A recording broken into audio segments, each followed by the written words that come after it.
Adam 1 because, of course, the temptation was too great.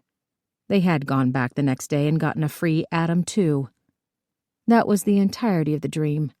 Susanna 1, helpless, staring up at the ceiling as she spun quickly down the drain. 14. July 14th, 1975. Monday. Amanda leaned against her Plymouth as she waited for Evelyn in the parking garage of the Sears building. The air did not move in the underground facility. The coolness afforded from the poured concrete walls was no match for the scorching heat. Even at 7 in the morning, Amanda could feel sweat dripping down her neck and into her collar. Neither she nor Evelyn had been up for the barbecue after leaving the morgue on Saturday evening. Hank Bennett. The misidentified girl, the red fingernails, the broken hyoid bone. It was a lot to process, and neither of them seemed up to having a coherent conversation. They'd both talked in monosyllables. Amanda, because of the things she'd seen with Pete Hansen, and Evelyn, most probably because she'd been unsettled about seeing Rick Landry again. No matter their reasons, Evelyn had gone home to her husband, and Amanda had gone home to her empty apartment. If Sunday brought anything, it was a welcome sense of normalcy. Amanda had cooked breakfast for her father. They'd gone to church. She'd cooked Sunday dinner. All the while, Duke had been notably more cheerful. He'd made a few jokes about the preacher. He was feeling bullish on his case. He'd spoken with his lawyer again. Lars Oglethorpe's reinstatement was definitely good news for the men Reginald Eves had fired. Amanda doubted it was good news for her.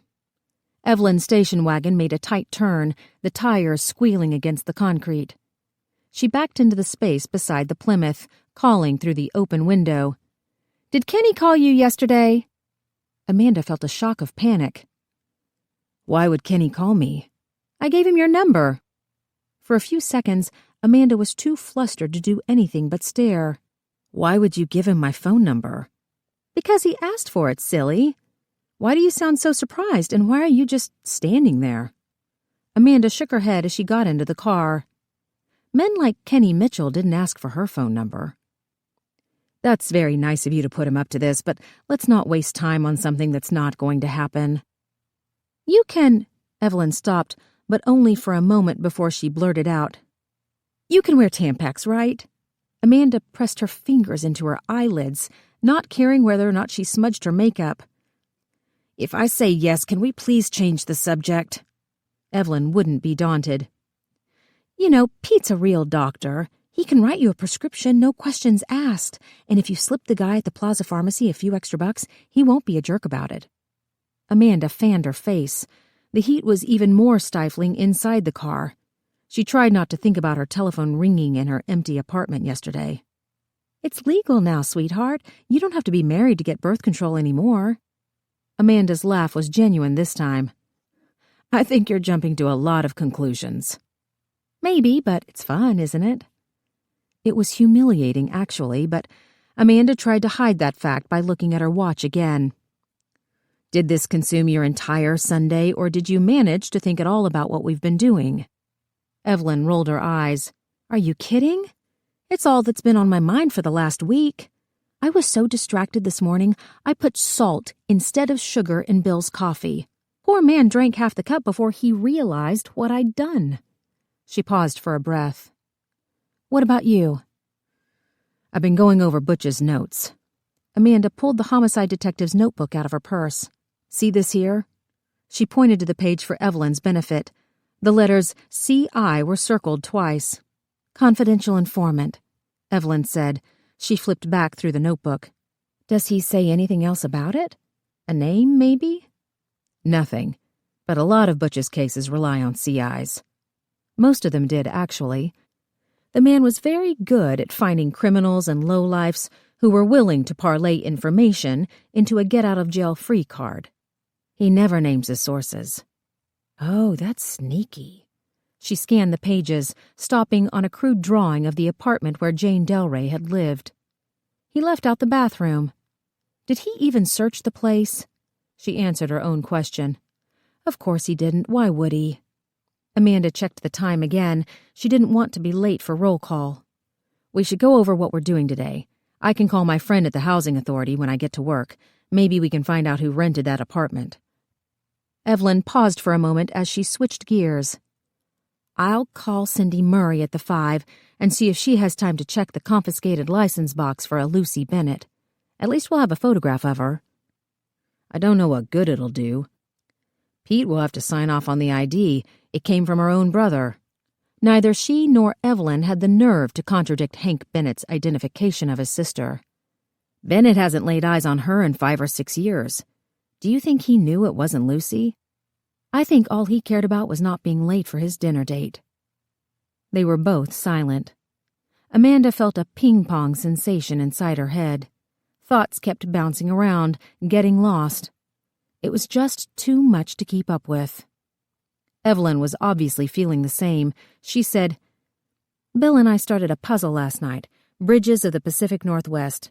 Zeke picked it out for Father's Day last month, and I thought, this is exactly how I've felt all week. Like, there are all of these different little pieces to a puzzle floating around out there. And if I could only put them together, maybe I'd be able to see the full picture. I know what you mean. All I do is ask myself questions, and I can't seem to get a satisfactory answer to any of them. Hey, I've got a crazy idea. You cannot imagine my surprise. Evelyn gave her a sarcastic grimace, then leaned into the back seat of the station wagon. What are you doing? She snaked her body around into the back seat. Her legs went up. Amanda swatted the woman's feet out of her face. She scanned the parking lot, praying they were not being watched. Evelyn, she said, what on earth? Got it. Finally, she shimmied back into her seat. She had a pack of construction paper in her hands. Zeke's crayons melted into the carpet. Bring your pen. She pushed open the door. Amanda got out of the car and followed her around to the front of the wagon. Evelyn took a piece of paper off the top of the pack and, using Amanda's pen, wrote Hank Bennett on the page. Next, she took another page and wrote Lucy Bennett. Then on another put Jane Del Rey. She added Mary and Kitty Treadwell into the mix. Then Hodge. Juice/Dwayne Matheson. And finally, Andrew Treadwell. What are you doing? Amanda asked. Puzzle pieces. She spread the multicolored pages out on the Falcon's hood. Let's put it together. Amanda took in the disparate words.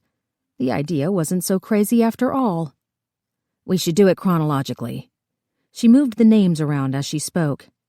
Hank Bennett came into the station, and then Sergeant Hodge sent us to Techwood. Make a new one for Tech. Evelyn scribbled the word onto a new sheet. We need to subcategorize these. Amanda took the pen and started filling in details. Dates, times, what they'd been told. The Fury's engine clicked in the heat. The metal hood singed her skin. Evelyn suggested, I'll make a timeline. Amanda handed her the pen. She pointed to the different pages as she called out the sequence. Hank Bennett goes to Sergeant Hodge last Monday. Hodge immediately sends us out to Techwood to take a rape report. She looked at Evelyn. Hodge won't tell us why he sent us in the first place. Obviously, there wasn't a rape. Why did he send us there? I'll ask him again this morning, but he wouldn't tell me the last 4 times. Amanda felt the need to tell her, You were very brave to do that. Fat lot of good it did. Evelyn waved away the compliment. Juice, the pimp, doesn't belong in here. Unless he's the one who killed Jane. That doesn't seem likely. Juice was probably in jail when it happened, or having the crap beat out of him for resisting arrest. Okay, let's push him up here as a remote possibility. Amanda moved Juice to the periphery. Next, we're at the apartment in Techwood. Jane tells us that there are 3 girls missing. Lucy Bennett, Kitty, who we later find out is Treadwell, and a girl named Mary, last name unknown. Right. Evelyn wrote down the information, shooting their names off Jane Del Rey's. Then, a few days later, Jane is murdered. But she was misidentified as Lucy, Evelyn corrected. I'll put an asterisk beside her name, but we should keep it this way just for clarity's sake. Right. A person who is thought to be Lucy Bennett is murdered. I wonder if the brother had a big life insurance policy on her. Amanda supposed being married to an insurance man put these ideas into Evelyn's head. Is there a way to check? A registry? I'll ask Bill, but just talking it out, I think given Lucy's life, why murder her when she would eventually kill herself with drugs? Evelyn looked down at the timeline. It's not much of a motive. Motive. There was something they hadn't considered. Why would someone want to murder Jane? Are we assuming the killer knew it was Jane whom he was murdering? Amanda's head was starting to hurt. I think we have to assume that until we find out otherwise. Okay, motive. Jane was very annoying. True, Amanda agreed. But the last person she annoyed other than us was Juice. And if there's one thing I know about pimps, it's that they don't kill their girls. They want them working, their product. I'll call the jail and see when Juice got out, just to make triple sure. Evelyn tapped the pen against her chin. Maybe the murderer was someone who saw Jane talking to us at Techwood. The whole compound lit up when we arrived. There's no way it wasn't broadcast to the rooftops that Jane was talking to 2 police officers. Amanda felt unsettled by the thought that she might have been partly responsible for the girl's death. Write that down as a possibility. I hate to think we had anything to do with it. Then again, she wasn't exactly baking cookies for the PTA. No, Amanda agreed, but Evelyn had only seen the pictures. Have you ever had a manicure? Evelyn looked at her fingernails, which were clear-coated, just like Amanda's. Bill treated me to one last Christmas. I can't say that I enjoyed having a stranger touch my hands. Jane's fingernails were perfect. They were filed and polished. I couldn't have done a better job myself. That manicure was ridiculously expensive. I can't imagine Jane having the money. No, and if she did, she'd spend it on drugs, not getting her fingernails polished, Amanda remembered. Pete said something interesting about the attacker. He said the man was angry, uncontrolled. How in the world can he tell that? From the way Jane looked. She was beaten all over. Amanda tried to think it through, but she found it was easier to talk it out to Evelyn. I guess we should be asking ourselves what kind of person is capable of this, and then ask how he would do it. He obviously used his fists, but he had the hammer, too. He busted open the lock on the access door to the roof, but then we need to consider how he was able to get the better of someone like Jane. She wasn't bright, but she was street smart. Who, how, and why, Evelyn summarized. Those are very good questions. If Juice isn't the answer to them, then who is? Someone Jane has seen before. A regular customer who knows where she lives. Evelyn tapped the pen again. But then this is what we're saying. He knocked on the door, he gave her a manicure, then he threw her off the roof. He strangled her before he threw her off the roof. Evelyn asked, Pete told you that? Amanda nodded. That seems like a more plausible scenario. Jane screamed like a stuck pig when you kicked her, and that was barely a tap. You didn't say that at the time. I was scared, Evelyn admitted. I'm sorry. It's all right, Amanda told her. Maybe we could ask around and see if any Johns are into choking. I know a gal who works undercover downtown. I'll see what she knows. But even if there is a guy out there who likes choking women, and something tells me there's more than one, how are we going to find his real name? And if by some miracle we do find his name, how on earth would we link him to Jane? Amanda offered. Pete scraped some skin out from under Jane's fingernails. He said he could match the blood type against a suspect, see if he's a secretor or a non-secretor. 80% of the population has secretor status. Nearly 40% is type O positive. That's hardly narrowing it down. I didn't know that, Amanda admitted. Evelyn was much better at statistics than she was. Let's go back to the puzzle before we're both late for work. Amanda picked up where they'd left off in the timeline. Next, we met Mr. Bluesuit, a.k.a. Hank Bennett, at the morgue. He admits he hasn't seen his sister in years, which might explain why he couldn't identify her. Or he's just too arrogant to admit that he can't. That seemed far more likely. I still find it odd that Lucy Bennett didn't have a record. She's been on the game at least a year, probably more. Neither does Kitty Treadwell. Evelyn looked sheepish. I radioed dispatch on my way here. They ran through all the variations for me. There was no record for a Kitty Treadwell. How about Jane Delray? She had 2 pickups several years ago, but nothing recently. Then her fingerprints are on file. Evelyn frowned. No, they're not. I asked. A lot of the older records have been purged. That's convenient. Amanda updated the information under each girl's name. We need to work on Andrew Treadwell. He's a lawyer. He's a friend of the mayor's. What else do we know about him? Jane intimated that he was Kitty's uncle. She point-blank said that Kitty was rich, that her family was connected. Amanda said, that article in the newspaper listed Andrew Treadwell as having only 1 daughter. He's one of the top lawyers in the city. He's politically powerful. If he has a daughter who's been pimped out on the streets by a black man, do you really think that's something he'd advertise? He'd more likely use his money and influence to keep her hidden away. You're right, Amanda allowed. She stared down at the diagram. Don't you think it's odd that Lucy and Kitty are both out on the street and one of them has a brother working for the other's uncle? Maybe they met at a self-help group. Evelyn smiled. Whore's Anonymous. Amanda rolled her eyes at the joke. Are we still assuming that Andrew Treadwell is the one who sent Hank Bennett to talk to Hodge last Monday?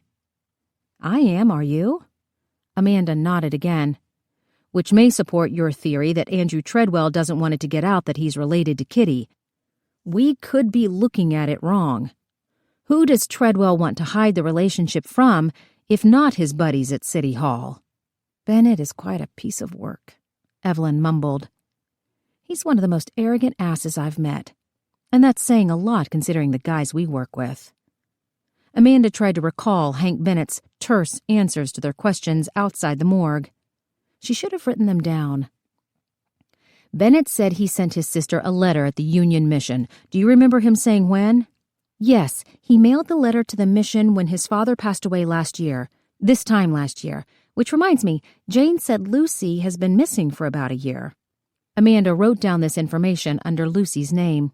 When you asked Bennett if he knew the name Kitty Treadwell, he told us to watch where we put our noses. Trask, Evelyn remembered. That was the man he talked with at the Union Mission. He said Trask or Trent, Amanda corrected. The exchange stuck in her head because her mother's maiden name was Trent. We have to call him something for now, Evelyn pointed out. Trask, Amanda suggested. Okay, Trask told Bennett that he gave the letter to Lucy, which means he must know Lucy. If he works at the Union Mission, he might know all of our girls. Oh, Amanda. She sounded devastated. Why didn't we think to go to the Union Mission in the first place? All the hookers go there when they need a break. It's their Acapulco. The mission is just up the street, Amanda reminded her. We can still talk to Trask, see if he remembers anything about Lucy or Jane. If we're lucky, they'll tell us Lucy's alive and well, and on such and such corner, and why are people saying she's been murdered? Evelyn looked at her watch. I have to check in at Model City, but I could meet you there in half an hour.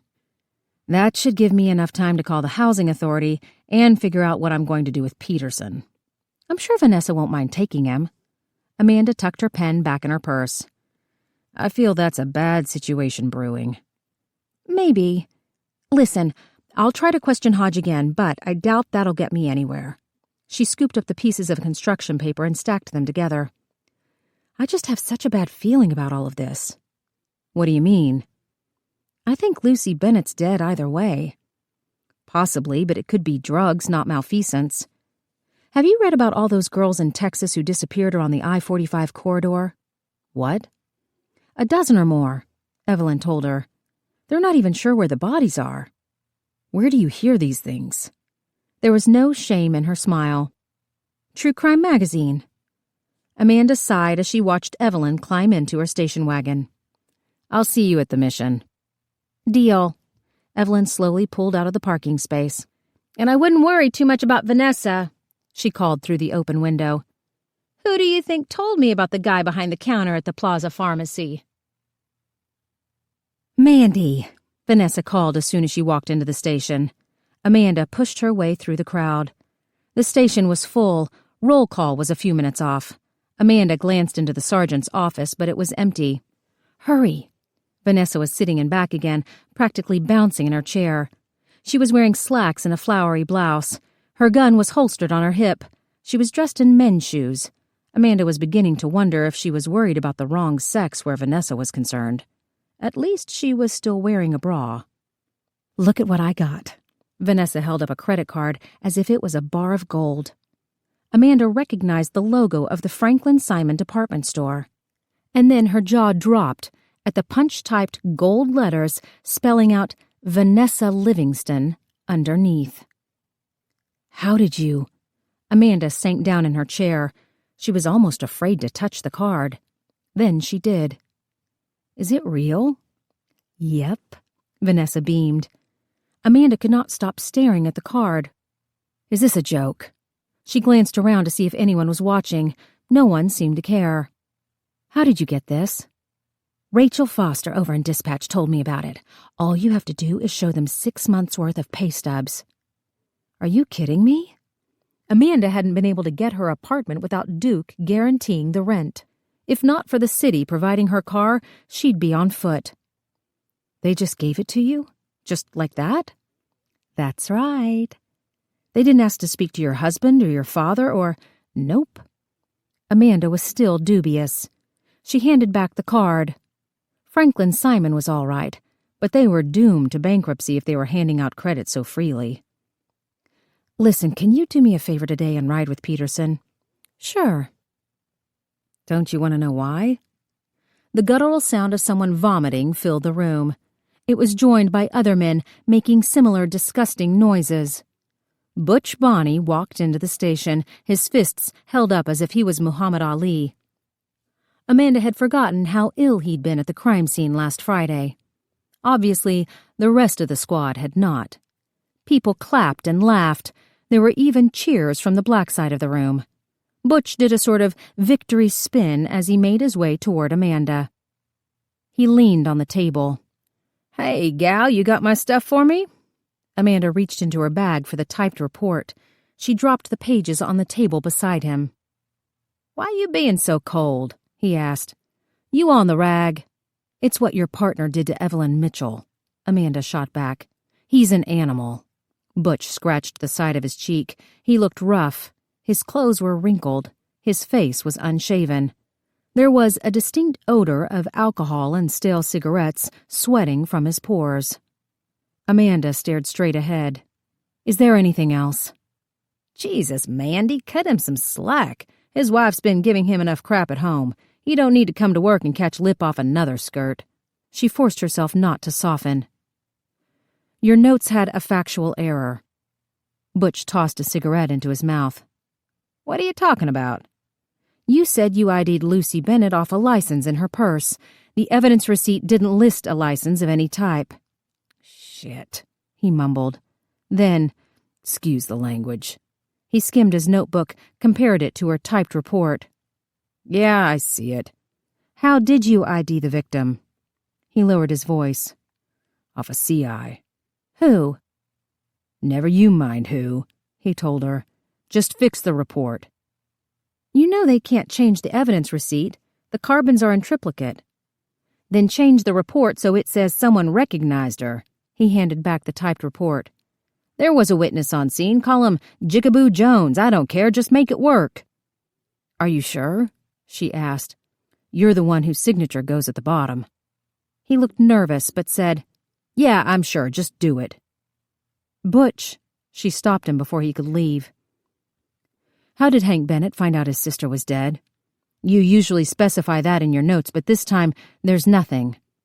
Amanda pressed a bit harder. "Lucy didn't have a record, so it seems strange that you and Landry were able to locate next of kin so quickly."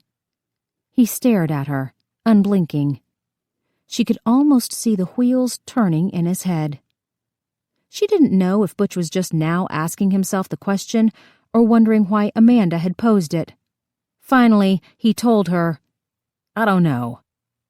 She studied him, trying to detect duplicity. It seems like you're telling me the truth. Jesus, Mandy, hanging around Evelyn Mitchell's turning you into the wrong kind of gal. He pushed himself up from the table. Get that report back to me first thing tomorrow morning.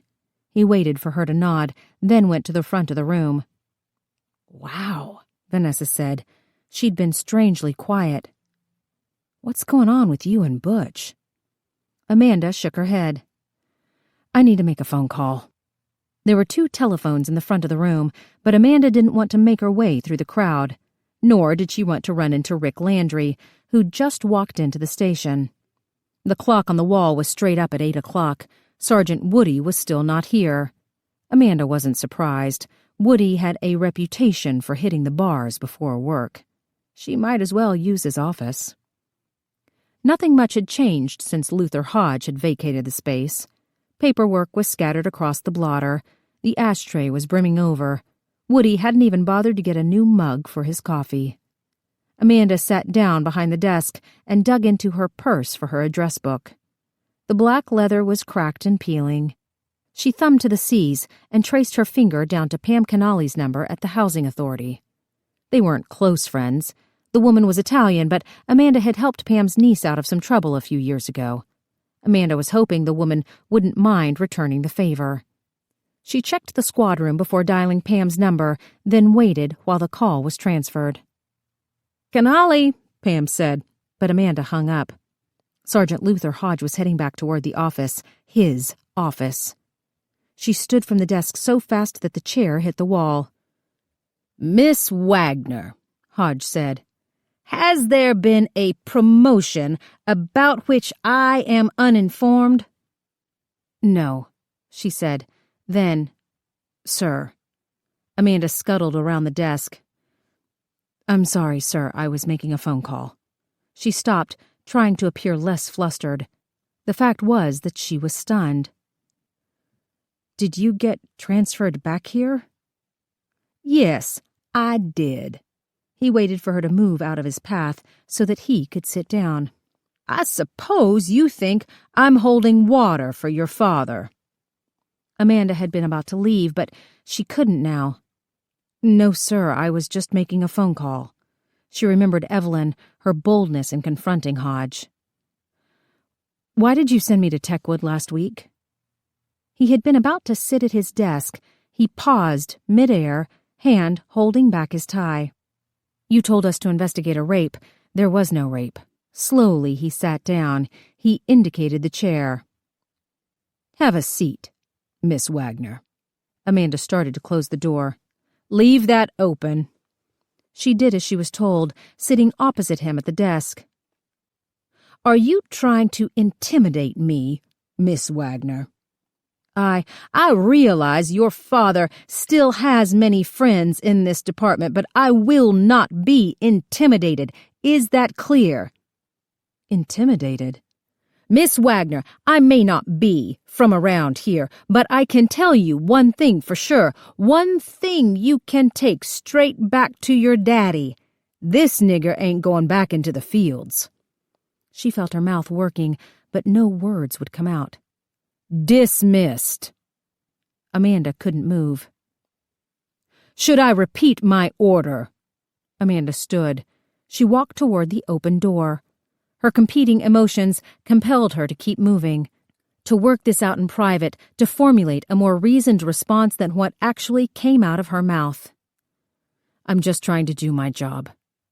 Hodge had been writing something on a piece of paper, probably a request to have her transferred to Perry Homes. His pen stopped. He stared at her, waiting. Words got jumbled in her mouth. I want to work. To be good at. I need to be good at. She forced herself to stop speaking long enough to collect her thoughts. The girl you sent us out to interview. Her name was Jane Del Rey. She wasn't raped. She wasn't injured. There wasn't a scratch on her. She was fine. Hodge studied her a moment. He put down his pen. He sat back in his chair, his hands clasped in front of his stomach. Her pimp came in. His street name is Juice. He chased Jane out of the apartment. He made suggestive overtures toward me and Evelyn. We arrested him. Hodge continued to stare at her. Finally, he nodded. Last Friday, this woman was found dead at Techwood Homes.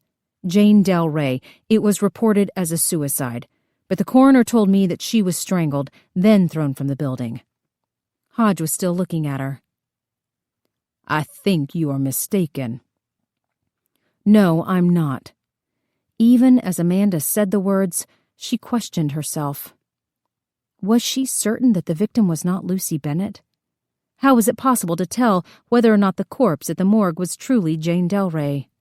Hank Bennett had been equally as certain that he was identifying his sister, but the face, the track marks, the scars on her wrists. Amanda said the victim was not Lucy Bennett. It was Jane Del Rey. Her words floated up into the stale air. Amanda fought the urge to equivocate. This was the hardest lesson they had learned at the academy. It was a woman's nature to be diminutive, to make peace. They'd spent hours raising their voices, giving orders rather than making requests. Hodge steepled his fingers. What's your next step? She let some of the breath out of her lungs. I'm meeting Evelyn Mitchell at the Union Mission. All the streetwalkers end up there eventually. It's like they're Mexico. Hodge's brow furrowed at the analogy. Amanda kept talking. There has to be someone at the Union Mission who knew the girls.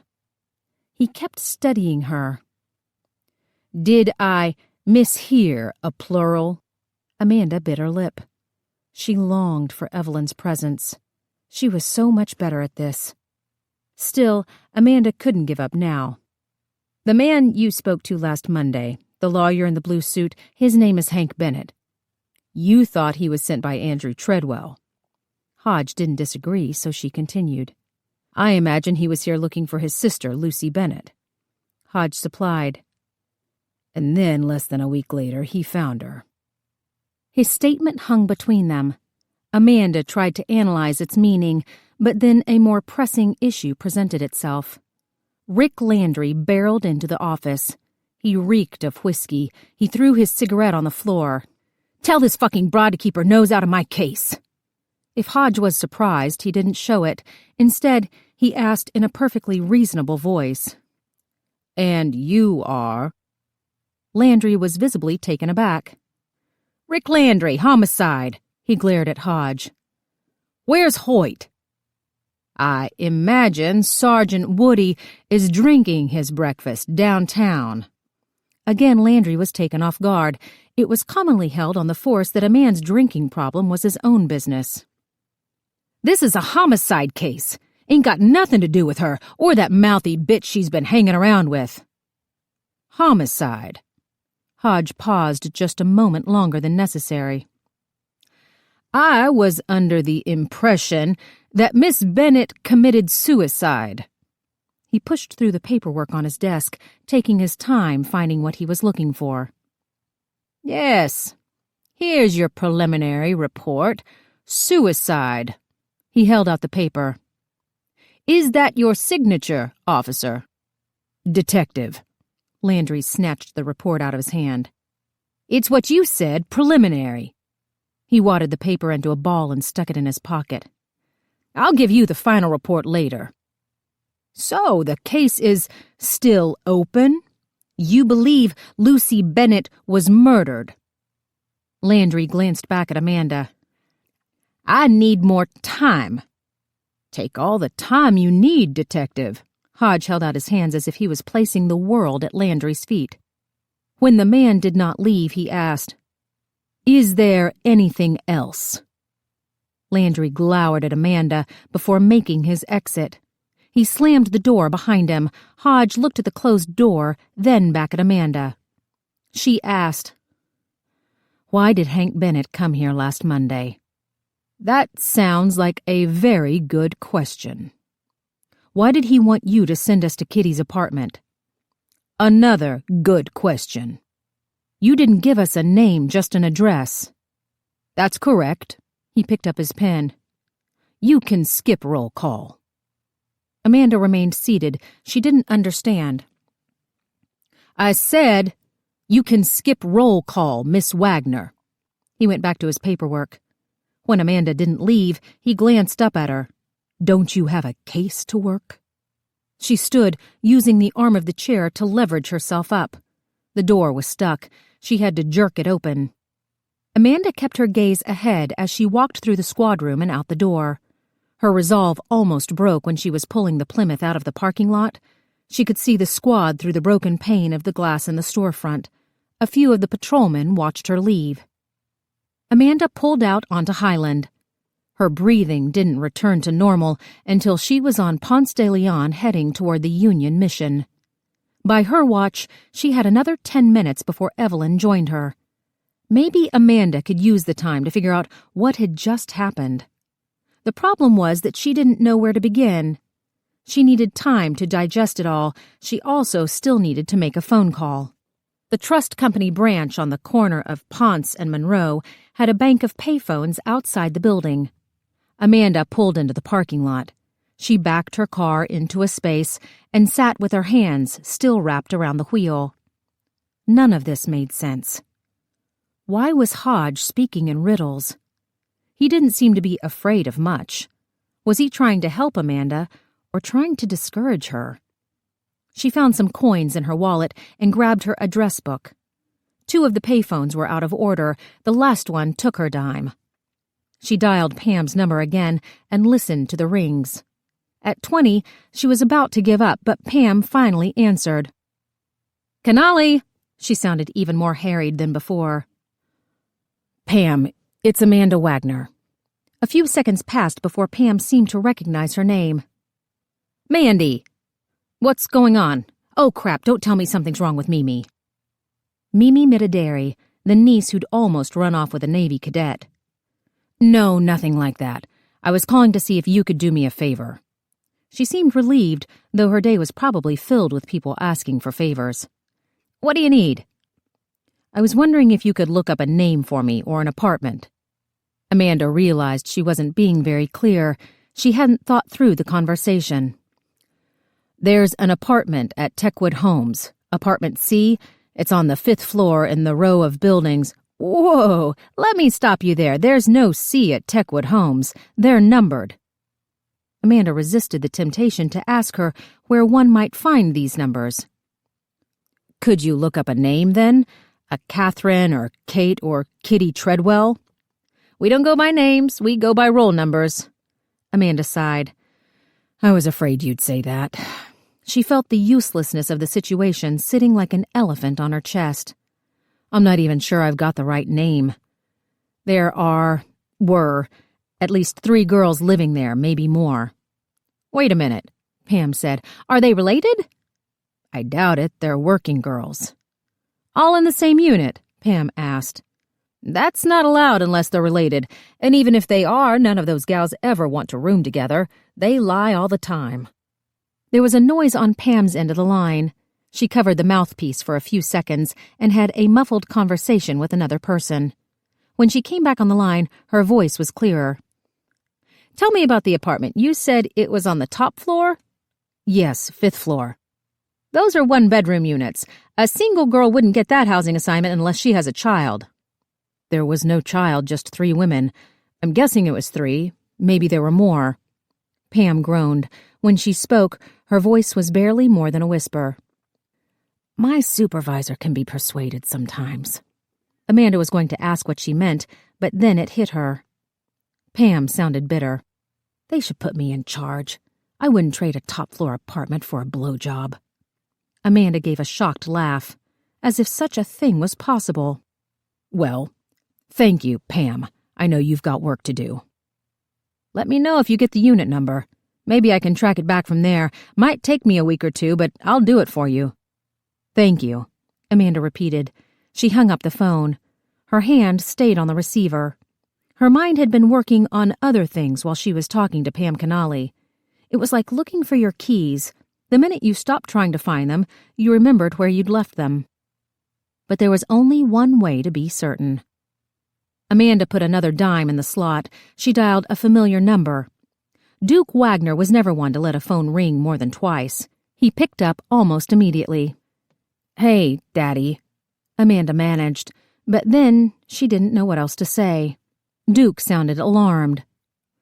"Are you all right? Did something happen?" No, she told him, wondering why she had called her father in the first place. This was sheer lunacy. Mandy, what's going on? Are you at the hospital?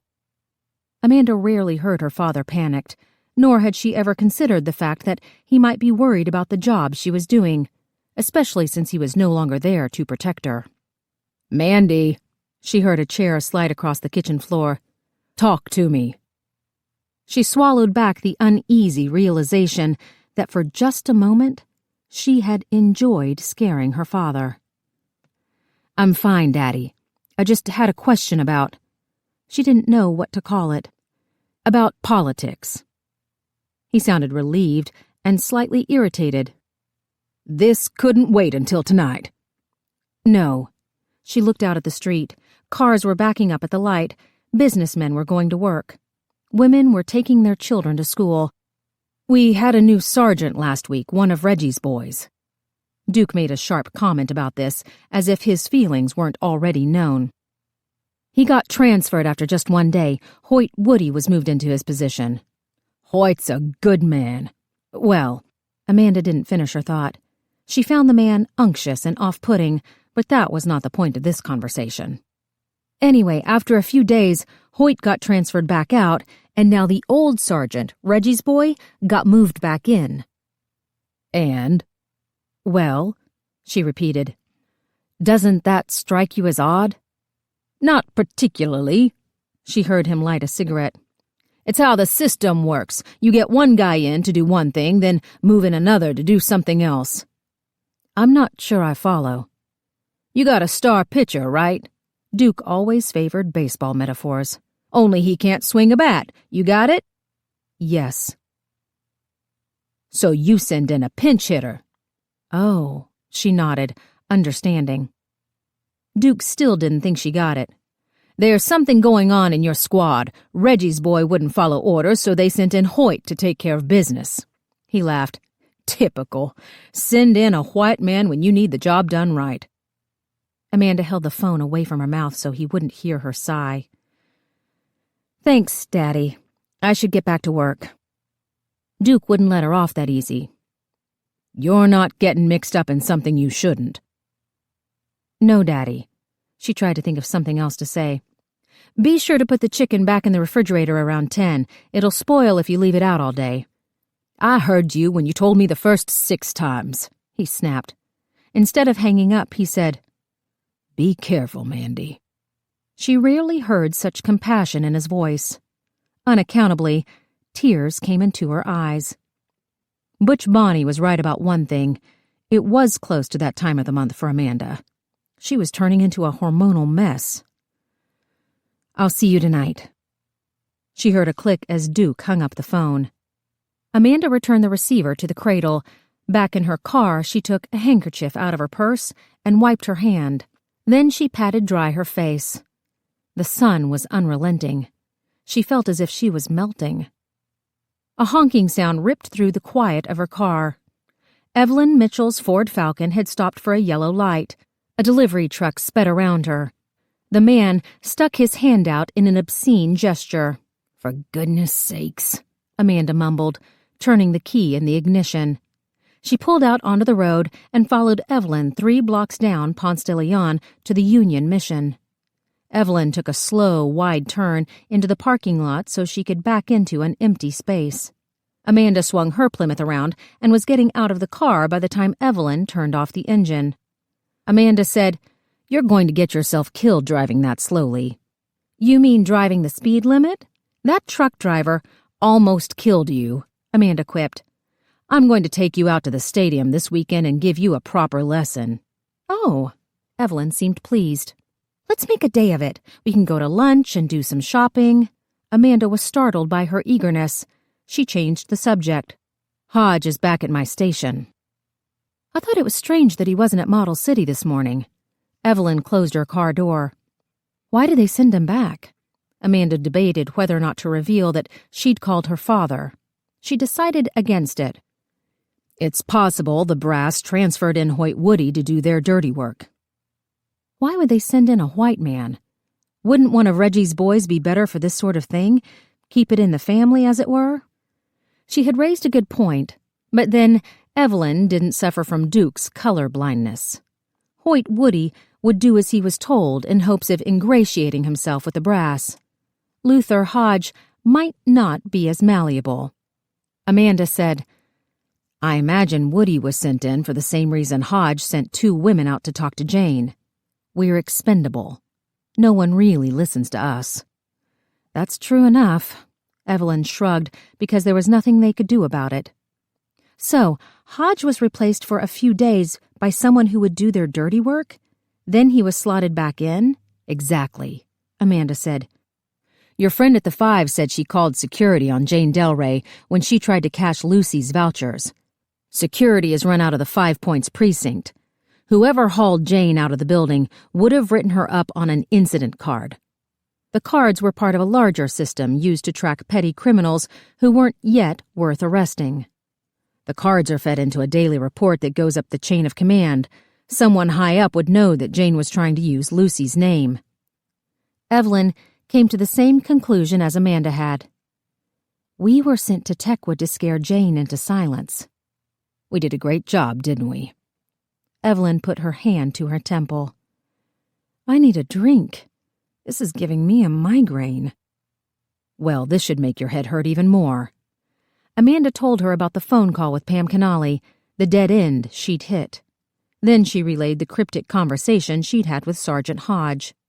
"How strange," was all Evelyn could manage. "Why won't Hodge answer our questions?" "I think he wants us to keep working this case, but he can't appear to be encouraging us." "I think you're right," Evelyn said. "Maybe Kitty didn't get that top-floor apartment with sexual favors. Maybe her uncle or daddy pulled some strings. If Kitty is the black sheep of the Treadwell family, I can certainly see Andrew Treadwell trying to keep her from making trouble. He sets her up in an apartment with her own kind. He gets her on the welfare rolls. He makes sure she's got just enough money to stay out of his hair. There's no way we can talk to Andrew Treadwell. We wouldn't make it as far as the lobby." Amanda didn't bother to agree with the obvious. Evelyn said, "I talked to my gal in undercover. It's just what I thought. It'd be easier to find a man who doesn't like choking whores." "That's depressing." "It is if you're a whore," Evelyn added. "I told her to ask around if anybody likes painting fingernails." "Smart thinking." "We'll see if it pans out. I told her to call me at home. I'd hate for any of this to go out on the radio."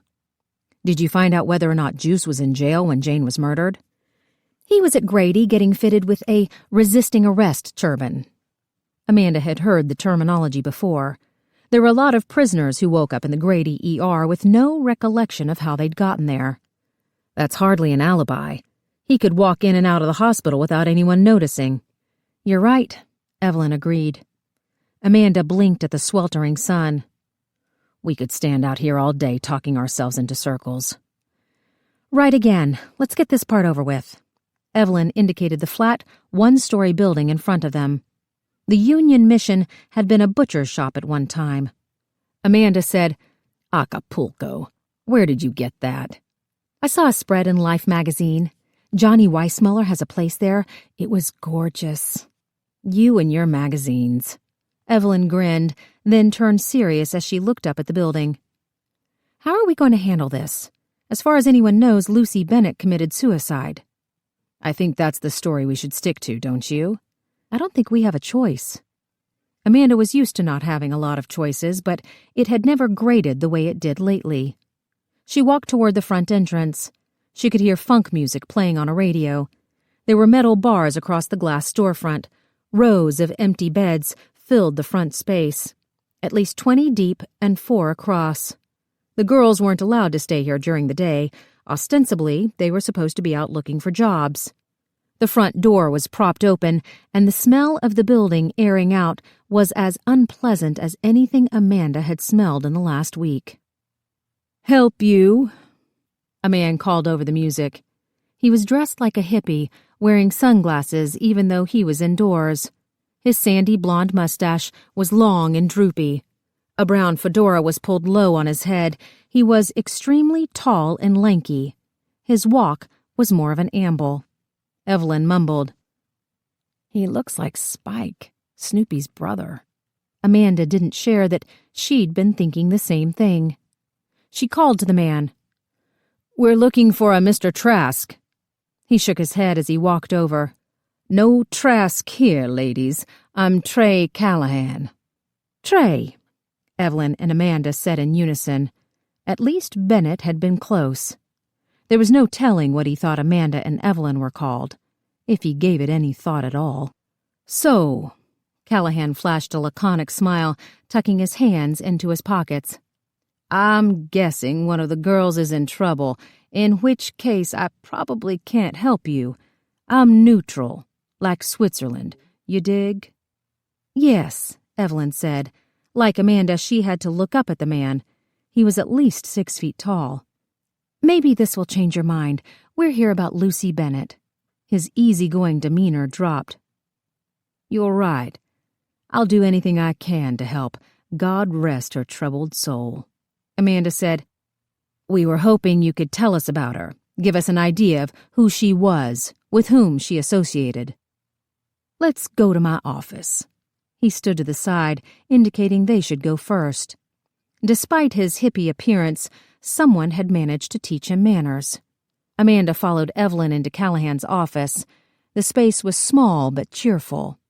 The walls were painted a bright orange. Posters from various funk bands were pinned around the room. She cataloged the items on the desk: a framed photograph of a young woman holding a Doberman puppy, a rusted slinky, a thick stack of typewriter paper held together by a rubber band. There was a sweet odor in the air. Amanda glanced at the ashtray, which looked recently emptied. Callahan turned off the transistor radio on his desk. He indicated a set of chairs and waited for Evelyn and Amanda to sit before dragging his own chair out from behind the desk and sitting adjacent to them. It was a tactful move, Amanda realized. He'd managed to put them all on the same level. Evelyn took a spiral-bound notebook out of her purse. She was very businesslike. "Mr. Callahan, you work here in what capacity?" "Director, janitor, job counselor, priest." He held out his hands, indicating the office. Amanda realized he was bigger than she first thought. His shoulders were broad. His frame filled the chair. "It doesn't pay much, but it gives me time to work on my book." He placed his palm on top of the stacked typewriter pages. "I'm doing an Atlanta version of Breakfast of Champions." Amanda knew better than to engage him about the project. Her professor at school could wax on for hours. "Are you the only one who works here?" "My fiancée works the night shift. She's finishing her nursing degree at Georgia Baptist." He pointed to the framed photo of the woman and the dog, flashing a used car salesman's smile. "Trust me, ladies, we're all above board here." Evelyn wrote this down, though it was hardly germane. "Can you tell us about Lucy Bennett?" Callahan seemed troubled. "Lucy was different from the usual clientele. She spoke properly, for one. She was tough, but there was a softness underneath." He indicated the outer room, all the empty beds. "A lot of these girls come from troubled families. They've been injured in some way, in a bad way." He paused. "You picking up what I'm putting down?" "I feel you," Evelyn offered, as if she spoke jive every day. "You're saying Lucy wasn't like the other gals." "Lucy had been hurt. You could tell that about her. All of these girls have been hurt. You don't end up on the streets because you're happy." He leaned back in the chair. His legs were spread wide. Amanda could not help but be fascinated by the way a change of posture turned him from a boy into a man. Initially, she'd assumed he was her age, though looking at him now, he seemed closer to 30. Evelyn asked, "Did Lucy have any friends?" "None of these girls are really friends," Callahan admitted. "Lucy chilled with her group. Their pimp was Dwayne Matheson, goes by the name Juice, though I'm not telling you anything you don't already know." Amanda picked at an invisible piece of lint on her skirt. The ghetto gossip mill was more streamlined than the APD's. She guessed Callahan knew that Juice had almost assaulted them. Evelyn asked, "When's the last time you saw Lucy?" over a year ago. You seem to remember a lot about her. I had a soft spot for her. He held up his hand. Not what you're thinking. It was nothing like that. Lucy was smart. We talked about literature. She was a voracious reader, had these dreams about giving up the life and going to college one day. I told her about my book, let her read some pages even. She was down with it, you know, got what I was doing. He shrugged. I was trying to help her, but she wasn't ready for it. Did she ever have contact with her family? His hands gripped the arms of the chair. That why y'all are here. Evelyn was better at sounding clueless than Amanda. I don't understand. Lucy's brother. He sent you here to tell me to keep my mouth shut? We don't work for Mr. Bennett, Amanda assured the man. He told us that he came here looking for his sister. We're simply following up. Callahan didn't answer immediately. Last year, guy comes in here throwing his weight around. He was dressed real fly, arrogant as hell. That sounded like Hank Bennett, all right. Wanted to know, did I give Lucy the letter he mailed? Did you? Of course I did. His grip loosened. Poor thing couldn't bring herself to open it. Her hands were shaking so hard I had to put it in her purse for her. I never found out if she read it. She disappeared a week, maybe 2 weeks later. When was this? Like I said, about a year ago. August, maybe July. It was still hot as Hades, I remember that. You haven't seen Hank Bennett before or since? I count myself lucky for that. He shifted in the chair. Man wouldn't even shake my hand. I guess he was scared the groovy would rub off. Evelyn asked, I know it's been a while, but do you remember the other girls Lucy hung around with? He pushed up his sunglasses and pressed his fingers into his eyes as he thought it out. Jane Delray, Mary something, and... He dropped the glasses back down. Kitty somebody. She wasn't here much. Most nights she was over at Techwood, but I got the feeling that wasn't a permanent situation. I never got her last name. She was a lot more like Lucy than the other girls. Not a stranger to the King's English, if you catch my drift. But they hated each other, couldn't stand to be in the same room together. Amanda didn't let herself look at Evelyn, but she could feel her own excitement reflecting off the other woman. This place at Techwood, did Kitty have an apartment there? I don't know. Could be. Kitty's the type of gal who's good at getting what she wants. Did Lucy and Kitty know each other from before? I don't think so. He silently considered the question, then shook his head. They were just the kind of girls who couldn't get along with each other. Too much alike, I expect.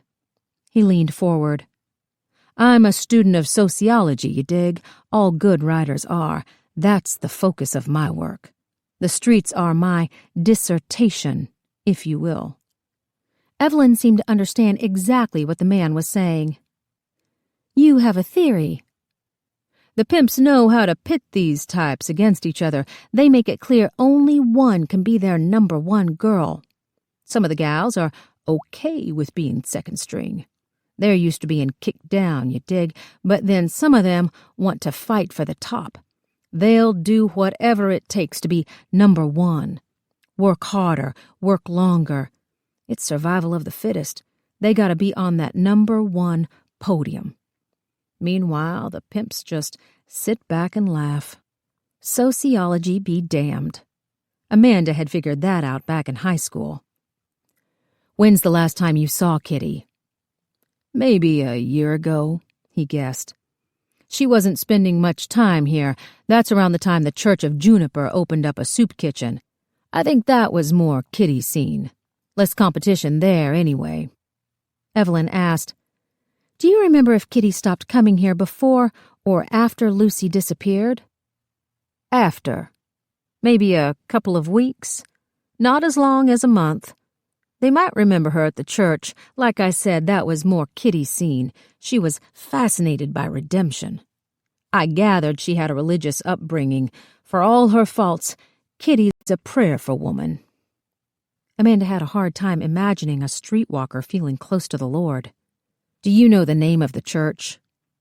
No idea, but it's got a big black cross painted on the front, run by a tall brother, real clean-cut, well-spoken. Brother, Evelyn echoed. You mean he's Negro? Callahan chuckled. No, sister, I mean he's a brother in Christ. At the end of the day, we all shuffle off the same mortal coils. Hamlet, Amanda said. She'd studied Shakespeare 2 quarters ago. Callahan lifted up his sunglasses and winked at her. His eyes were bloodshot. The lashes reminded her of the teeth on a Venus flytrap. Be all my sins remembered, fair Ophelia. Amanda felt a flash of embarrassment. Thankfully, Evelyn took over. This man at the church, do you know his name? No idea. Kind of an asshole, if you ask me. Wants to argue about books and shit, but you can tell he's never read one in his life. Callahan dropped his sunglasses back into place. You know, I really thought Lucy would tell me goodbye before she left. Like I said, we had a thing. A platonic thing. Maybe she was too ashamed. These girls don't usually stay put for long. Their pimp gets tired of them not earning enough. He trades them off to the next guy down the line. Sometimes they just move on. A few go back home, if their families will have them. The rest end up down at the Grady's. Grady's, Amanda repeated. It was strange to hear this word coming out of a white man's mouth. Only the blacks called Grady Hospital the Grady's. The name dated back to when the hospital wards were segregated. Amanda asked, What about Jane Delray? Have you ever heard of her? Callahan gave a surprised laugh. That sister is crazy mean. She'd cut you just as soon as look at you. Why do you say that? Jane was always fighting with the girls, always stealing their stuff. I finally had to ban her from the mission, and I don't like to do that to any of them. This is their last resort. They can't come here. There's nowhere else for them to go. They can't go to the soup kitchen? Not if they're messed up. Brother won't let them through the door. Callahan shrugged. It's not a bad policy. When these girls come in high, they're more prone to make trouble. But I can't just lock the door and leave them on the street. They can't get assistance from the housing authority? Not if they've got prostitution on their record. The HA screens them out. They don't want girls setting up their businesses on the public dime. Amanda tried to process the information. She was glad Evelyn was writing this down. Is there anything else you can remember about Lucy? Just that she was a good girl. I know it's hard for you to believe, especially working for the police, but all of them started out good. They made a bad choice somewhere along the line, and then they made another one, and pretty soon their lives were nothing but bad choices. Lucy especially. She didn't deserve to go out like that. His hands gripped the chair again. His voice took on a hard edge. I don't like to break on a brother, but I hope they fry him for this. Amanda asked, What do you mean? It's already out. Callahan indicated the radio. Heard it on the radio before you ladies walked in. Juice was arrested for killing Lucy Bennett. He gave a full confession. The phone on his desk started ringing. Excuse me. He apologized, leaning over to lift the receiver. Amanda didn't trust herself to look at Evelyn. Callahan used his hand to cover the mouthpiece on the phone. I'm sorry, ladies, this is one of our donors calling. Was there anything else you needed from me? No. Evelyn stood up. Amanda followed suit. Thank you for your time. The sun was so bright when they walked out of the building that Amanda's eyes teared up. She shaded herself with her hand as they walked into the parking lot. Well, Evelyn slipped on her Foster Grants. Arrested. Arrested, Amanda echoed. And confessed. They both stood by the cars, stunned, silent. Finally, Amanda said, What do you make of that? I'm flummoxed, Evelyn admitted. I suppose Juice could have done it. Might have done it. She contradicted herself.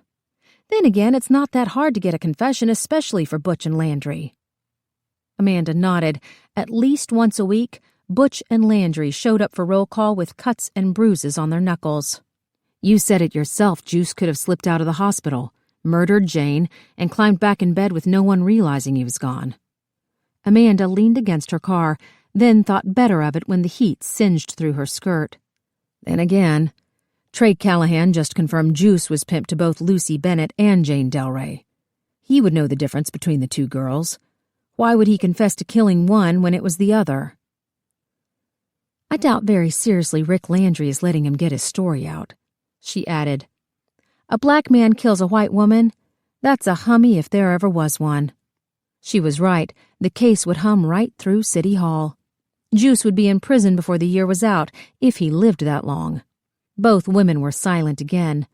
Amanda couldn't recall a time she'd been more shocked. And then Evelyn topped it. Do you think we could speak to him? Speak to whom? Juice. The question was as crazy as it was dangerous. Rick Landry would string us up alive. I didn't want to tell you, but he was very angry this morning. He complained to Hodge right in front of me about us interfering in his case. What did Hodge say? Nothing, really. The man speaks in riddles. Every question I asked, he just said, "That's a good question." It was maddening. That's his way of telling you to ignore Rick and to keep moving forward. Evelyn held up her hand to stop Amanda's protest. Think about it. If Hodge wanted you to stop looking into this, he would have ordered you to stop. He could have assigned you to crossing duty. He could have benched you and made you file all day. Instead, he told you to skip roll call and meet up with me. She smiled appreciatively. It's very clever, really. He doesn't tell you what to do, but he makes you want to do it. It's annoying is what it is. Why can't he just speak directly? What's wrong with that? He was already transferred to Model City for 4 days. I imagine he's making sure he doesn't get sent back. Meanwhile, it's my head on the chopping block. Evelyn seemed to be gauging her own words. He's probably afraid of you, Amanda. You must know that a lot of people are. Amanda could have been knocked down with a feather. Whatever for? Your father. That's just silly. Even if my father cared about such things, I'm not a tattletale. They don't know that. Evelyn's voice was gentle. Sweetheart, it's just a matter of time before your father's back in uniform. He still has a lot of powerful friends. There's bound to be payback. Do you really think people shouldn't be afraid? Amanda didn't want to admit that she was right about Duke, even while she was wrong about the rest. I don't know why we're even having this conversation. Juice has been arrested for murder. The case is closed. We'd turn the whole department against us if we made trouble. You're right. Evelyn looked out into the street, the cars rushing by.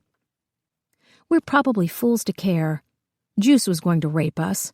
Jane hated us on sight. Lucy Bennett was a junkie and a prostitute whose own brother couldn't stand to be in the same room with her.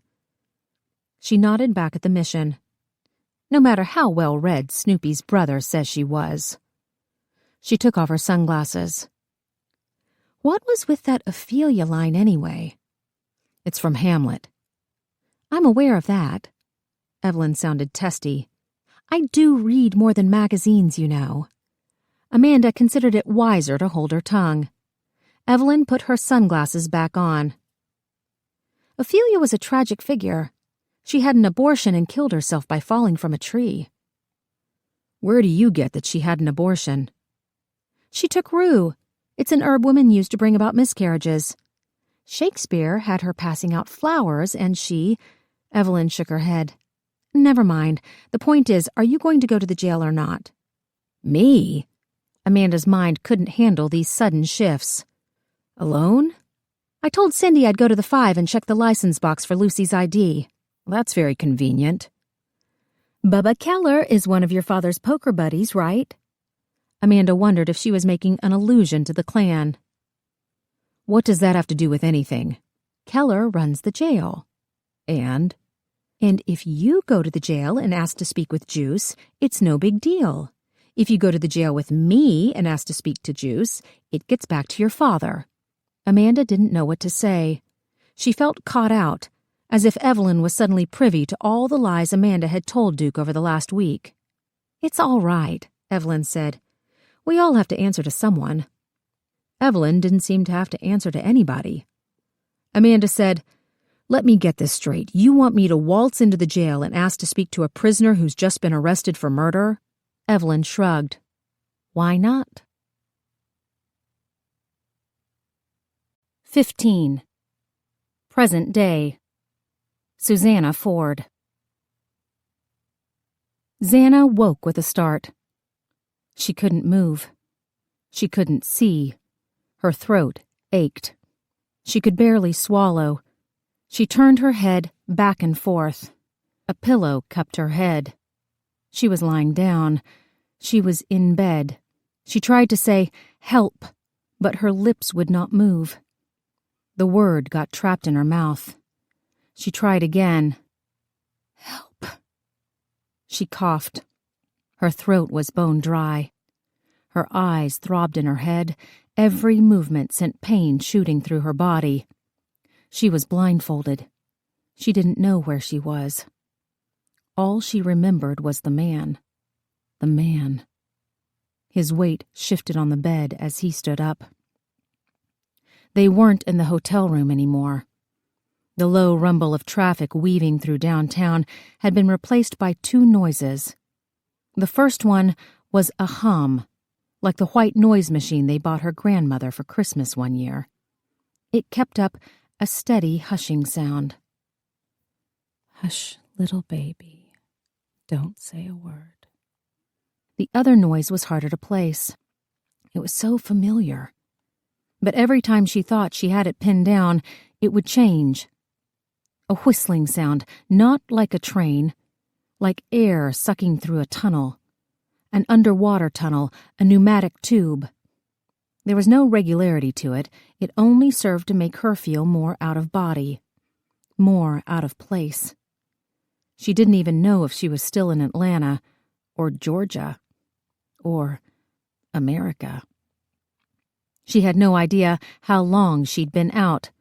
She had no sense of time or place. She knew nothing but the fear of anticipation. The man started mumbling again. There was the sound of a faucet turning on, the splash of water in a metal bowl. Xana's teeth started chattering. She wanted meth. She needed meth. Her body was starting to convulse. She was going to lose it. She was going to start screaming. Maybe she should scream. Maybe she should shout so loud that he had to kill her, because she had no doubt that's what this man was going to do. It was only a matter of the hell he would put her through first. Ted Bundy, John Wayne Gacy, Jeffrey Dahmer, the Night Stalker, the Green River Killer. Xana had read every book Anne Rule had ever written.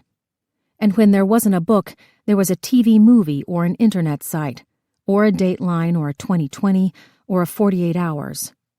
And she remembered every lurid detail about every sadistic freak who had ever kidnapped a woman for his own demonic pleasure. And this man was a demon. There was no arguing with that. Xana's parents had given up on church when she was a kid, but she had lived in Roswell long enough to recognize a stray verse, the cadence of scripture. The man mumbled prayers as he beseeched God for his forgiveness. But Xana knew that no one was listening except the devil himself. The water turned off, 2 footsteps, and he was back on the bed. She felt the weight of him as he sat down beside her. More water dripping. Loud drops into the bowl. Susanna flinched as the warm, wet rag washed along her skin. 16. Present day. Tuesday. Sarah's knees protested as she worked her way around the living room, dipping a washcloth into the bowl of vinegar and hot water, then washing down the baseboards section by maddening section. Some women sat around watching TV when they were upset. Others went shopping or gorged themselves on chocolate. It was Sarah's lot in life that she cleaned. She blamed her mother. Kathy Linton's response to any ailment was generally hard labor. Ugh, Sarah sat back on her heels. She wasn't used to cleaning her own apartment. She was dripping sweat despite the low temperature on her thermostat. The climate was not being appreciated by anyone. Her greyhounds were huddled on the couch as if they were in the middle of an Arctic winter. Technically, Sarah was supposed to be at work right now. But there was an unspoken rule in the ER that any person could leave if 3 really horrendous things happened to them during one shift. Today, Sarah had been kicked in the leg by a homeless man, narrowly avoided being punched in the face by the mother of a boy who was so high he'd defecated on himself, and had her hand vomited on by one of the new interns. All before lunchtime. If Sarah's supervisor hadn't told her to leave, she was fairly certain she would have quit, which was probably why Grady had the rule in the first place. She finished the last section of baseboard and stood up. Her knees were wobbly from being bent for so long. Sarah stretched out her hamstrings before she walked toward the kitchen with the rag and bowl. She dumped the vinegar solution down the drain, washed her hands, then picked up a dry rag and a can of Pledge to begin the next phase. Sarah looked at the clock on the microwave. Will still had not called. She imagined he was sitting on a toilet at Hartsfield-Jackson Airport waiting for a business traveler to tap his foot under the stall, which meant there was plenty of time for him to dial her phone number. Maybe he was sending a message. Maybe he was trying to tell her that what they had was over. Or maybe Sarah was reading too much into his silence. She had never been good at playing games and relationships. She preferred to be direct, which was at the very root of their problems. What she desperately needed was a second opinion. Kathy Linton was at home, but Sarah had a feeling her mother's reaction would be similar to the one she had the time Sarah was ill from eating an entire package of Oreos. Sure, she'd held back Sarah's hair and patted her back, but not without first demanding, "What the hell did you think would happen?" Which was exactly what Sarah kept asking herself. The worst part was that she was turning into one of those annoying people who got so caught up whining about a bad situation that they forgot they were actually capable of doing something about it. Sarah cleared off the mantel for dusting.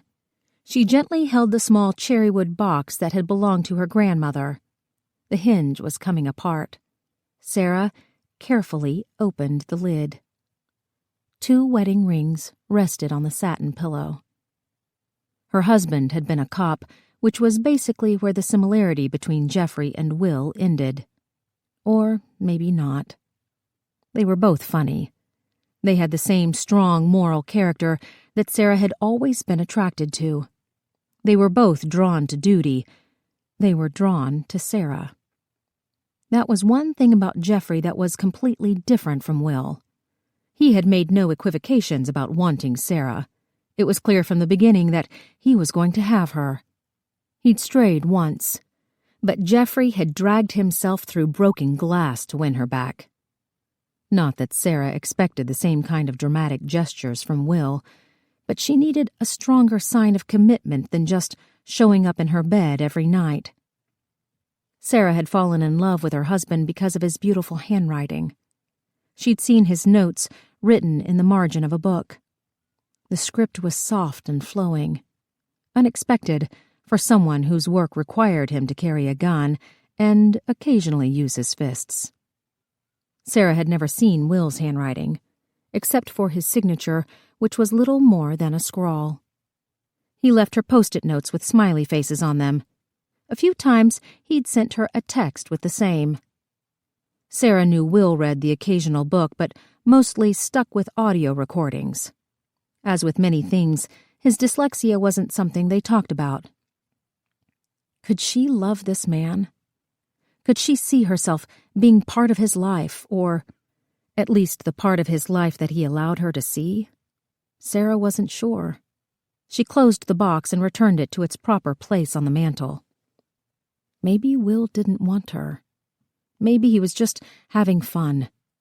He still kept his wedding ring in the front pocket of his pants. Sarah had been pleased when he'd shown up with his finger bare, but she wasn't stupid. Neither was Will, which was why it was puzzling that he kept the ring in an area where her hands usually ended up. Sarah hadn't realized she was falling in love with Jeffrey when she'd opened that book and seen his writing. It was only later, when she looked back, that she realized what was happening. There were memories of Will that gave her heart that familiar tug. Watching him wash dishes at her mother's kitchen sink. The way he listened so intently when she talked about her family. The look on his face the first time he'd really made love to her. Sarah leaned her head against the mantel. Given enough idleness and time, she could talk herself into either loving or hating the man. Which was why she wished he would just bite the bullet and call her. The phone rang. Sarah jumped. She felt her heart thumping as she walked toward the phone, which was equal parts stupid and foolish. She'd gone to medical school, for the love of God. She shouldn't be so easily swayed by coincidence. Hello? How is my favorite student? Pete Hansen asked. He was one of the top MEs in the state. Sarah had taken several courses from him when she was medical examiner for Grant County. I hear you're playing hooky from school. Mental health day, she admitted, trying to hide her disappointment that it wasn't Will on the other end of the line. Then, because Pete never just called her out of the blue, she asked, Is something wrong? I have some news, my dear. It's fairly private, so I'd prefer to deliver it in person. Sarah glanced around the apartment, which was upside down. Pillows on the floor, rugs rolled up, dog toys scattered around. Enough fur to build a new greyhound. Are you at City Hall East? As always. I'm on my way. Sarah ended the call and tossed the receiver onto the couch. She checked her reflection in the mirror. Her hair was frizzed with sweat. Her skin was blotchy. She was wearing jeans that were torn at the knees and a Lady Rebels t-shirt that had looked great back when she was in high school. Will worked in the same building as Pete, but he was on the south side all day, so there was no chance of running into him. Sarah grabbed her keys and left the apartment. She took the steps down to the lobby and didn't stop until she saw her car. There was another note tucked under the windshield wiper. Angie Trent had changed things up. Along with the familiar whore, the woman had kissed the white notebook paper with her heavily lipsticked mouth. Sarah folded the note in two as she got into her car. She rolled down the window and tossed the paper into the trash can by the automatic gate. Sarah supposed Angie parked on the street and walked under the gate to put these notes on her car. Up until a few years ago, Angie had been a cop. Apparently, she had been one of the best undercover agents that the Vice Squad had ever had. Like many former police officers, she didn't worry about petty crimes such as trespassing and terroristic threats. A horn beeped behind her. Sarah hadn't noticed the gate go up. She waved her hand in apology, pulling out into the street. If thinking about Will was a futile endeavor, thinking about his wife was a lesson in self-hatred. There was a reason Angie had so easily passed for a high-class call girl. She was tall and curvy and had that secret pheromone that let every interested man, or woman if the stories were true, know that she was available. Which was why Will was going to be wearing a condom until his final blood test came back. That was, if they lasted that long. City Hall East was less than a mile from Sarah's apartment. Housed in the old Sears department store building on Ponce de Leon Avenue, the space was as sprawling as it was dilapidated. The metal windows and cracked brickwork had been pristine at one time, but the city hadn't the money to maintain such a vast structure. It was one of the largest buildings by volume in the southeastern United States, which only partially explained why half the complex stood vacant. Will's office was on one of the upper floors that had been taken over by the Georgia Bureau of Investigation. The fact that Sarah had never seen his office was one of the many things she tried to push from her mind as she navigated the large loop down to the underground parking lot. Despite the mild climate, the parking garage was not as cool as it should have been, considering it was below ground. The morgue was even more subterranean, but, like the garage, was mildly warmer than expected. There must have been something wrong with the air circulation, or maybe the building was so old that it was doing its best to force the inhabitants to let it go. Sarah took the cracked concrete stairs down to the basement. She could smell the familiar odors of the morgue, the caustic products that were used to clean the floors and the chemicals used to disinfect the bodies. Back in Grant County, Sarah had taken the part-time job of medical examiner to help buy out her retiring partner at the children's clinic. The work in the morgue was sometimes tedious, but generally a lot more fascinating than the tummy aches and sniffles she treated at the clinic. That Grady Hospital was only marginally more challenging was yet another thought she pushed from her mind. Pete Hanson's office was adjacent to the morgue. Sarah could see him through the open door. He was bent over his desk, which was piled high with papers. His filing system wasn't one Sarah would have chosen, but many times she'd seen Pete pluck exactly what he needed from a random pile. She knocked on the door as she walked into the office. Her hand stopped mid-air. He'd lost weight recently. Too much weight. "Sarah," he smiled at her, showing yellow teeth. Pete was an aging hippie who refused to give up his long braided hair, even though there was considerably less of it. He favored loud Hawaiian shirts and liked to listen to the Grateful Dead while he performed procedures. As medical examiners went, he was fairly typical, which was to say, the bottled specimen of an 18-year-old victim's heart that he kept on a shelf above his desk was only in aid of his favorite joke. She set it up for him. "How are you doing, Pete?" Instead of telling her that he had the heart of an 18-year-old, Pete frowned. "Thanks for coming by, Sarah." He indicated an empty chair. Pete had obviously prepared for her. The papers and charts that were normally piled on the chair had been placed on the floor. Sarah sat down. "What's wrong?" He turned back to his computer and tapped the spacebar on his keyboard. A digital radiograph was on the screen. The frontal chest X-ray showed a large white mass in the middle portion of the left lung. Sarah looked at the file name at the top. Peter Wayne Hanson. SCLC, he told her. Small cell lung cancer. The deadliest kind. Sarah felt like she'd been punched in the gut. "The new protocol doesn't work for me." He clicked the file closed. "It's already metastasized to my brain and liver." Sarah delivered bad news to her patients on a daily basis. She seldom found herself on the other end. "Oh, Pete, I'm so sorry." Well, it's not the best way to go, but it beats slipping in the tub. He sat back in his chair. She saw it clearly now, the gauntness in his cheeks, the sallow look in his eyes. He indicated the jar on the shelf. "So much for my 18-year-old heart." Sarah laughed at the inappropriate humor. Pete was a great doctor, but his best trait was his generosity. He was the most patient and giving teacher Sarah had ever had. He was delighted when a student managed to pick up on a detail he'd missed, a rare trait among physicians. He said, "At the very least, it's given me a wonderful excuse to take up smoking again." He mimicked puffing a cigarette. "Unfiltered Camels. My second wife hated them. You've met Dina, right?" "I only know her by reputation." Dr. Coolidge ran the forensics lab at GBI headquarters. "Do you have any plans?" "You mean a bucket list?" He shook his head. "I've seen the world. At least the parts of it I want to see. I'd rather make myself as useful as I can with what little time I have left. Maybe plant some trees at my farm that my great-grandchildren will climb on. Spend time with my friends. I hope that includes you."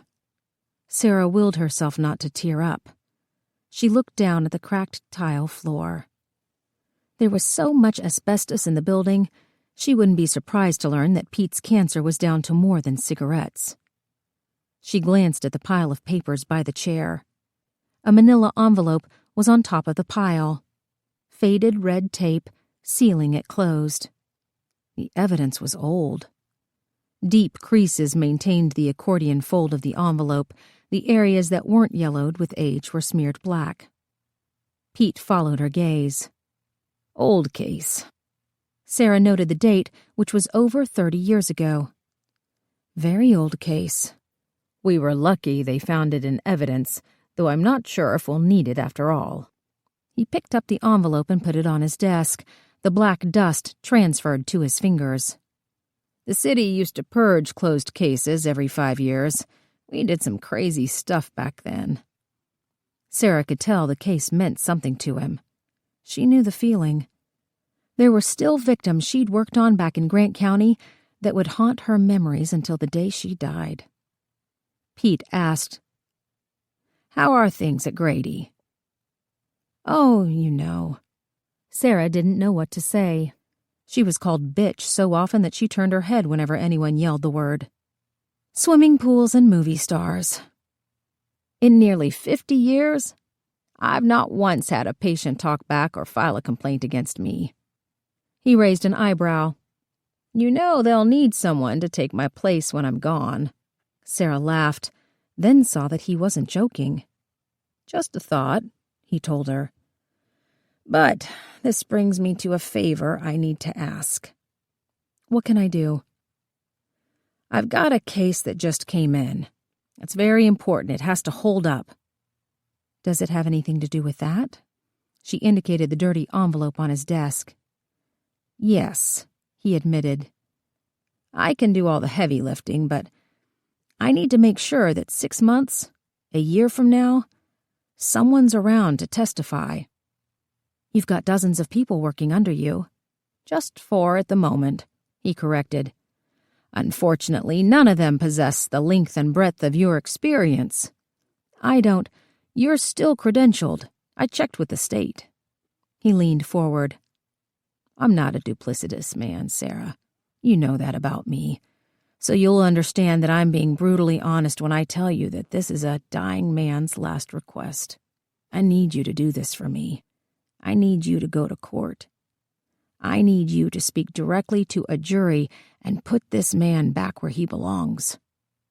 Sarah was momentarily at a loss. This was the last thing she'd been expecting. Her apartment looked as if it had been hit by a tornado. She still had Will to deal with. She was dressed more suitably for a pickup softball game than for work. Still, she knew that she didn't have a choice. "There's already a suspect?" "Yes." He shuffled the papers around and found a yellow file folder. Sarah scanned the preliminary report. There wasn't much. A dead Jane Doe had been found outside a dumpster in a fairly upscale part of town. She'd been beaten to death. Her wallet was absent cash. The bruising around her wrists and ankles indicated that she'd been tied up, possibly kidnapped. Sarah looked up at Pete. She had an awful sinking feeling. The missing Georgia Tech student? "We don't have positive ID yet, but I'm afraid so." "Death penalty case." Pete nodded. "Is the body here?" "They brought her in half an hour ago." Pete looked up at the doorway. "Hello, Mandy." "Pete." Amanda Wagner's arm was in a sling. She looked worse for the wear, though she still kept up the formalities. "Dr. Linton." "Dr. Wagner," Sarah returned. She couldn't help but look over the woman's shoulder for Will. Amanda asked Pete, "Did Vanessa come by?" "First thing this morning," he explained to Sarah. "The 4th, Mrs. Hanson." Amanda said, "Dr. Linton, I hope we can avail ourselves of your expertise." Sarah felt a bit managed. She asked the obvious question. Is this Will's case? No. Agent Trent is absolutely not assigned to this case, which doesn't explain why I've spent the last 3 hours of my day walking up and down every hallway in a 12-story office building, talking to people who have better things to do than watch us chase our tails. She paused for a breath. Pete, when did we get so old? Speak for yourself. I always told you I was going to die young. She laughed, but there was a sad edge to the sound. I can still remember the first time you came into my morgue. Please, let's not get maudlin. Try to go out with some dignity. He grinned like a cat. There was a moment between them, and Sarah wondered if Amanda Wagner had fallen somewhere along the timeline of the many Mrs. Hansons. The moment passed quickly. Pete stood from his desk. He reached out, bracing himself against the chair. Sarah jumped up to help him, but he gently pushed her away. Not to that point yet, my dear, he told Amanda. You can use my office. We'll go ahead and get started. Pete indicated that Sarah should leave ahead of him. She pushed open the doors to the morgue, resisting the urge to hold them for Pete. He seemed more diminished in the large tiled room. The office had served as a buffer against his wasted appearance. In the bright lights of the autopsy theater, there was no hiding the obvious. A bit cool in here, Pete mumbled, taking his white lab coat off the hook. He went to the cabinet and handed Sarah one of his spares. His name was stitched over the pocket. Sarah could have wrapped the coat around her body twice, but then so could Pete. Our victim, he indicated a draped body in the center of the room. Blood had permeated the sheet, which was unusual. Circulation stopped when the heart stopped beating. Blood congealed. Sarah couldn't help but feel some guilty excitement. She relished a difficult case. Working at Grady, dealing with the same types of ailments and injuries over and over again, could become a bit mind-numbing. Pete said, We've already photographed and x-rayed her, sent her clothes to the lab. Do you know we used to just cut them off and throw them in a bag? In rape cases, he laughed. My God, the science was flawed from the beginning. There was no taking the victim's word for it. If we didn't find semen in the suspected attacker's underwear, then we couldn't legally sign off on a charge of rape. Sarah didn't know what to say. She couldn't imagine how awful things used to be. Thankfully, she didn't have to. Pete looped his braid on top of his head and pulled on an Atlanta Braves baseball hat. He was in his element inside the morgue, visibly more animated. I remember the first time I talked to an odontologist about bite marks. I was certain we were looking at the future of crime solving. Hair fibers, carpet fibers. He chuckled. If I have one regret about my impending doom, it's that I won't live to see the day when we've got everyone's DNA on an iPad, and all we have to do is scan some blood or a piece of tissue and up pops a current location for our bad guy. It'll end crime as we know it. Sarah didn't want to talk about Pete's impending doom. She busied herself with her hair, tightening the band, tucking it into a surgeon's cap so she wouldn't contaminate anything. How long have you known Amanda? Since dinosaurs walked among us, he joked. Then, in a more serious tone, he said, I met her when she started working with Evelyn. They were both a couple of pistols. The description struck Sarah as odd, as if Amanda and Evelyn had run around Atlanta like two Calamity Janes. What was she like? She was interesting, Pete said, which was one of his highest compliments. He looked at Sarah's reflection in the mirror over the sink as he washed his hands. I know it wasn't great when you came up in medical school. What were there, a handful of women? If that, Sarah answered. But this last class was over 60%. She didn't mention that the ones who weren't taking time off to have children were mostly funneling themselves into pediatrics or gynecology, the same as they had when Sarah was an intern. How many women were on the force when Amanda joined? He squinted as he thought about it. Less than 200 out of over 1,000? Pete stepped back so Sarah could wash her hands. No one thought women should be on the job. It was considered man's work. There was all kinds of grumbling about how they couldn't protect themselves, didn't have the cojones to pull the trigger. The truth was that everyone was secretly terrified they'd be better. Can't blame 'em. Pete winked at her. The last time women were in charge, they outlawed alcohol. Sarah smiled back at him. I think we should be forgiven one mistake in almost 100 years. Perhaps, he allowed. You know, you listen to my generation these days. We were all free-loving hippies, but the truth is, there were more Amanda Wagners than there were Timothy Learys, especially in this part of the country. He gave her a twinkling smile. Not to say it entirely passed us by. I lived in a glorious singles complex off the Chattahoochee, Riverbend. Ever hear of it? Sarah shook her head. She was enjoying Pete's reminiscing. His cancer was obviously compelling him to put his life in perspective. A lot of airline pilots lived there. Stewardesses, lawyers, and doctors and nurses. Oh my. His eyes lit up at the memory. I had a nice side business selling penicillin to many of the fine Republican men and women currently running our state government. Sarah used her elbow to turn off the faucet. Sounds like crazy times. She had come of age during the AIDS epidemic, when free love started exacting its price. Crazy indeed. Pete handed her some paper towels. When was Brown versus the Board of Education? The desegregation case? Sarah shrugged. Her high school history class was some time ago. 54? 55?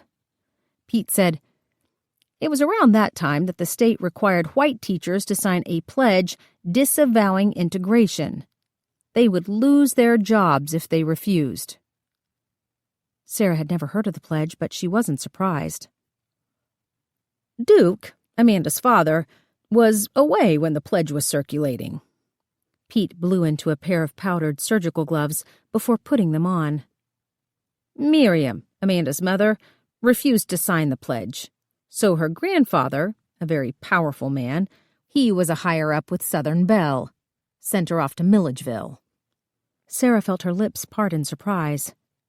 He committed his daughter to the state mental hospital? The facility was basically a warehouse back then, mostly for vets and the criminally insane, and women who wouldn't listen to their fathers. Pete shook his head. It broke her. It broke many people. Sarah tried to do the math. Was Amanda born yet? She was around 4 or 5, I'd guess. Duke was still in Korea, so his father-in-law was in charge. I gather no one told Duke what was really going on. The minute he was back in Georgia, he grabbed Amanda and signed his wife out of Milledgeville. Never talked to his father-in-law again. Pete handed Sarah a pair of gloves.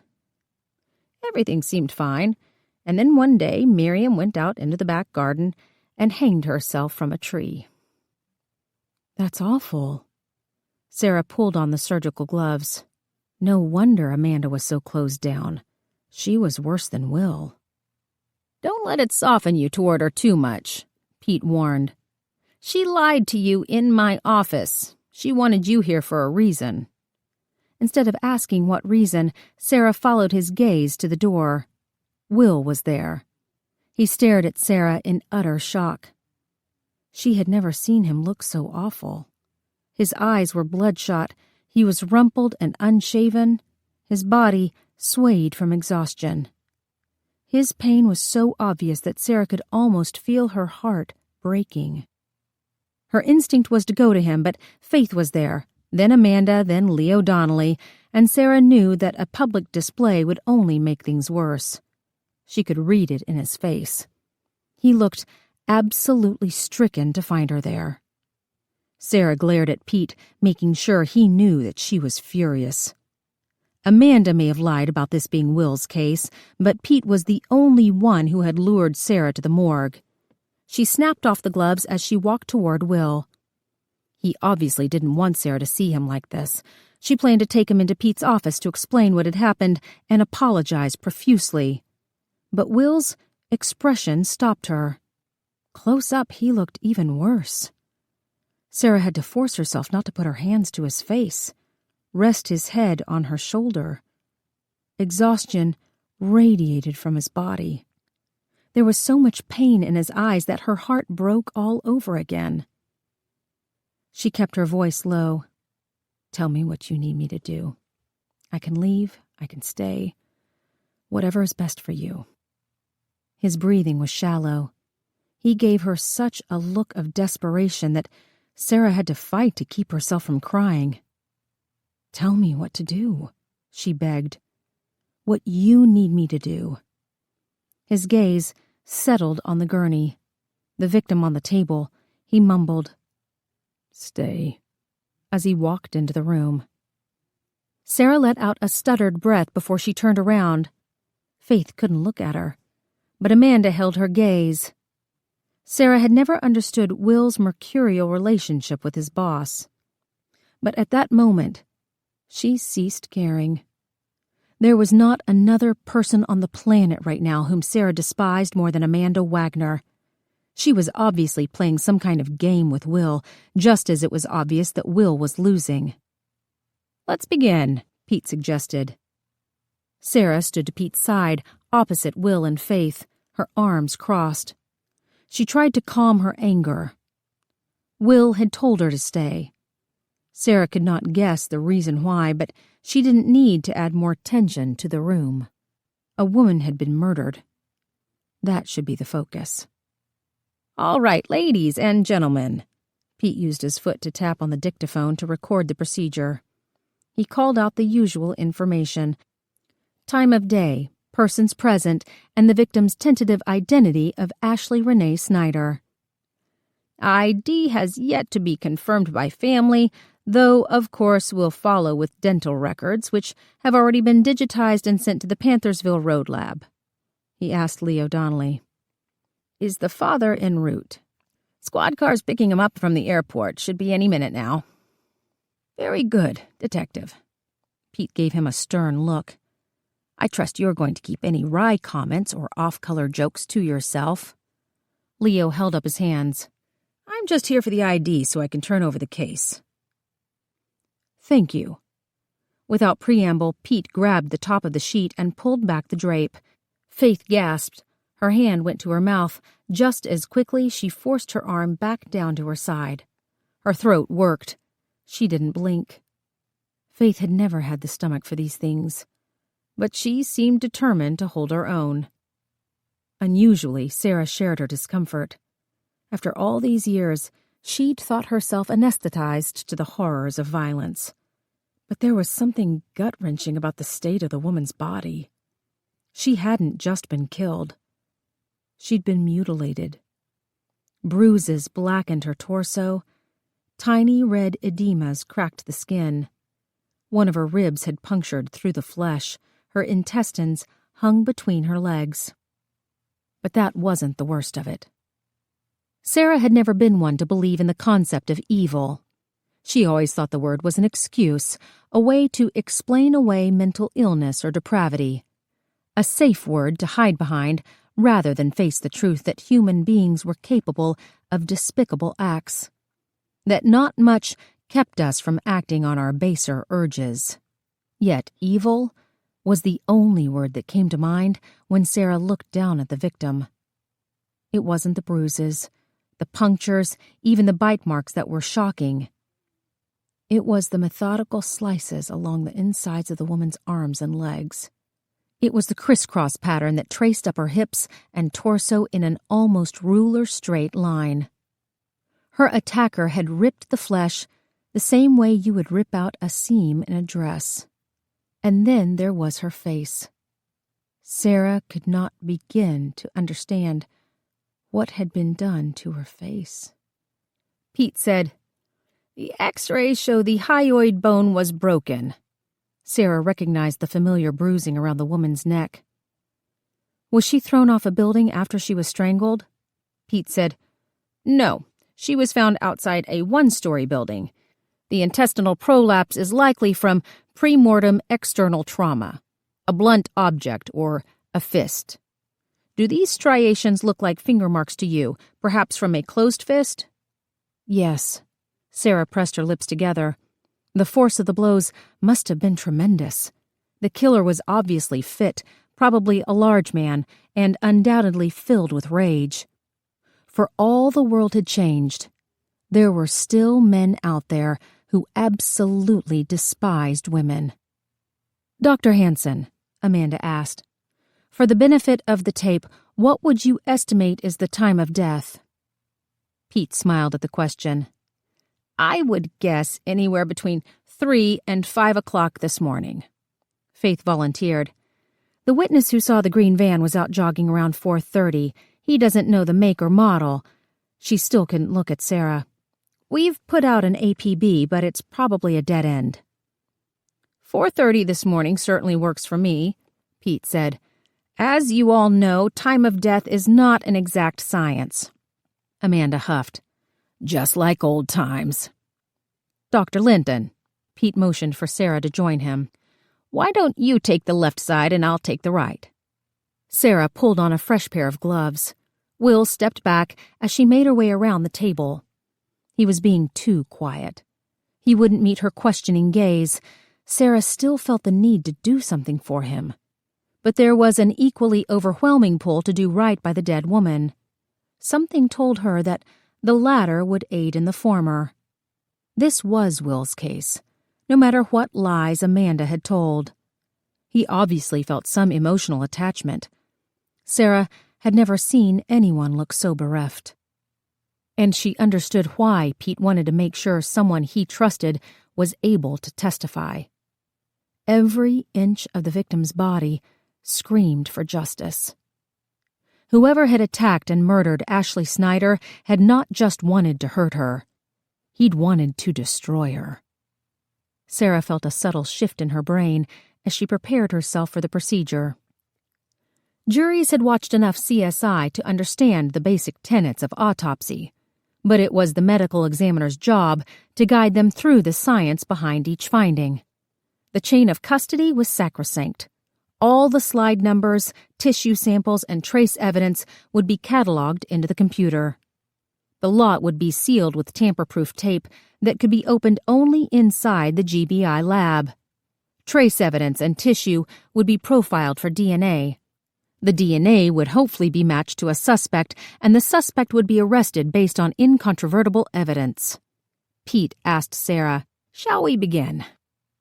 There were 2 Mayo trays prepared with identical instruments: wooden probes, tweezers, flexible rulers, vials, and slides. Pete's had a magnifying glass, which he held to his eye as he leaned over the body. Instead of starting at the top of the head, he studied the victim's hand. As with the legs and torso, the flesh along the inside of her arm, from her wrist to her armpit, was ripped open in a straight line. It continued in a U to her upper torso, then followed down to her hips.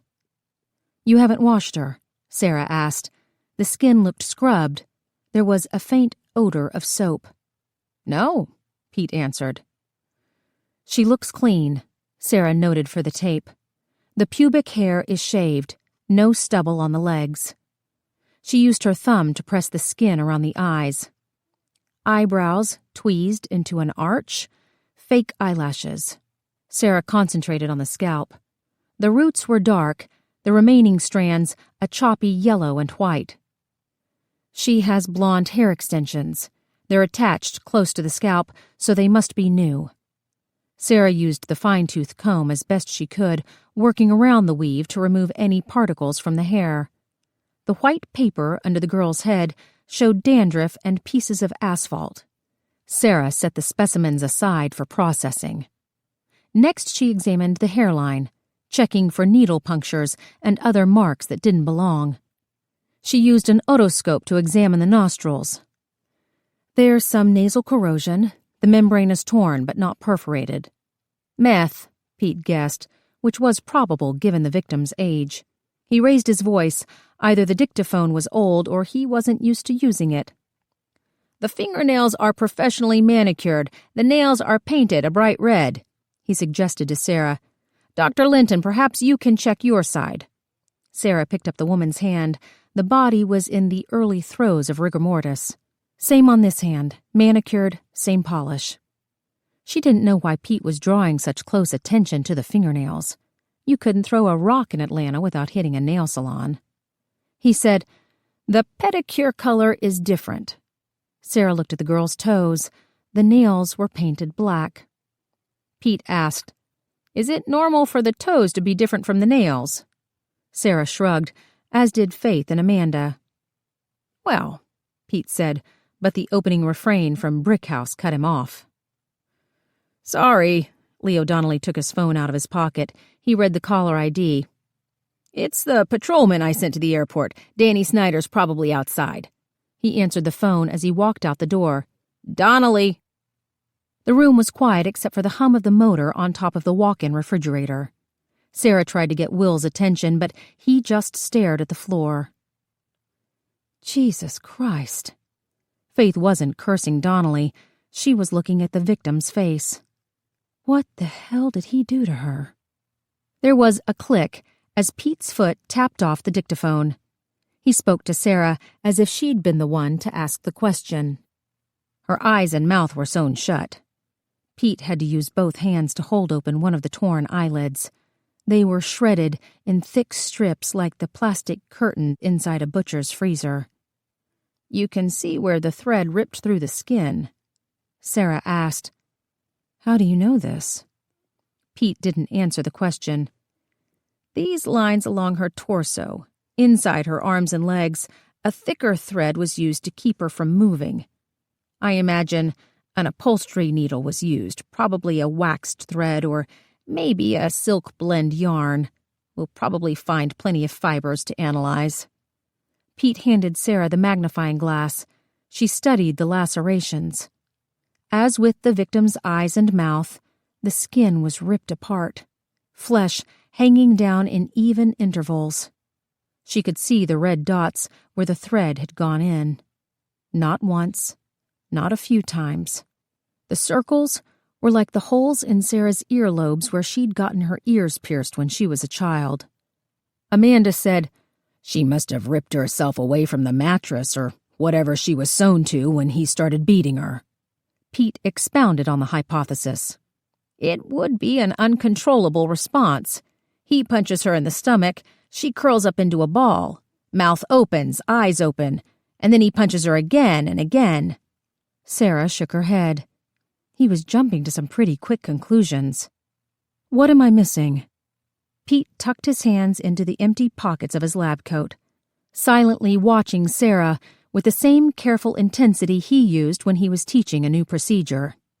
Amanda supplied, "This isn't our killer's first victim." Sarah still didn't understand. She asked Pete, "How do you know?" Will cleared his throat. Sarah had almost forgotten he was in the room. He said, "Because the same thing was done to my mother." 17. June 15th, 1975. Lucy Bennett. Father's Day. It was all over the radio. Richway was having a special sale. Davis Brothers was offering an all-you-can-eat buffet. The disc jockeys were talking about their favorite gifts from years past: shirts, ties, golf clubs. Lucy's dad was easy to buy for. They always got him a bottle of scotch. Then 2 weeks would pass, and if there was anything left in the bottle, they'd all get a drink on the 4th of July while they watched the fireworks explode over Lake Spivey. Lucy's dad. She didn't want to think about him. About anyone she used to know.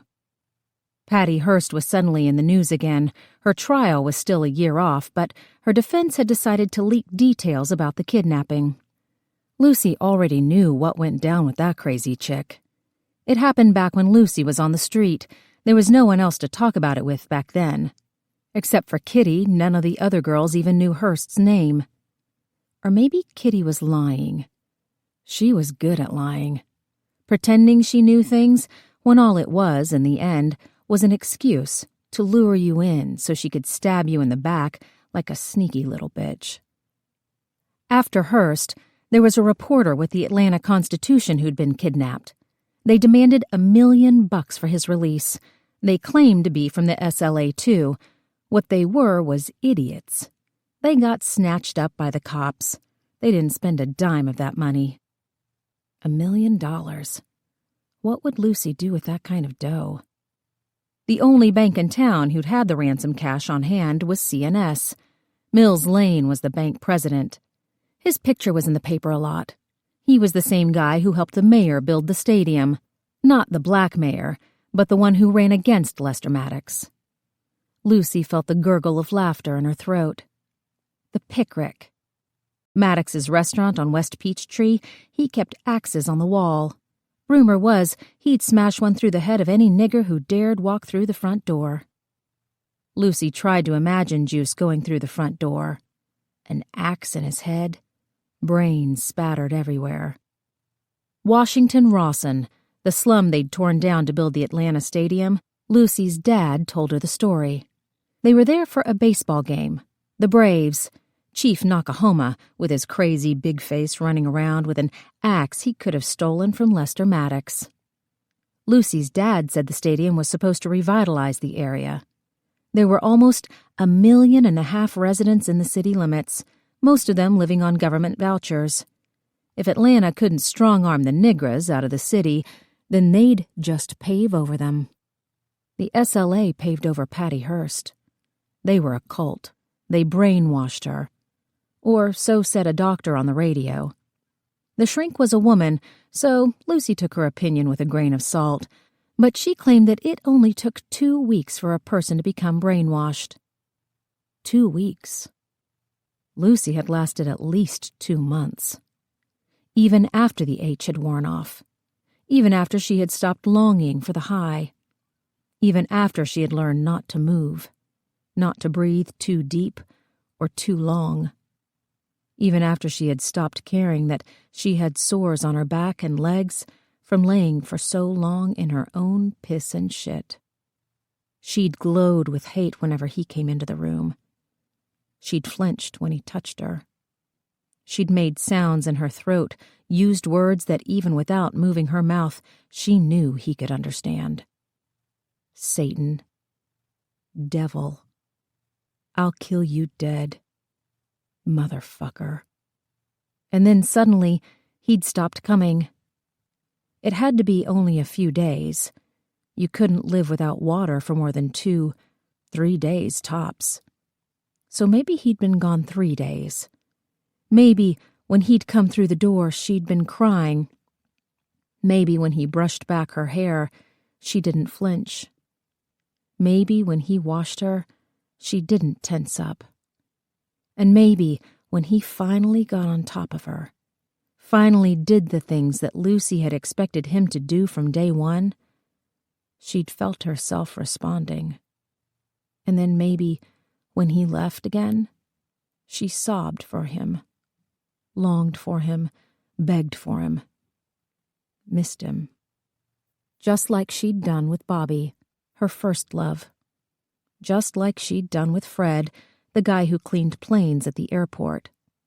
Then Chuck, who managed the apartment complex. Then countless others who had raped her, beat her, fucked her, left her on the side of the road for dead. Stockholm Syndrome. That's what the woman doctor on CBS radio called it. Walter Cronkite introduced her as a noted authority. She worked with victims of cults and mind control experiments. She seemed to know what she was talking about, but maybe she was just making excuses. Because what she was saying didn't entirely track. At least, not to Lucy. Not to the girl who slept in her own excrement. Not to the girl who couldn't move her arms or legs.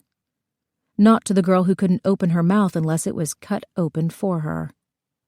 Couldn't blink without the razor-sharp edge of his pocket knife slicing through the tiny stitches of thread. The second Lucy saw an opening, the minute she saw even the sliver of a chance, she would escape. She would run to her freedom. She would crawl on her hands and knees back home. She would find her parents. She would find Henry. She would go to the cops. She would rip her body from this mattress and find a way to get home. Patty Hearst was a stupid bitch. She was in a closet, but no one held her down. She had a chance. She had ample opportunity. She'd stood with a rifle in that bank yelling SLA bullshit when she could have just run out the door and asked for help. If Lucy had a rifle, she'd use it to shoot the man in the head. She'd pound in his skull with the stock. She'd rape him with the long barrel. She'd laugh when the blood poured from his mouth and his eyeballs popped out. And then she'd find that woman doctor from the radio and tell her that she was dead wrong. Patty Hearst wasn't helpless. She could have gotten away. She could have bolted at any time. But then the doctor might point out that Lucy had something Patty Hearst did not. Lucy wasn't alone anymore. She didn't need Bobby, or Fred, or Juice, or her father, or even Henry ever again. She no longer marked time by the feel of warm sunlight rising or falling across her face, or the seasonal change in temperature. She marked her passage not in days, but in weeks and months and the cresting swell of her belly. It would happen any day now. Lucy was going to have a baby. 18. July 14th, 1975. Monday. Captain Bubba Keller was one of Duke's poker buddies, which meant that he likely had his white robe pressed at the dry cleaner where Dina Coolidge's mother had died. Keller's wife would be the one dropping off his laundry. He probably had no idea who cleaned it. Amanda had never given much thought to her father's Klan affiliation. The Klan still controlled the Atlanta Police Department when men like Duke Wagner and Bubba Keller joined. Membership was compulsory, the same as paying dues to the Fraternal Order of Police. Neither man had likely objected. They were both of German descent. They had both joined the Navy in hopes of being sent to the Pacific rather than having to fight in the European theater. They both wore their hair in tight military cuts. Their pants were always creased. Their ties were always straight. They took charge of things. They opened doors for ladies. They protected the innocent. They punished the guilty. They understood right and wrong. That is to say, they were right, and everyone else was wrong. Back in the late 60s, Police Chief Herbert Jenkins had drummed the Klan out of the force, but most of the men with whom Duke played poker still honored the former affiliation. As far as Amanda could tell, membership consisted solely of sitting around and grousing about how much things had changed for the worse. All they could talk about was the good old days, how much better things had been before the coloreds ruined everything. What they didn't acknowledge was that the things that made it bad for them made it better for everyone else. Over the last few days, Amanda had found herself thinking that injustice was never more tragic than when you found it knocking at your own door. She tried to keep this in perspective as she walked into the Atlanta jail. Captain Bubba Keller took pride in his post, though the Decatur Street building was despicable, worse than anything you'd find in Attica. Bats hung from the ceiling. The roof had gaping holes. The concrete floor was crumbling. During the winter, prisoners were allowed to sleep in the hallways rather than risk freezing to death inside their cells. Last year, a man had been rushed to Grady after being attacked by a rat. The creature chewed off most of his nose before the guards managed to beat it off with a broom. The most surprising part of that story was not that there was a broom at the jail, but that a guard had noticed something was amiss. Security was lax. Most of the men were already inebriated when they showed up for work. Escapes were routine, a problem compounded by the fact that the secretarial pool was adjacent to the cells. Amanda had heard horror stories from some of the typists about rapists and murderers running past their desks on their way out the front doors. "Ma'am," a patrolman said, tipping his hat to Amanda as she walked up the stairs. He took a deep breath of fresh air as he headed toward the street. Amanda imagined she'd do the same thing when she left this nasty place. The smell was almost as bad as the projects. She smiled at Larry Pierce, who ran the property room from behind a caged door. He gave her a wink as he sipped from his flask. Amanda waited until she was on the stairs to look at her watch. It wasn't yet 10 in the morning. Half the jail was probably lit. The whir of Selectrics got louder as Amanda headed toward the typing pool. This had been her dream job, but now she couldn't imagine sitting behind a desk all day. Nor could she imagine working for Bubba Keller. He was lecherous and bombastic, two things he didn't bother to hide from Amanda, despite being close friends with Duke. She often wondered what would happen if she told her father that Keller had grabbed her breast on more than one occasion, or about the time he'd pushed her up against the wall and whispered filthy things in her ear. Amanda wanted to think that Duke would be angry, that he would end the friendship, that he would pop Keller in the nose. The possibility that he might not do any of these things was likely what kept her from telling him. True to form, she could hear Keller's raised voice over the hum of typewriters. His office faced the typing pool, which was large and open. 60 women sat behind rows of desks, diligently typing, pretending that they couldn't hear what was going on a few yards away. Holly Scott, Keller's secretary, stood in his open doorway. She was wise not to go in. Keller's face was bright red. He waved his arms in the air, then swooped down his hand and pushed all the papers onto the floor. "You goddamn do that!" he yelled. Holly mumbled something back, and he picked up his telephone and threw it against the wall. The plaster cracked, sending down a rain of white powder. "Clean up this mess!" Keller ordered, grabbing his hat and stomping out of his office. He stopped when he saw Amanda. "What the hell are you doing here?" The lie came without much thought. "Butch Bonnie asked me to check." "I don't care," he interrupted. "Just don't be here when I get back." Amanda watched him push his way toward the exit. He was the very definition of a bull in a china shop. Desks were shoved out of the way, stacks of paper were knocked onto the floor. There were 60 women seated at 60 desks, working on 60 typewriters and trying their darndest not to be singled out. And then finally, there was an audible collective sigh of relief as Keller left the room. The typewriters were momentarily silenced. Someone screamed back in the cells. Holly said, "Good night, Irene." Titters of laughter went around the room. The typewriters whirred back into motion. Holly waved Amanda back into Keller's office. "Goodness," Amanda said. "What was that about?" Holly bent over, picking up a broken bottle of old Granddad bourbon. "I just lost it." Amanda knelt down to help her pick up the scattered papers. "Lost it how?"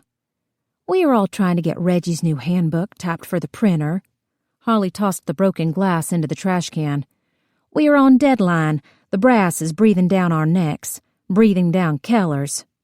And so Keller thinks that's the perfect time to call me into his office and tell me to show him my tits." Amanda sighed. She was familiar with the request. It was usually followed by a disturbing laugh and a groping hand. And I told him I was going to file a complaint against him." Amanda picked up the telephone. The plastic was cracked, but it still had a dial tone. "Would you really do it?" "Probably not," Holly admitted. "My husband told me if he does it again to just get my purse and leave." "Why don't you?" "Because that asshole's one more tantrum away from a heart attack. I'm going to outlive him if it kills me." She scooped up the last of the papers. There was a smile on her face. "What are you doing here, anyway?" "I need to talk to an inmate." "White or black?" "Black." "Good. There's an awful case of lice being passed around." Everyone knew the coloreds didn't get lice. "Keller's going to have to set off a can of DDT back there. It's the 3rd time this year. The smell is just awful." Holly took a pen off the desk and held it over a sheet of paper. "Who's the girl?" Amanda felt a thickness in her throat. "Male." Holly dropped the pen. "You want to go back there to talk to a black man?" "Dwayne Matheson." "My God, Mandy, are you crazy? He killed a white woman. He already confessed. I just need a few minutes. No. She vehemently shook her head. Keller would have my scalp, and rightfully so. I've never heard anything so crazy. Why on earth would you want to talk to him?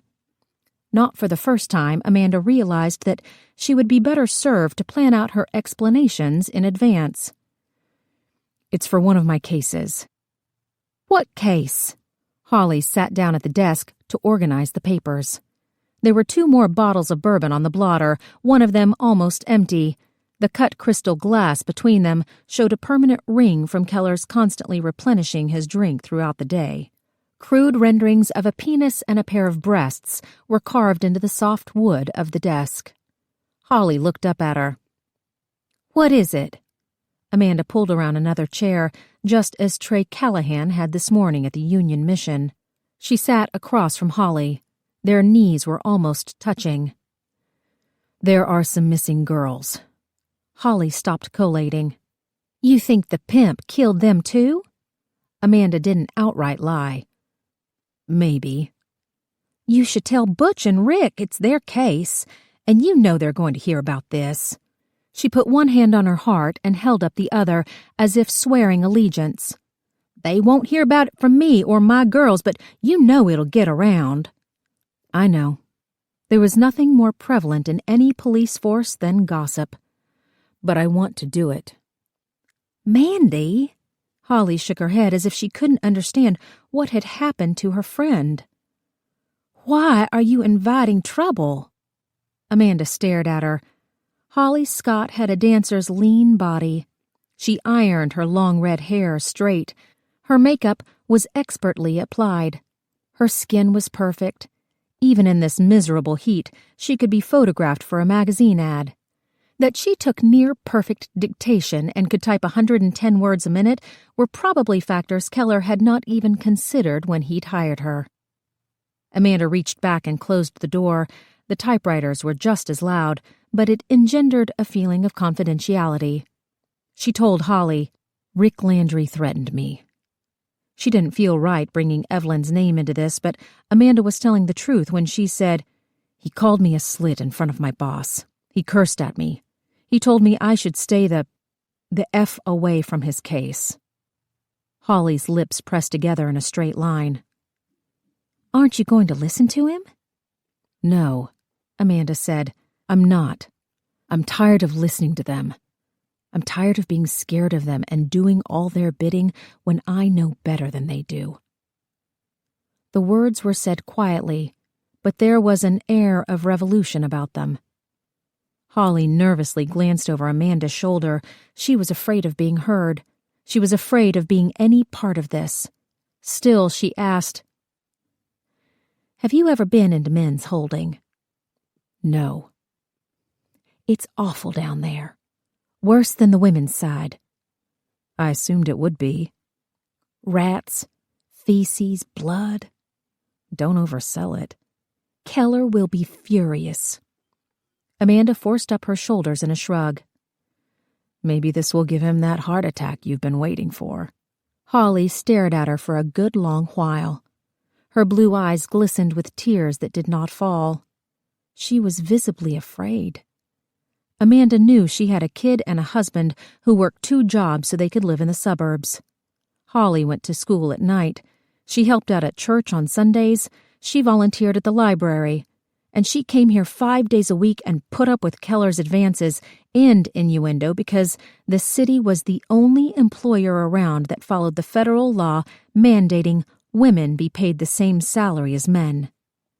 And yet, Holly held Amanda's gaze as she reached over for the phone on Keller's desk. Her finger found the dial. There was a slight tremor in her hand. She didn't have to look down as she dragged the rotary back and forth. Holly put through calls for Keller all day long. She was silent as she waited for the line to engage. Martha, she said, this is Holly up in Keller's office. I need you to have a prisoner transferred to holding for me. Amanda watched her carefully as Holly relayed Dwayne Matheson's information. She had to shuffle through the papers from Keller's desk to get his arrest record, which had his booking number. Her hands steadied as they performed the familiar task. Her nails were short and clear-coated like Amanda's. Her skin was almost as white as Jane Delray's, though, of course, absent any track marks. Amanda could see the thin blue lines of the veins in the back of the other woman's hand. She looked down at her own hands, which were clasped in her lap. Her nails were neatly trimmed, though she hadn't bothered with polish the night before. The skin along the side of her palm was scratched. Amanda didn't remember injuring herself. Maybe she'd scraped off the skin while she was cleaning her father's house. There was a piece of metal sticking out of the refrigerator that always caught her hand when she cleaned it out. Holly put down the phone. "He's being transferred. It'll be about 10 minutes. She paused. "I can call them back, you know. You don't have to go through with this." Amanda had other things on her mind. "Can I use the phone while I wait?" "Sure." Holly groaned as she hefted the phone around. "I'll be outside. I'll let you know when they're ready." Amanda found her address book in her purse. She should be scared about coming face to face with Juice again, but looking at her scratched hand had put a question in her mind. She kept an index card in the back of her address book that listed the numbers she used on a daily basis. Butch was constantly leaving out details in his notes. Amanda had to call the morgue at least once a week. She usually talked to the woman who handled the filing, but today she asked for Pete Hansen. The phone was picked up on the third ring. "Coolidge!" Amanda considered hanging up, but then she had a flash of paranoia, as if Dina Coolidge could somehow see her. The jail was only a few buildings down from the morgue. Amanda glanced around nervously. Dina said, "Hello?" "It's Amanda Wagner." The woman let some time pass. "Uh-huh." Amanda looked out into the typing pool.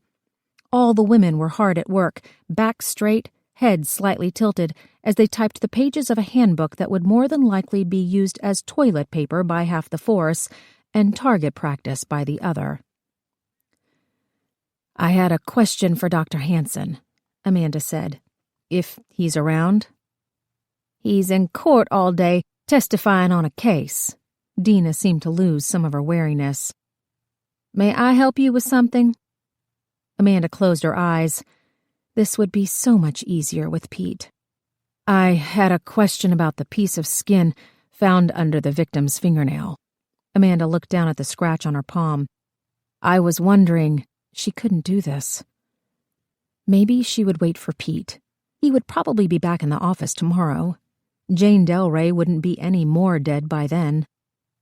Dina said, "Come on, girl, don't waste my time, spit it out." "Pete found something under the girl's fingernail on Saturday." "Right, skin tissue. She must have scratched her assailant." "Did you analyze it yet?" "Not yet. Why?" Amanda shook her head, wishing she could just melt into the chair. It was probably best to just blurt it out. "If the attacker was Negro, wouldn't the skin under the girl's fingernail be black?" Dina was quiet for a few seconds. "Well, you know, Pete's got this special light. You shine it on the skin sample, and it glows this kind of orange if it's from a Negro." "Really?" Amanda had never heard of such a thing. "Did he test the skin yet? Because I think..." At first she thought Dina was crying. Then Amanda realized the woman was laughing so hard that she had started gulping for air. "Oh, very funny," Amanda said. "I'm hanging up now." "No, wait." Dina was still laughing, though she was obviously trying to get it under control. "Wait, don't hang up." She kept laughing. Amanda looked down at Keller's desk. Cigarette butts spilled out of the ashtray.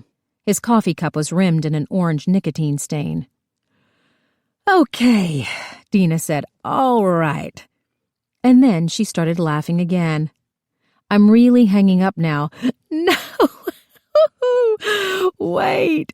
She coughed a few times. "I'm good now. I'm good." "I was asking a sincere question." "I know you were, honey. I know." She coughed again. Listen, you know that Pure and Simple lotion ad shows the different layers of skin? Amanda couldn't tell whether or not she was setting up another joke. I'm serious, girl, listen to me. Okay, I know the ad. The skin basically has 3 layers, all right? All right. Usually, when you scratch someone, you get the upper dermis, which is white no matter who you are. In order to get the pigmented layer of skin, the black part, you'd have to scratch to the subcutis, which means the fingernail would have to go deep enough to cause some serious bleeding. And it wouldn't be a sliver of skin you'd have to scrape out from under the fingernail, it'd be a chunk. Amanda detected Pete's patient teaching tone in the woman's words. So there's no way to tell if the girl from Friday scratched a black assailant or a white one? Dina was quiet again, though this time she wasn't laughing. You're talking about that pimp they arrested for killing that white girl, aren't you? Amanda saw a guard standing by Holly's desk. He was gangly, with an untrimmed mustache and dark hair. Holly waved Amanda over. Juice was ready. Amanda, Dina asked. I'm not playing now. You best think about what you're doing. I assumed you'd be eager to help one of your own kind. That murdering bastard ain't got nothing to do with me. She lowered her voice. I'm eager to keep my head attached to my shoulders is what I am. Well, thank you for answering my question. Wait. Holly's waving took on an urgency. She was probably afraid Keller would return. Amanda held up her finger, indicating she needed a minute. What is it? Be careful. The same people protecting you right now are going to be the same ones coming after you when they find out what you're doing. There was a long silence after that. Both of them reflected on the words. Thank you. Amanda tried not to read anything into Dina's gruff goodbye. She hung up the phone. Her heart was thumping in her chest. The woman was right. Duke would be furious if he knew what Amanda was doing. So would Keller, so would Butch and Landry, and possibly Hodge. Add the whole department to that if they found out she was trying to help a black man get out of jail. A black man who'd already confessed to murder. Holly came to the doorway. Hurry up, Mandy. Philip's going to take you down and stay with you. She lowered her voice. He's not so bad. Amanda felt the urge to flee. Her bravado was going up and down like a piston engine. I'm ready. She stood from the desk. She forced a smile onto her face as Philip came into the office. He was wearing the dark blue uniform of the prison guards, a set of keys hanging from one side of his belt, and a nightstick dangling from the other. He was younger than Amanda, but he talked to her as if she was a child. You sure you want to be doing this, gal? Amanda swallowed past the lump in her throat. She wished that Evelyn were there to give her strength. Then she felt guilty because Evelyn had been taking the brunt of the anger lately, not just from Rick Landry, but from Butch and whoever had transferred her into Model City. Maybe Evelyn was right. Maybe people were careful with Amanda because they were afraid of Duke. Instead of being afraid of him herself, Amanda should be taking advantage of it. At least, for as long as she could. I'm not sure we've met.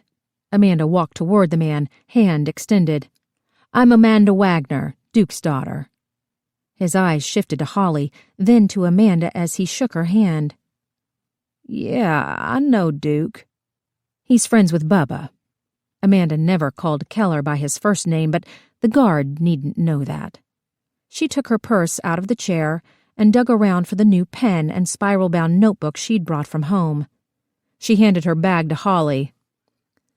Mind holding on to this for me? Holly stared wide-eyed as Amanda walked out of the office. She forced herself to keep a steady pace as she passed through the typing pool. The constant spinning and pecking of the selectric balls seemed to match the erratic beats of her heart. But Amanda forced herself to keep walking. Going into the men's jail was likely the same as going into a swimming pool. You either jumped in and experienced that quick shock of cold, or you dragged it out, walking in slowly, your skin prickling with goosebumps, your teeth chattering. Amanda jumped right in. She held onto the railing as she walked down the stairs. She didn't wait for Philip to open the door. She pushed it with the palm of her hand. The cells. Holly was right. The men's side was far worse than the women's. Large cracks split the walls. Pigeons cooed from the rafters. Their droppings littered the concrete floor. She stepped over a passed-out wino leaning against the wall. She ignored the catcalls and the stares. She kept her posture straight, her eyes ahead, until Philip spoke. "It's on the left." Amanda stopped in front of a door. Someone had used a knife to carve "interrogation" into the thick lead paint. There was a square window at eye level, though the glass was nearly opaque with grime. Philip took out a set of keys and searched for the right one. He swayed slightly, obviously from drink. Finally, he found the correct key. He slid it into the lock and pushed open the door. Amanda turned around, preventing him from going in. She said, "I've got it from here." He laughed, then saw she was serious. "Are you nuts?" "I'll call you if I need you." "That ain't gonna be enough time." He indicated the door.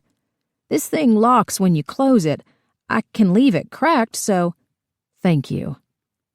She pulled one of Rick Landry's moves, closing the space between them, forcing him back without having to touch him.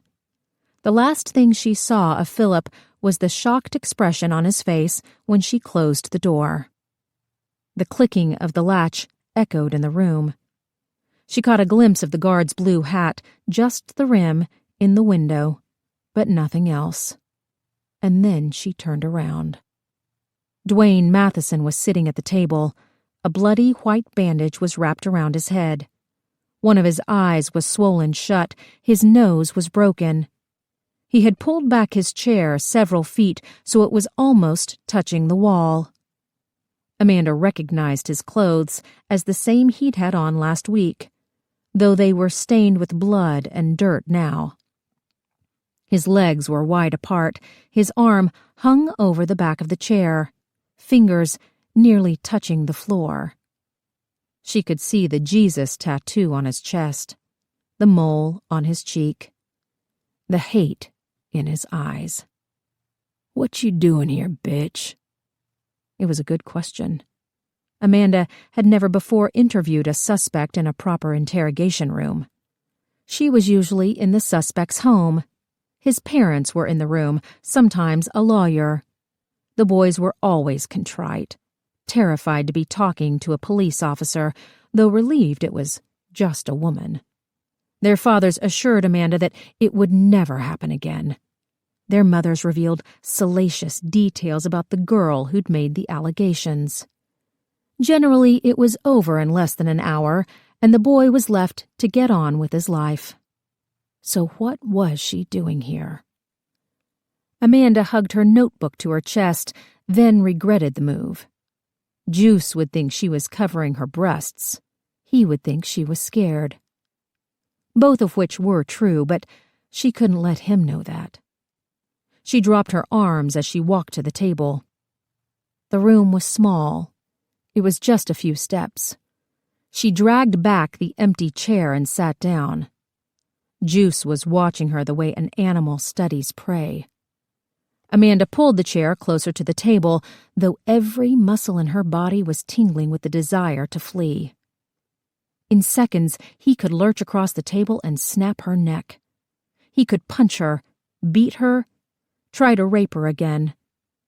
Amanda had always worried that if something bad happened, a man broke into her apartment in the middle of the night, an attacker cornered her in an alley, she would not be able to scream. She hadn't screamed before when Juice had threatened her. Could she scream now if he lunged for her? Would Philip even hear her? If he did, would he be able to find his keys in time to stop the worst of it? Amanda couldn't generate enough saliva in her mouth to swallow.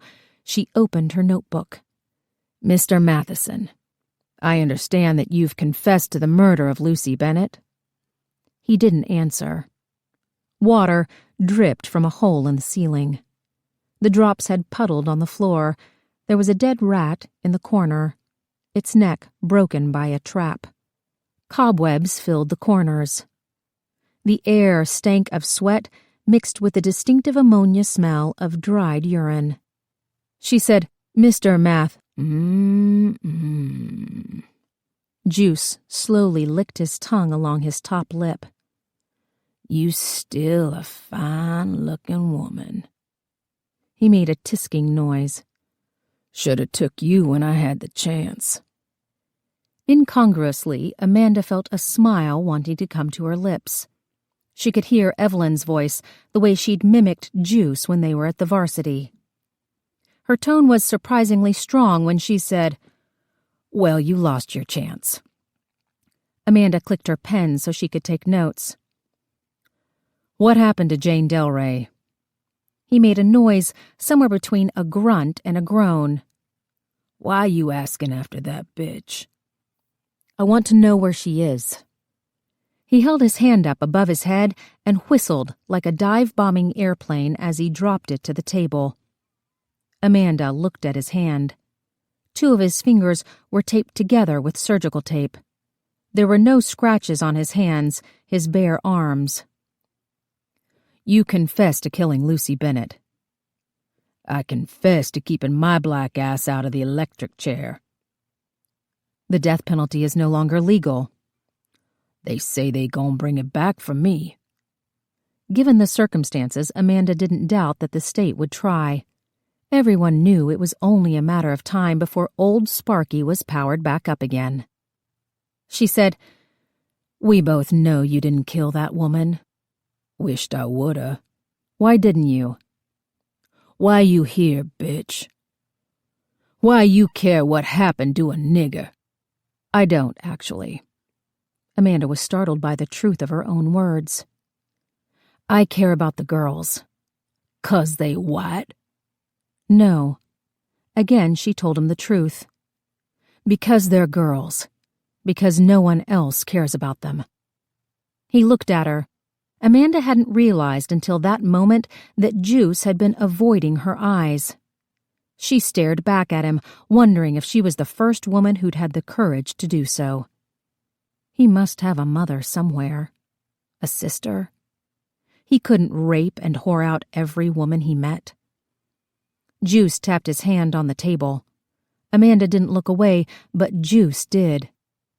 "You're like her." "Like who?" "Lucy." He kept tapping his fingers on the tabletop.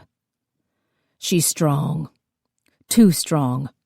I break her down, but she always get back up." "Was Kitty like that too?" "Kitty," he snorted. "That bitch near about broke me, you hear what I'm saying?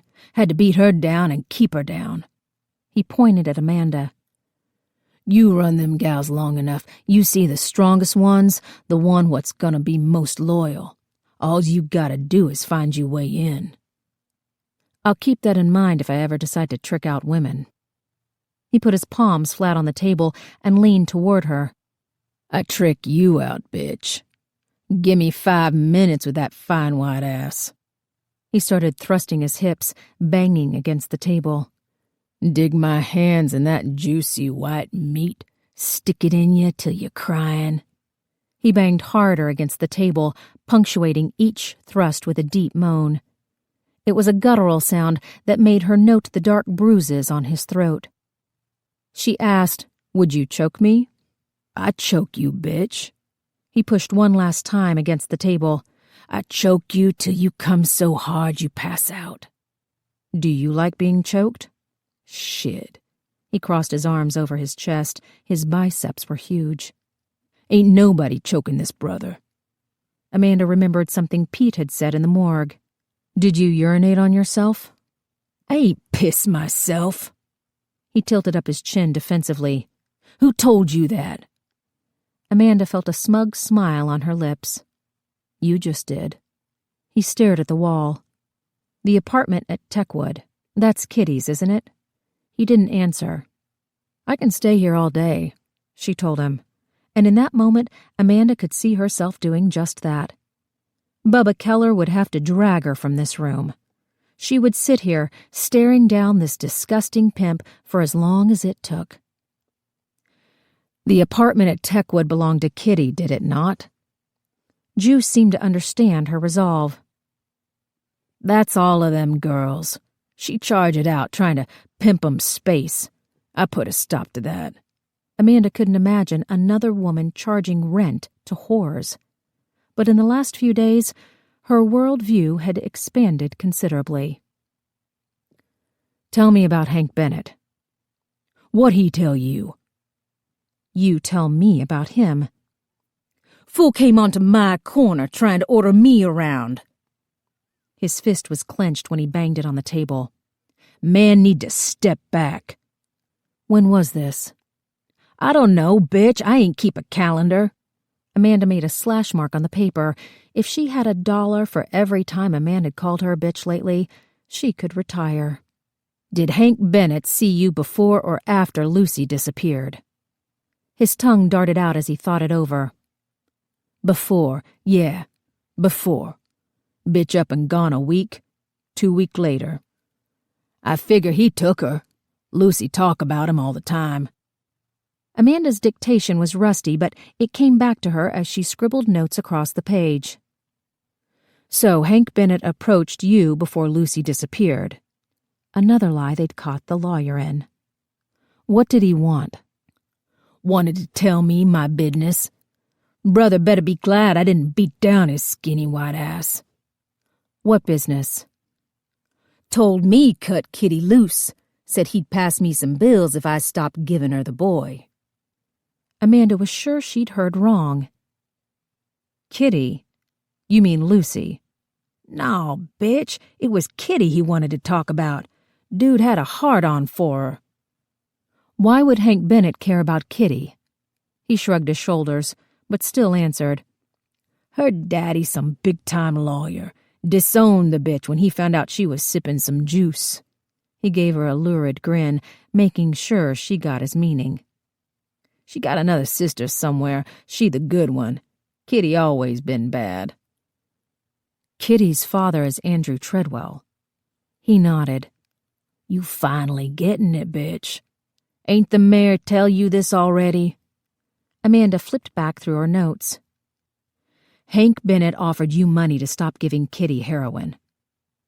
Why you keep repeating everything I say? Because it doesn't make sense, Amanda admitted. Hank Bennett comes to you about Kitty. He doesn't ask about his sister? Ask to see her? Juice shook his head. He's not worried about Lucy? Again, Juice shook his head. And a week later Lucy disappeared? Yeah, and about a week after. He snapped his fingers. Kitty gone. Amanda remembered Jane's words. Just disappeared. That's right. What about Mary? He snorted. Bitch gone too, about 2-3 months later. Ain't been a while since I lose that many girls at a go. Usually some other pimp trying to poach me off. You had 3 girls disappear in as many months. Amanda wasn't asking him a question. She was trying to get her head around what had happened. Did you ever see Lucy with a letter from her brother? He gave a curt nod. Had it in her purse. Can you read? Bitch, I ain't ignorant. Amanda waited. Some bullshit about how he missed her when I knowed that ain't the truth. Said he wanted to meet with her. Juice thumped the table with his fingers. Shit. Brother wanna see her, he could have spent 5 more minutes on my corner. I told him she'd be right there. Amanda scribbled down his words as she tried to think through her next question. Was there anyone hanging around who was... Scary wasn't the right word for a man like Juice. Who wasn't right? Someone who was dangerous or violent? Someone you wouldn't trust with your girls? Bitch, I charge extra for that. He smiled. One of his front teeth was missing. The gum was raw. They some weird motherfuckers out there. He cleared his throat. Excuse me. Amanda nodded at the apology. What weird people? They's a dude likes to fist 'em. He pumped his fist in the air. Amanda guessed he meant punching the girls. They's one use a knife, but he all right. He never stick nobody. Least not with the blade. Anyone else? They's that tall dude runs the soup kitchen. I've heard about him. He real tight with the dude at the mission. So, Trey Callahan had lied to them too. Dude always comin' round at night trying to preach to my gals. The man from the soup kitchen. Juice nodded. Were the girls ever afraid of him? Shit, they ain't afraid of nothing when I'm around. That's my job, bitch. She made yet another slash on the paper. This man from the church came at night to your street corner and tried to preach to Lucy and Kitty and... No, they gone by then. Married, too. He sat up in his chair. Look it, that's salvation shit okay during the day. But don't come shooting off about Jesus while I'm trying to do my business. You feel me? I do. Amanda leaned forward. Tell me who killed Jane Delray. You get me out of here? Amanda was getting good at this game, but she wasn't quite there yet. Juice obviously read her expression. Shit. He slumped back in his chair. You can't do nothing, bitch. If I could find someone from City Hall to talk to you, could you tell him who killed Jane? Another slit? No, a man. Someone in charge. Amanda didn't know anyone downtown except for a bunch of secretaries. Still, she kept her shoulders straight, put some threat into her tone. But you have to tell him something meaningful. You have to give him a name that can be followed up on. Otherwise, that deal you made with Butch and Landry goes out the window. I promise you, the state will bring back the death penalty. By the time it goes to the Supreme Court, you'll be dead. There was a tapping sound. His leg had started moving up and down. The heel of his patent leather shoe clicked against the concrete. I got a deal. Done made my confession. That doesn't matter anymore. What you mean? I mean, you confessed to killing Lucy Bennett, not Jane Delray. Once I tell them about the mistake, she shrugged. I hope they remember to shave your head before they strap that metal cap on. He was nervous. His breath whistled through his broken nose. What you mean, bitch? You hear about the last guy they executed? His hair caught on fire. The switch was too hot. They couldn't turn it off. He burned alive. Flames went as high as the ceiling. He screamed for 2 whole minutes before they found the junction box and shut it down. Juice's throat worked. His leg was shaking so hard that his knee bumped the table. Give me a name, Juice. Tell me who killed Jane. His fist clenched and unclenched. The table trembled. Give me a name. He pounded his fist against the table. I ain't got a name. Amanda clicked her pen. She closed her notebook. She hadn't flinched. She kept perfectly calm, waiting. God damn. He spoke through clenched teeth. God damn them bitches. Get me on the hook for this shit. Who would want to kill Jane? Everybody, he said. She mouth off all the time, make enemies on the street. Anyone who would murder her? Not without getting their throat slit. Bitch kept a knife in her purse, all them do. Girl knew how to use it. Can't turn your back on her for a minute, bitch mean as a snake. That's pretty rich coming from her pimp. He didn't respond. His shoulders rounded. He gripped his hands in his lap. What'd that other bitch say? About Kitty knowing the mayor. You think he can give a brother a hand, get me out of this mess? I told you if you tell me the truth, maybe I can help you.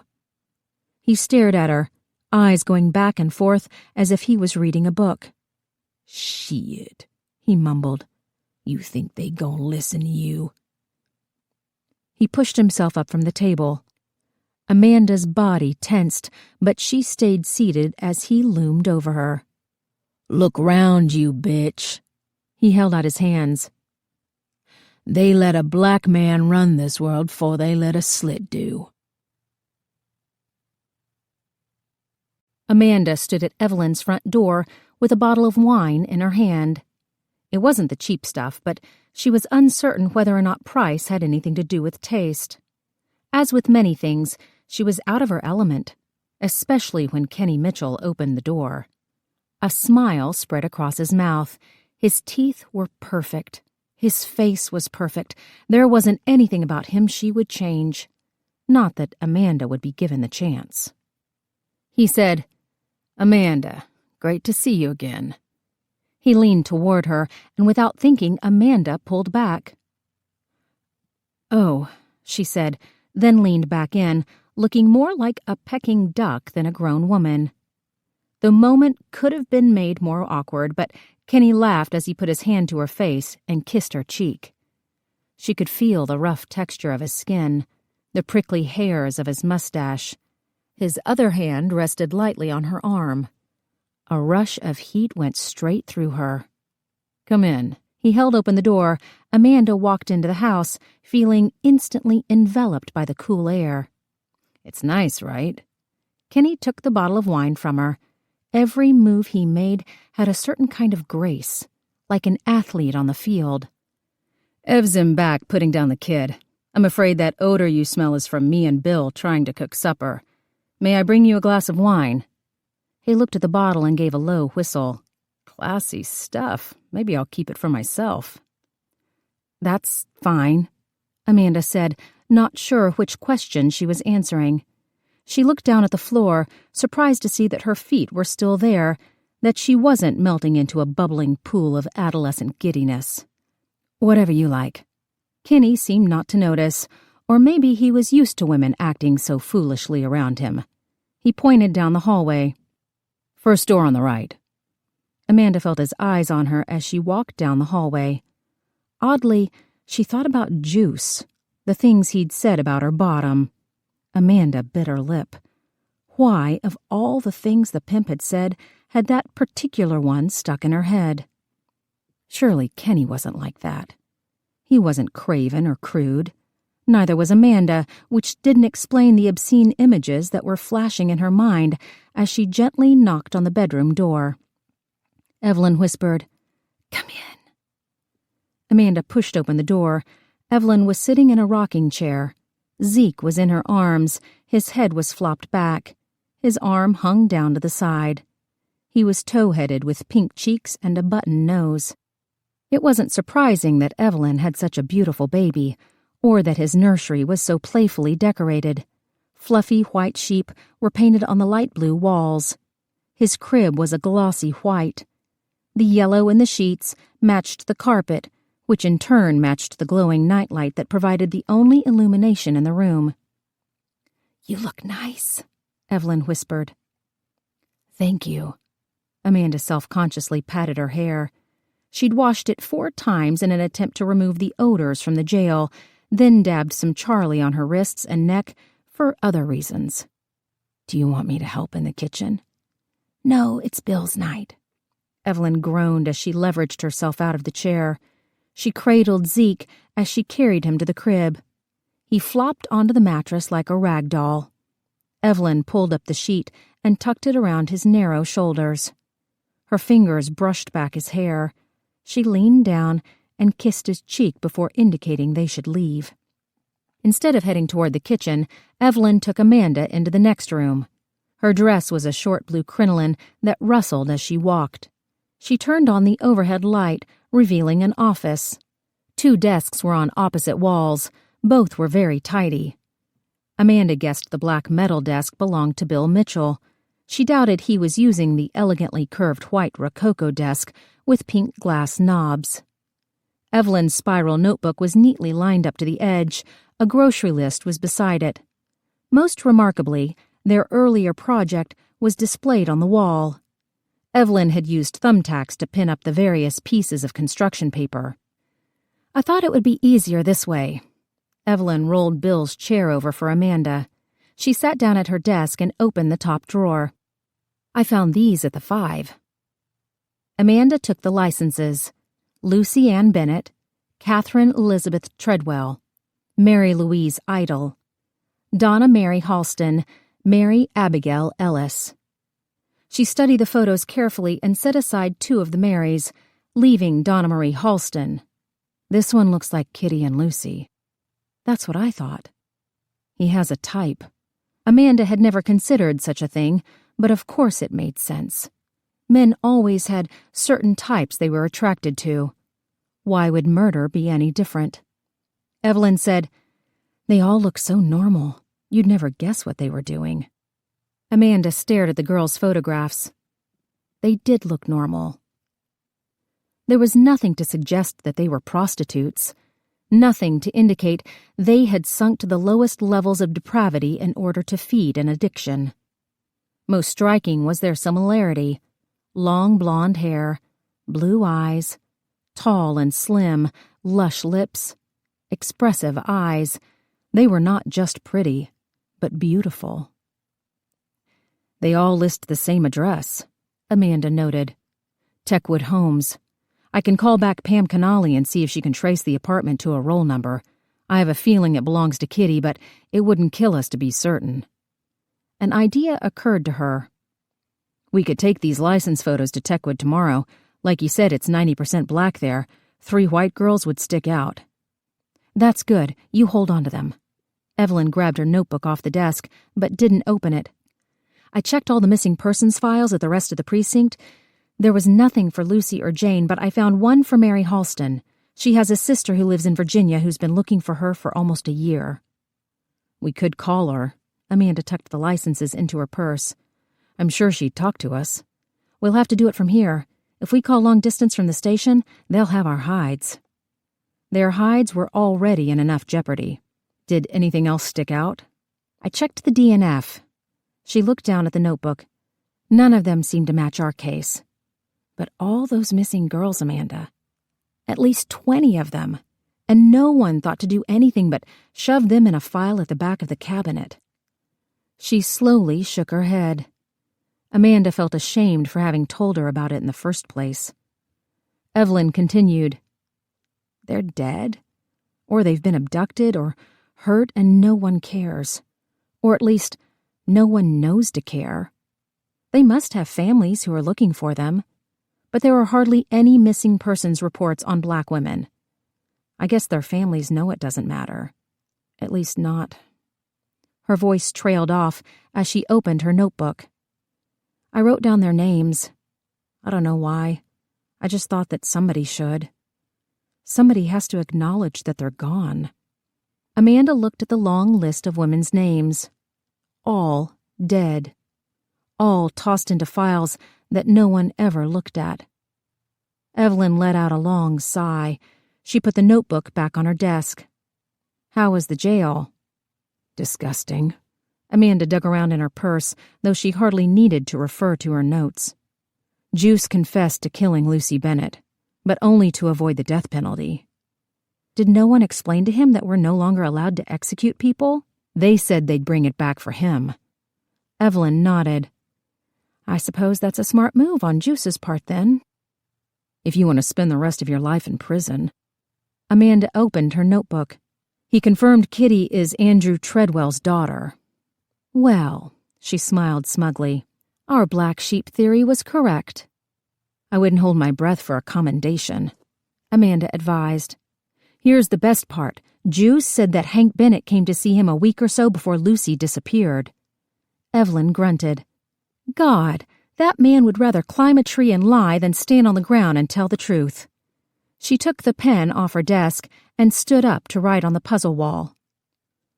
Saw sister 1 week prior to disappearance, she called out, writing down the words under Hank Bennett's name. What else did you say? Hank Bennett told him to cut Kitty off heroin. You mean Lucy? No, I mean Kitty. Evelyn turned around. Why would Hank Bennett want Juice to cut Kitty off heroin?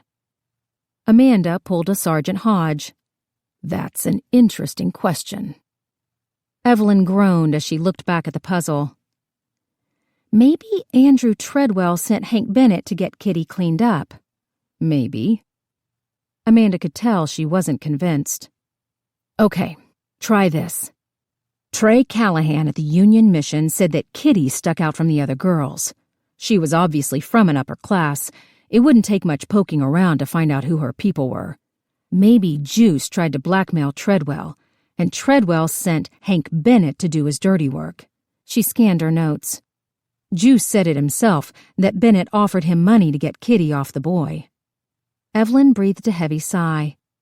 Bennett went to bribe Juice about Kitty, but then he saw that his sister was there? Juice said that Bennett didn't see Lucy at the time, but who knows? They all lie. Yes, they do.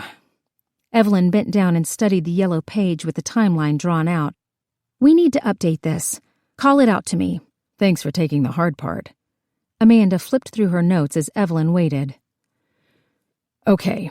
The letter for Lucy Bennett comes to the Union Mission.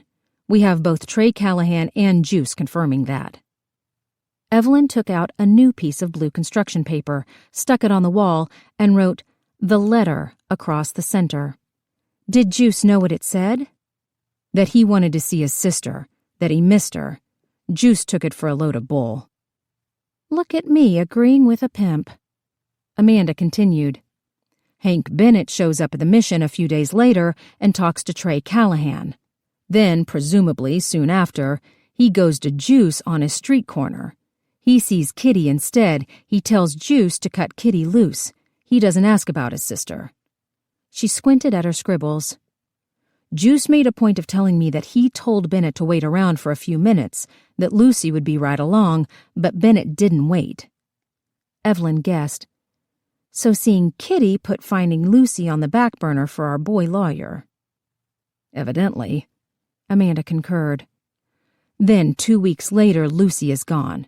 A week or so after that, Kitty is gone. And then Mary disappeared after that. Amanda looked up from the notebook. 3 girls gone. But why? Tell me so I can stop writing. Evelyn shook a cramp out of her hand before she finished the updating. Finally, she stood back and stared at the timeline. They both did. The puzzle was sprawling now, different bits of information floating around without a seeming connection. I feel like we're missing something. Okay. Amanda stood up. Pacing sometimes helped her think. Let's think about it this way. Bennett was trying to get in touch with his sister. His father was dead. His mother wanted to see her daughter to let her know what had happened. So, Hank goes to the streets looking for Lucy. Only he finds Kitty Treadwell. All right. Bennett said that he sent Lucy the letter in August. He remembered it because he'd just graduated law school and his father was recently deceased. Later, he told us that he was a first-year associate at Treadwell Price. Oh, Evelyn drew out the word. She picked up her pen and wrote down the approximate dates. Bennett sees Kitty hoard out on the streets and parlays that into a job with Treadwell Price? She smiled. That's a top firm. A job there sets you up for life. I can totally see that weasel trying to work his sister's tragedy to his own benefit. Right. Evelyn sat back down in the chair. But what does this have to do with Jane Delray? And why would Bennett lie about the ID? What does he gain from Lucy being dead? Oh! She excitedly jabbed the pen in the air. Insurance! I was looking at it from the wrong angle. Of course there's no policy on Lucy. Bennett told us himself his father's dead. The mother's just as good as, which leaves the estate and whatever policies the parents have to the children. She sat up in the chair. Maybe Bennett wanted to see Lucy in order to get her to sign away her claim to the estate. That happened with one of Bill's clients last year. The old man was batty as a fruitcake. His children got him to sign away every last dime. Hank Bennett certainly strikes me as an opportunist. And besides, what would be the alternative? Evelyn asked. That Bennett killed Jane Delray? We saw him 2 days ago. His hands were perfectly clean. No cuts or bruises, which is exactly what you'd get if you attacked somebody. Amanda remembered the skin under Jane Delray's fingernails. She scratched her assailant. You would think he'd have a mark on the back of his hands or his neck or face. Unless she scratched his arm, his chest, he was wearing a three-piece suit. Who knows what was under there? Evelyn blew out a puff of air. I don't see Hank Bennett strangling a prostitute to death, then throwing her off the roof of Techwood Homes, do you? Amanda didn't know what the man was capable of. I just get a bad feeling about him. Me too. They both stared at the wall. Amanda let her gaze wander, picking up different names out of order. She said, Juice told me that Kitty was renting out her apartment to the other girls. I guess she gets that entrepreneurial spirit from her father. The next logical step would be to interrogate Andrew Treadwell and Hank Bennett. Or we could flap our hands and fly to the moon. We should go back to Trey Callahan at the Union Mission. Juice said that he's friends with the guy who runs the soup kitchen. Evelyn's mouth dropped open in surprise. Is it just me, or does everyone lie to us? They lie to the men, too. No one tells you the truth if you have a badge. Well, I suppose we should tell Betty Friedan we've finally achieved some parity. Amanda smiled. We should talk to the soup kitchen guy, too. We still don't know who Butch's CI is. Someone at Techwood identified Jane Delray as Lucy Bennett. Evelyn took a clean sheet of paper out of her desk drawer. Okay, first thing tomorrow, Union Mission, then the soup kitchen, then Techwood to show around the photographs of the girls. Do you think we could sneak a picture of Hank Bennett? She tapped her pen on the desk. I know a gal over at the Driver's License Bureau. I bet we can get his photograph that way. Amanda looked at her friend. She was showing the same mixture of excitement and purpose that Amanda had felt all week. Something about working this case made them forget the danger involved. She said, 2 people warned me off this today. Landry? Free, then. Holly Scott and Dina Coolidge. They both told me that I was crazy to be doing this. Evelyn chewed her lip. She didn't have to say that the women were right. Amanda asked, Are we really going to keep doing this? Evelyn stared back at her rather than respond. They both knew that they should stop. They both knew what was on the line. Not just their jobs. Their lives. Their futures. If they were fired from the police force, no one else would hire them. They would be pariahs. Girls, Bill Mitchell called. Supper's on. Evelyn stood up. She squeezed Amanda's hand. Pretend it's wonderful, whatever it is. Amanda didn't know whether Evelyn was referring to Bill's supper or the mess they were getting themselves into. Either way, she couldn't help but feel admiration as she followed the other woman into the hallway. Evelyn was either the most upbeat person the world had ever offered, or the most delusional. Ladies, Kenny was standing beside the hi-fi with a record in his hands. What's your pleasure? Evelyn smiled back at Amanda as she headed toward the kitchen, leaving her to answer the question. Kenny suggested, Skinnerd, Allman Brothers, Clapton. Amanda figured she might as well get this out of the way.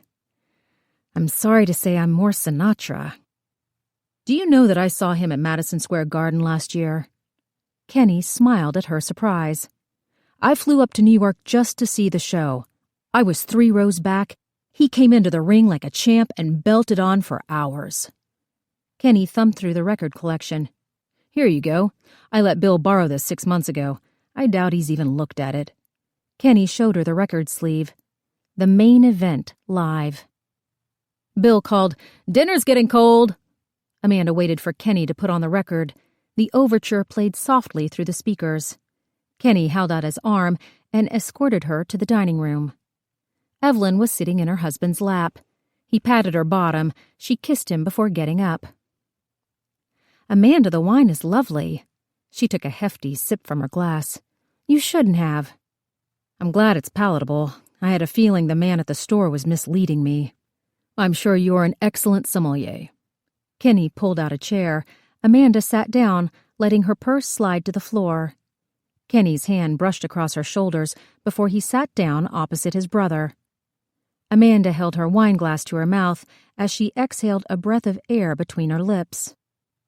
Bill asked, What were you 2 gals up to? Should I be worried you're going to wallpaper the house with construction paper? Maybe. Evelyn raised an eyebrow as she took another sip of wine. We've got this case that's probably going to get us both fired. More time with my gal, Bill exclaimed. He hardly seemed worried as he stabbed a dry-looking piece of roast and put it on her plate. Have you been mouthing off or making trouble? He forked another piece of roast for Amanda. Or both? Evelyn said, We're likely going to get a black man out of jail. Kenny laughed. Making friends wherever you go. No kidding. Evelyn finished her glass of wine. This particular fella is called Juice. Like the football player. Bill topped off Amanda's glass, then refilled Evelyn's. Rushed for 1,700 yards in 68. 1,709, Kenny corrected. Ran 171 against Ohio State in the Rose Bowl. To football. Bill raised his glass. Hear, hear. Kenny followed suit. They clinked their glasses in a toast. Amanda felt a warmth spread through her body. She hadn't realized how tense she was until the wine made her relax. Evelyn said, The non-football Jew seems to have a crush on Amanda. She winked across the table. Says she's a fine-looking woman. A very astute man. Kenny winked at Amanda, too. She took a large drink of wine to cover her embarrassment. He's a pimp, Evelyn said. We met him at Techwood Homes last week. Amanda felt her heart lurch in her chest, but Evelyn kept talking. He runs white women. My favorite kind. Bill refilled Amanda's glass. She hadn't realized she'd finished the first one already. Amanda looked down at the food on her plate. The vegetables had obviously been frozen. The meat was overcooked. Even the roll was burned around the edges. This prostitute, Jane? Evelyn rolled her eyes. Her apartment was not what you'd call tidy. What was it you said, Amanda? I'll look for back copies of Good Housekeeping? The men laughed, and Evelyn continued the story. She was an absolute terror to deal with. Amanda sipped from her wine glass, which she kept pressed to her chest as she listened to Evelyn talk about the Techwood apartment, the mouthy whore. They all laughed when she mimicked Jane Delray's trashy accent. There was something about the way Evelyn told the story that made it sound funny instead of frightening. She could be relaying the plot of a television sitcom where two plucky gals stick their noses where they don't belong and end up escaping through wit and humor. Exit stage left, Amanda said. They all laughed, though Evelyn's smile wasn't quite as genuine. She tugged at the back of her hair. Bill reached out and affectionately slapped away her hand. You're going to snatch yourself bald. Amanda asked. Was it hard getting your hair cut? Evelyn shrugged. Obviously it had been, but she said, After Zeke, I didn't have time for it. The wine had made Amanda brazen. She asked Bill, Did you mind? He took Evelyn's hand. Anything that makes my girl happy. I cried for at least an hour. Evelyn laughed, though her heart wasn't into it. I think it was closer to 6, Bill said, but I like it. It's very stylish, Kenny offered, but long is nice too. Amanda patted the back of her hair. She was worse than Evelyn. Why don't you let it down? The request came from Kenny. Amanda was both surprised and deeply embarrassed. She was also dangerously close to complete inebriation, which was probably why she complied with the request. Amanda silently counted out the bobby pins as she pulled them from her hair. 5, 6, 7. There were 8 total, plus the hairspray, which made her fingers sticky as she ran them through her hair. It draped to the middle of her back. Amanda cut the ends once a year. She only kept it down in the winter, and then only at night when she was alone. Evelyn sighed. You're so pretty. Amanda finished her wine. She was already dizzy. She should at least eat a dinner roll to absorb some of the alcohol, but she didn't want to hear the sound of her own chewing. The room was quiet, except for the record playing. Sinatra singing Autumn in New York. Bill picked up the bottle and topped them off again. Amanda thought to cover the glass with her hand, but she couldn't make herself move. The phone rang in the kitchen. Evelyn startled. Gosh, who could be calling this late? Amanda couldn't be alone in the room like this. She followed Evelyn into the kitchen. Mitchell residence. Amanda pulled back her hair, twisting it around the crown. She stuck the bobby pins back in. Her movements were clumsy. Too much wine. Too much attention. Where? Evelyn asked. She pulled the long telephone cord across the room and got a pen and paper out of the drawer. Say that again. She scribbled as she spoke. And when was this? She made some noises, encouraging the caller to continue. Finally, she said, "We'll be right there," and hung up. Right where? Amanda asked. She kept her hand on the kitchen counter. The wine had pickled her brain. Who was that? Dina Coolidge. Evelyn folded the piece of paper in half. They've just found another body. Amanda felt her focus snap back. Who? They don't know yet. Blonde, thin, pretty. That sounds familiar. They found her at Techwood Homes. Evelyn pushed open the door to the dining room. Sorry, boys, we need to step out. Bill smiled. You're just trying to get out of doing dishes. I'll do them in the morning. They exchanged a look. Amanda realized that Bill Mitchell wasn't as naive as she had first imagined. He saw through his wife's funny stories, the same as Amanda. He raised his glass in a toast. I'll wait up for you, my love. Evelyn grabbed Amanda's purse before letting the door swing closed. I'm drunk as a lord, she muttered. I hope I don't end up driving us into the creek. I'll drive. Amanda followed her out the kitchen door. Instead of heading to the car, Evelyn went to the shed. The men had finished the job except for the painting. Evelyn ran her hand along the top of the door trim and found the key. She tugged on the chain to turn on the light. There was a safe bolted to the floor. Evelyn had to try the combination 3 times before she finally got it open. I think we drank that whole bottle between us. Why did Dina call you? I asked her to let me know if anything else came up. Evelyn pulled out her revolver. She checked there was ammunition in the cylinder, then snapped it back into place. She took out the speed loader, then shut the safe door. Let's go. Do you think you'll need that? Evelyn tucked the revolver into her purse. I'm never going anywhere without it again. She grabbed the shelf as she stood up. Her eyes closed as she oriented herself. They're probably going to give us both DUIs. That'll hardly make us stand out. Evelyn pulled off the light and locked the door. Amanda took deep breaths of air as she walked to her car, trying to clear her head. Evelyn said, You know this means Juice didn't do it. Did we ever really think he did? No, but now they'll know, too. Amanda climbed into the car. She threw her purse into the back seat as she waited for Evelyn to get in. The drive to Techwood wasn't a long one, especially at 8 o'clock in the evening. There was no traffic on the road. The only people who stayed in Atlanta after dark were the ones who had no business being there. Which was a good thing considering Amanda's state of intoxication. If she accidentally hit a pedestrian, no one was likely to care. The traffic lights were flashing yellow as she traveled up Piedmont Road. Amanda took the steep curve that turned into 14th Street, then slowed for the blinking light before turning left on Peachtree. Another right on North, and she was following the same pattern they'd worn last week. Past the Varsity, over the interstate, left on Techwood Drive, and straight into the hell of the projects. Several police cruisers were blocking the path to their usual berm. Amanda parked behind a familiar Plymouth Fury. She glanced inside the car as she passed. Wadded up packs of cigarettes, a half-empty bottle of Johnny Walker, crushed cans of beer. She followed Evelyn toward the buildings. Again, Rick Landry was standing in the middle of the courtyard.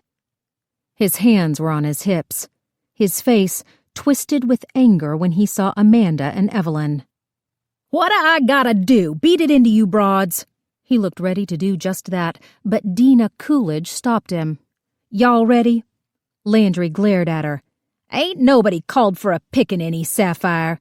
She puffed out her chest. You need to get your cracker ass out of my face before I pimp you up to Reggie. Landry tried to stare her down, but Dina, who was at least a foot shorter than him, stood her ground. Landry finally relented, but not without mumbling, "Cunts," as he stomped away. Dina asked, "Y'all wondering what him and Butch are doing here when they're both on day shift? Because I sure am." Amanda looked at Evelyn, who nodded. It did seem strange. Dina said, "Pete's around back with the body, but I've got somebody for you to talk to first." Neither of them spoke as they followed Dina into the building. The hall was packed with women and children dressed in housecoats and pajamas. Their faces were guarded and frightened. They had probably been settled down for the night when the police cars showed up. They'd all left their front doors open. The lights from the cruisers filled the apartments. Amanda was very conscious that hers and Evelyn's were the only white faces as Dina took them deeper into the building. Only one apartment door on the floor was closed. Dina knocked on it. They waited for a chain to slide back, deadbolts to turn. The old woman who opened the door was dressed in a black skirt and jacket. Her white blouse was crisply starched. She was wearing a fine black hat with a short veil that hung to the top of her eyebrows. "What you doing dressed up for church, Miss Lula?" Dina asked. "I told you these gals just want to talk. They ain't gonna drag you down to the jail." The old woman stared at the floor. She was cowed by their presence. That much was evident. Even when she stepped back so that they could enter, it was obvious that she was doing so under great duress. Amanda felt deeply ashamed as she walked into the apartment. Dina suggested, "Why don't you get us some tea, dear?" Miss Lula nodded as she headed into the other room. Dina indicated the couch, which was a pale yellow and absolutely spotless. In fact, the living room was remarkably tidy. The one chair that faced the small television had a ruffled skirt and a doily. Magazines were neatly stacked on the table. The rug on the floor was clean. Pictures of Martin Luther King Jr. and Jack Kennedy faced each other on the wall. There were no cobwebs in the corners. Even the stench of the building had not managed to permeate the space. Still, neither Evelyn nor Amanda sat down. They were too mindful of the setting. As spotless as this woman's apartment seemed, it was still surrounded by filth. You might as well drag a clean blanket through a mud puddle and expect it to remain unscathed. They heard a kettle start to boil in the kitchen. Dina's tone was firm. "Y'all best both be sitting your white asses down by the time she comes back in here." Dina took the chair by the television. Reluctantly, Evelyn sat on the couch. Amanda joined her, keeping her purse clutched in her lap. Both of them sat on the edge of the cushions. Not from fear of contamination, but because they were on duty. Years of wearing utility belts around their waists had made it impossible for them to sit back in their seats. Amanda asked, "Who called in the body?" Dina nodded toward the kitchen. "Miss Lula did. She's been here since they integrated the place. They moved her over from Buttermilk." "Why does she think we're going to arrest her?" "Because you're white and you have a badge." Evelyn mumbled, "That's never impressed anybody before." Miss Lula was back. She had taken off her hat, revealing a shock of white hair. The china cups and saucers on her silver tray rattled as she brought the set into the living room. Instinctively, Amanda stood to help. The tray was heavy. She lowered it to the coffee table. Dina relinquished her chair to the old woman. It was a neat trick. Dina carefully smoothed down the back of her pants, probably checking for insects. A roach traveled across the wall behind her. Dina shuddered. "Would you ladies like some cookies?" Miss Lula offered. Her voice was unexpectedly refined. There was almost the tinge of an English accent to it, like Lena Horne's. Evelyn answered, "Thank you, no, we've just had supper." She reached toward the teapot. "May I?" Miss Lula nodded. Amanda watched Evelyn pour 4 cups of tea. It was the strangest thing she'd ever been a part of. Amanda had never been a guest in a black person's home. Usually the point of her visit was to get in and get out as quickly as possible. She felt as if she was in one of those Carol Burnett sketches that was trying for social commentary rather than humor. Dina said, Miss Lula used to be a teacher at the Negro school off Benson. Amanda offered, My mother was a teacher, elementary school. That was my field as well, Miss Lula answered. She took the cup and saucer Evelyn offered. Her hands were old, the knuckles swollen. There was a slight ash tone. She pursed her lips and blew on the tea to cool it. Evelyn served Dina next, then Amanda. Thank you. Amanda could feel the heat through the china, but she drank the scalding tea anyway, hoping the caffeine would help chase away the wine. She looked up at the photos of Kennedy facing King, again taking in the orderly apartment that Miss Lula called home. When Amanda had worked patrol, some of the men made a game of terrorizing these old people. They'd roll their cruisers up behind them in the street and purposefully backfire the car. Grocery bags were dropped, hands flew into the air. Most of them would fall to the ground. The backfire sounded like a gunshot. Now, Dina had waited until they'd all had some tea. Miss Lula, if you could tell these women what you told me. The old woman cast down her eyes again. She was obviously troubled. I heard a commotion in the back. Amanda realized the woman's apartment faced the rear of the complex. It was the same area where Jane Delray had been found 3 days ago. Miss Lula continued, I peered out the window and saw the girl just lying there. She had obviously passed. She shook her head. Terrible sight. No matter their sins, no one deserves that. Evelyn asked, Was there anyone else back there? Not as far as I could tell. Do you know what the noise was? The one that made you look out the window? Perhaps it was the rear door banging open. She didn't seem sure, though she nodded as if that was the only explanation that made sense. Amanda asked, Have you noticed anyone strange hanging around? No more so than usual. Most of these girls had evening visitors. They generally came in through the back door. That would make sense. None of the men probably wanted to be seen. Amanda asked, Did you recognize the girl you saw out back? She's from the top floor. I don't know her name, but I said from the beginning that they should not have been allowed to live here. Dina supplied, Because they're prostitutes, not because they're white. Miss Lula said, They were operating their business out of the apartment. That is contrary to the housing laws. Evelyn put down her cup of tea.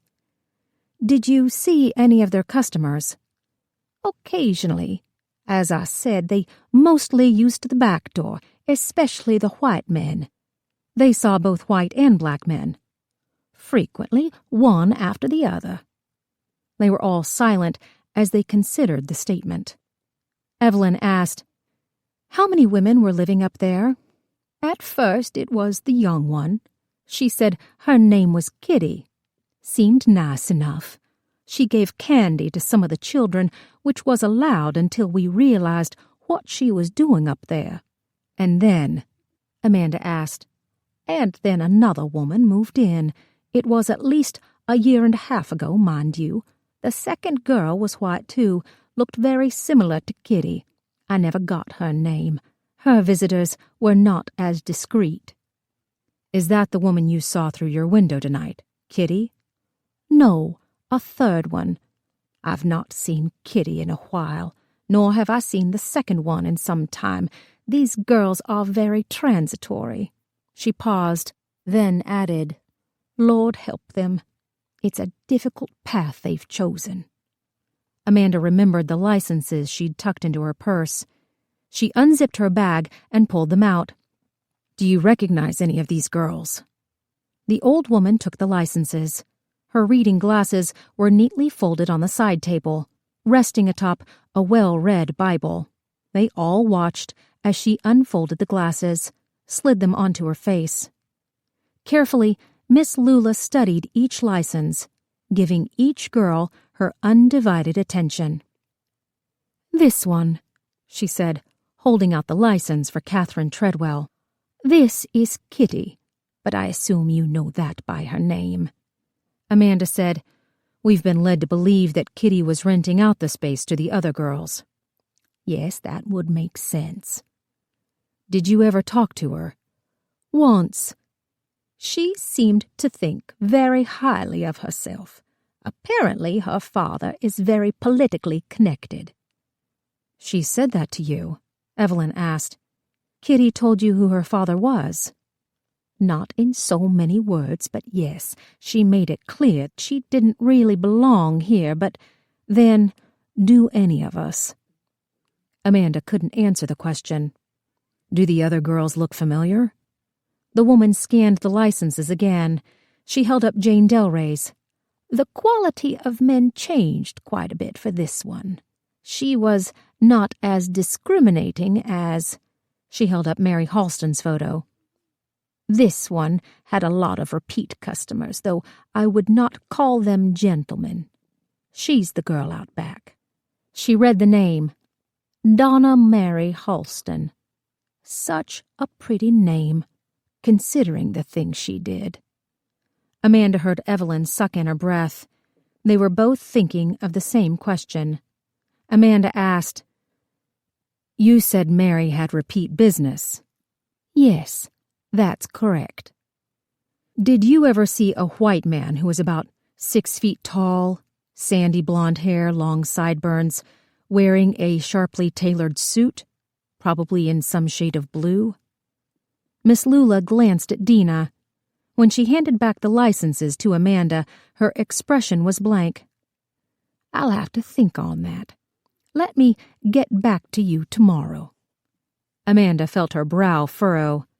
Either the wine was wearing off or the tea was kicking in. Miss Lula's apartment was at the end of the hallway. It was at least 10 yards from the stairwell, even farther from the back door. Unless the old woman spent her days sitting behind the building, there was no way she could note the comings and goings of the girls or their visitors. Amanda opened her mouth to speak, but Dina interrupted her. Miss Lula, she said, we appreciate your time. You've got my number. Get back to me on that question. She put her saucer down on the tray. When Evelyn and Amanda didn't move, she grabbed their teacups and placed them beside hers. We can let ourselves out. She did everything but clap her hands to get them moving. Amanda led the way, clutching her purse to her chest. She was going to turn to say goodbye, but Dina pushed them out the door. The hallway had emptied. Still, Amanda kept her voice low. How could she? Give her until tomorrow, Dina said. She'll find out whether or not your mystery man was here. But how could she? She's the queen bee, Dina told her, leading them up the hallway. She didn't stop until she reached the exit door. They stood in the same spot where Rick Landry had threatened Evelyn. What Miss Lula told you isn't what she's seen. It's what she's heard. But she didn't. Rule number 1 of the ghetto, find the oldest biddy been around the longest. She's the one running the place. Well, Evelyn said, I did wonder why she had a shotgun under the couch. Amanda asked, What? That thing was loaded, too. Dina pushed open the door. The crime scene was cordoned off with yellow tape. There were no lights back here, or at least no lights that were functioning. The bulbs on the light poles had all been broken, probably with rocks. 6 patrolmen took care of the problem. They stood in a ring around the body, the butts of their Kell lights resting on their shoulders to illuminate the area. The grounds behind the building were as desolate as the front. Red Georgia clay was packed hard by the constant pounding of bare feet. There were no flowers back here, no grass. One lone tree stood with its tired branches hanging down. Just below the tree was the body. Pete Hansen blocked the view with his wide frame. Beside him was a young man of about the same height and stature. Like Pete, he was wearing a white lab coat. He tapped Pete on the shoulder and nodded toward the women. Pete stood up. He had a grim look on his face. Detectives, I'm glad you're here, though I say that with reservations, given the circumstances. He indicated the young man. This is one of my pupils, Dr. Ned Taylor. Taylor gave them a stern nod. Even in the low illumination, Amanda could see the green tint to his skin. He looked as if he might be ill. Evelyn wasn't much better. Dina suggested, "Pete, why don't you run Amanda through this?" Amanda supposed she should feel proud of her lack of squeamishness, but it was starting to feel like one more secret she would have to keep about herself. Evelyn volunteered, "I'll go check the apartment. Maybe Butch and Landry missed something." Dina harumphed, "I'd bet my next paycheck on it." "This way, my dear." Pete cupped his hand beneath Amanda's elbow as he led her toward the dead woman. The 6 officers holding flashlights seemed puzzled that Amanda was there, though none of them asked questions, probably in deference to Pete. "If you would." Pete got down on one knee, then helped Amanda kneel beside him. She smoothed down her skirt so that her knees would not grind against the dirt. Her heels were going to get scuffed. She hadn't exactly dressed for this. Pete said, "Tell me what you see."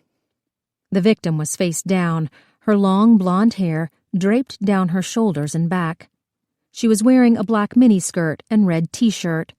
Her hand rested on the ground a few inches from her face. The nails were polished bright red. Amanda said, "Same as the other victim. All 10 fingernails expertly manicured." "Correct." Pete pulled back the woman's stringy blonde hair. "Neck's bruised, though I'm going to guess the hyoid wasn't broken." "She wasn't strangled to death?"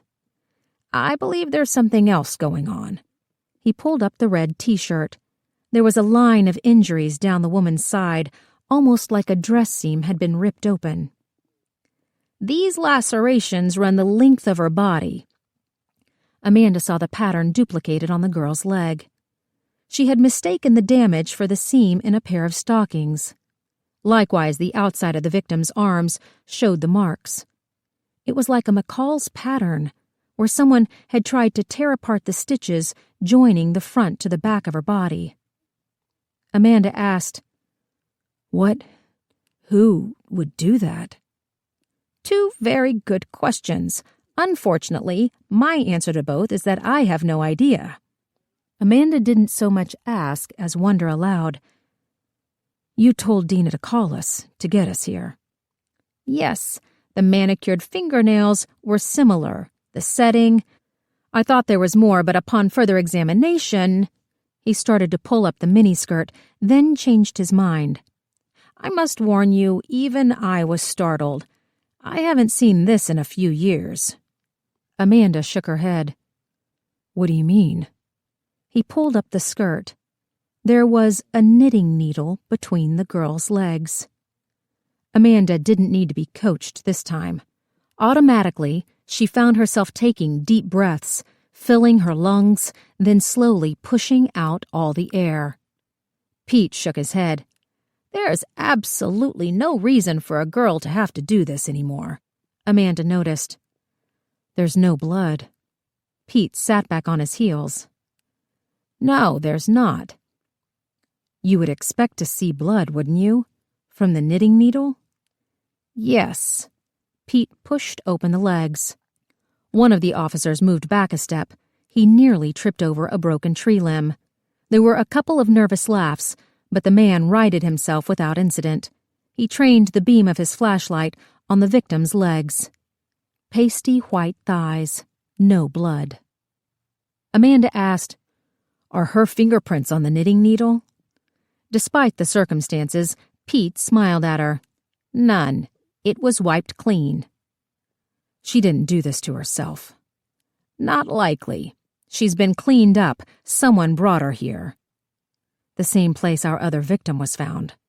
"Not exactly, but close." He pointed to a spot several feet away. "Lucy Bennett was found over there." Amanda looked back up at the building. Miss Lula's apartment was on the far end. She couldn't see the tree from her window. She certainly couldn't see where Jane Delray was found. Dina was right. There was someone else, or a series of someone else's who'd seen everything but were too afraid to tell. "Ned," Pete called, "take her feet. I'll get her shoulders." The young doctor did as he was instructed. Carefully, they rolled the victim over onto her back. Amanda looked at the girl's face. The damage was incomprehensible. Her eyelids were shredded.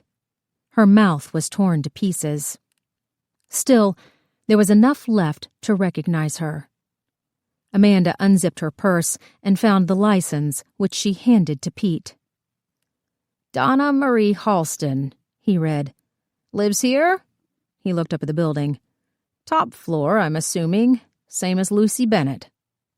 Amanda shuffled through the licenses and found Lucy Bennett's. She handed this to Pete and waited. He studied the photo carefully. He was obviously mindful of the 6th patrolman when he told Amanda, "This girl is unfamiliar to me." Amanda handed him Jane Delray's license. Again, he studied the photo. A deep sigh came out like a groan. "Yes, this one I recognize." He handed both licenses back to Amanda. "Now what?" She shook her head. It felt good to have Pete weigh in on the identities, but his validation wasn't going to change much. The back door opened. Evelyn shook her head. "Nothing in the apartment. It's still a mess, but I don't think anyone's..." She stopped. Amanda followed her gaze to the knitting needle. Evelyn put her hand to her mouth. Instead of turning away, she looked up at the tree. Then she looked down at the girl again. "What is it?" Amanda asked. Something was obviously wrong. She stood up and joined Evelyn. It was the same as the construction paper puzzle. Sometimes a change in perspective was all it took. The tree limb was broken. The girl lay on the ground. Her child had been aborted. Oh my God, Amanda realized. Ophelia. 19. Present day. Susanna Ford. The darkness, the cold, the noise. Air sucking in and out like a car zooming through a tunnel. She couldn't take it anymore. Her body ached. Her mouth was dry. Her stomach was so empty that she felt as if the acids were eating a hole in her belly. Meth. That was what had brought her here. Brought her low. She had fallen too far. She had put herself in the gutter. She had brought herself to this place. "Dear Jesus," she prayed, "if you get me out of here, I will worship you every day. I will exalt your name." The claustrophobia, the absolute darkness, the unknowing, the fear of suffocation. Way back when they were still a family, her father had taken them all on a trip to Wales. There was a mine there, something from thousands of years ago. You had to wear a hard hat to go into the tunnels. They were small because people weren't as tall back then. They were narrow because most of the workers were children. Susanna had gone in 20 feet before she started freaking out. She could still see sunlight from the opening, but she'd nearly pissed herself running back toward the entrance. That was what it felt like now. Trapped. Hopeless. "I will praise you. I will spread your word. I will humble myself before you." Arms couldn't move. Legs couldn't move. Eyes couldn't open. Mouth couldn't open. "Meth will never touch my lips, my nose, my lungs ever again, so help me God." The tremble started slow, coursing through her body, straining her muscles. Her fingers flexed into a fist. She clenched her shoulders, her teeth, her ass. The threads pulled. The pain was excruciating. Hot needles touching raw nerves. Her heart was going to explode in her chest. She could rip herself away. She was stronger than this. She could rip herself away. Susanna tried. She tried so hard. But each time, the pain won. She couldn't make the skin tear. She couldn't make the thread break. She could only lie there, praying for salvation. "Dear Jesus." 20. Present day. Tuesday. Will awoke with a start. His neck cracked as he stretched it side to side. He was at home, sitting on his couch. Betty was beside him. The little dog was on her back, legs up, nose pointed toward the front door. Will glanced around, looking for Faith. She'd driven him home from the morgue. She'd gone to get him a glass of water, and now, judging by the clock on the TiVo, it was almost 2 hours later. He listened to the house. It was quiet. Faith had left. Will didn't know how he felt about that.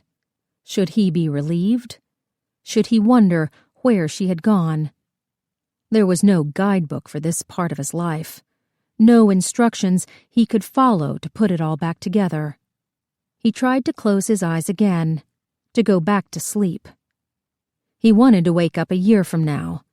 He wanted to wake up and have all of this over. Only he couldn't get his eyes to stay closed. Every time he tried, he found himself staring back up at the ceiling. Was that what it had been like for his mother? According to the autopsy report, her eyes had not always been sewn closed. Sometimes they had been sewn open. The medical examiner posited in the report that Will's father would have to stay close by during these periods. He would have to use a dropper to keep her eyes from drying out. Dr. Edward Taylor. That was the name of the medical examiner. The man had died in a car accident 15 years ago. He'd been the first investigator Will had tried to track down. The first dead end. The first time Will had felt relief that there was no one around to explain to him exactly what had happened to his mother. "Hey," Faith came out of his spare bedroom. He could see that the light was still on. His books were in there. All his CDs, car magazines he'd collected over the years. Albums from way back. It had probably taken Faith less than 10 seconds to figure out which items were most out of place. She held the books in her hand. The New Feminist Hegemony. Applied Statistical Models, Theory and Application. A Vindication of the Rights of Women. He said, "You can go home now." "I'm not leaving you alone." She put his mother's textbooks on the table as she sat in the recliner. The file was on the table, too. Will had left it there this morning. Faith had probably paged through everything while he was sleeping. He should have felt angry that she'd been prying, but there was nothing left inside of him. Will was utterly devoid of any emotion. He'd felt it happen when he first saw Sarah at the morgue. His initial impulse was to weep at her feet, to tell her everything, to beg her to understand. And then, nothing. It was like a stopper being pulled. All of the feeling had just drained out of him. The rest flashed in his mind like a movie preview that gave away every plot twist. The battered girl, the painted fingernails, the ripped skin, the sound of Sarah's breath catching when Will told everyone, that his father was to blame. Sarah was a verbal woman, outspoken at times, and not usually one to hold back her opinion. But in the end, she'd said nothing. After nearly 2 weeks of living with that inquisitive look in her eyes, there were no questions she wanted to ask. Nothing she wanted to know. It was all laid out in front of her. Amanda was right about the autopsy. Will shouldn't have been there. It had been like watching his mother being examined, processed, catalogued. And Angie was right about Sarah. It was too much for her to handle. Why had he thought for even a second that Angie was wrong? Why had he thought Sarah would be different? Will had just stood there in the morgue, frozen in time and place, staring at Sarah, waiting for her to speak, waiting for her to scream or yell or throw something. He would probably still be there but for Amanda ordering Faith to take him home. Even then, Faith had to grab Will's arm and physically pull him from the room. Close up on Sarah, her face pale, her head shaking. Fade to black. The end. "Will?" Faith asked. He looked up at her. "How did you get into the GBI?" He weighed the question, trying to spot her endgame. "I was recruited." "How?" "Amanda came to my college." Faith gave a tight nod, and he could tell she was chasing a train of thought he couldn't pin down. "What about the application?" Will rubbed his eyes. There was still white grit in the corners from tearing apart the basement. Faith pressed. "The background screening, all the paperwork." She knew about his dyslexia. She also knew he could pull his own weight. "It was mostly oral interviews. They let me take the rest home. Same as you, right?" Faith's chin tilted up. Finally she said, "Right." Will rested his hand on Betty's chest. He could feel her heartbeat against his palm. She sighed. Her tongue licked out.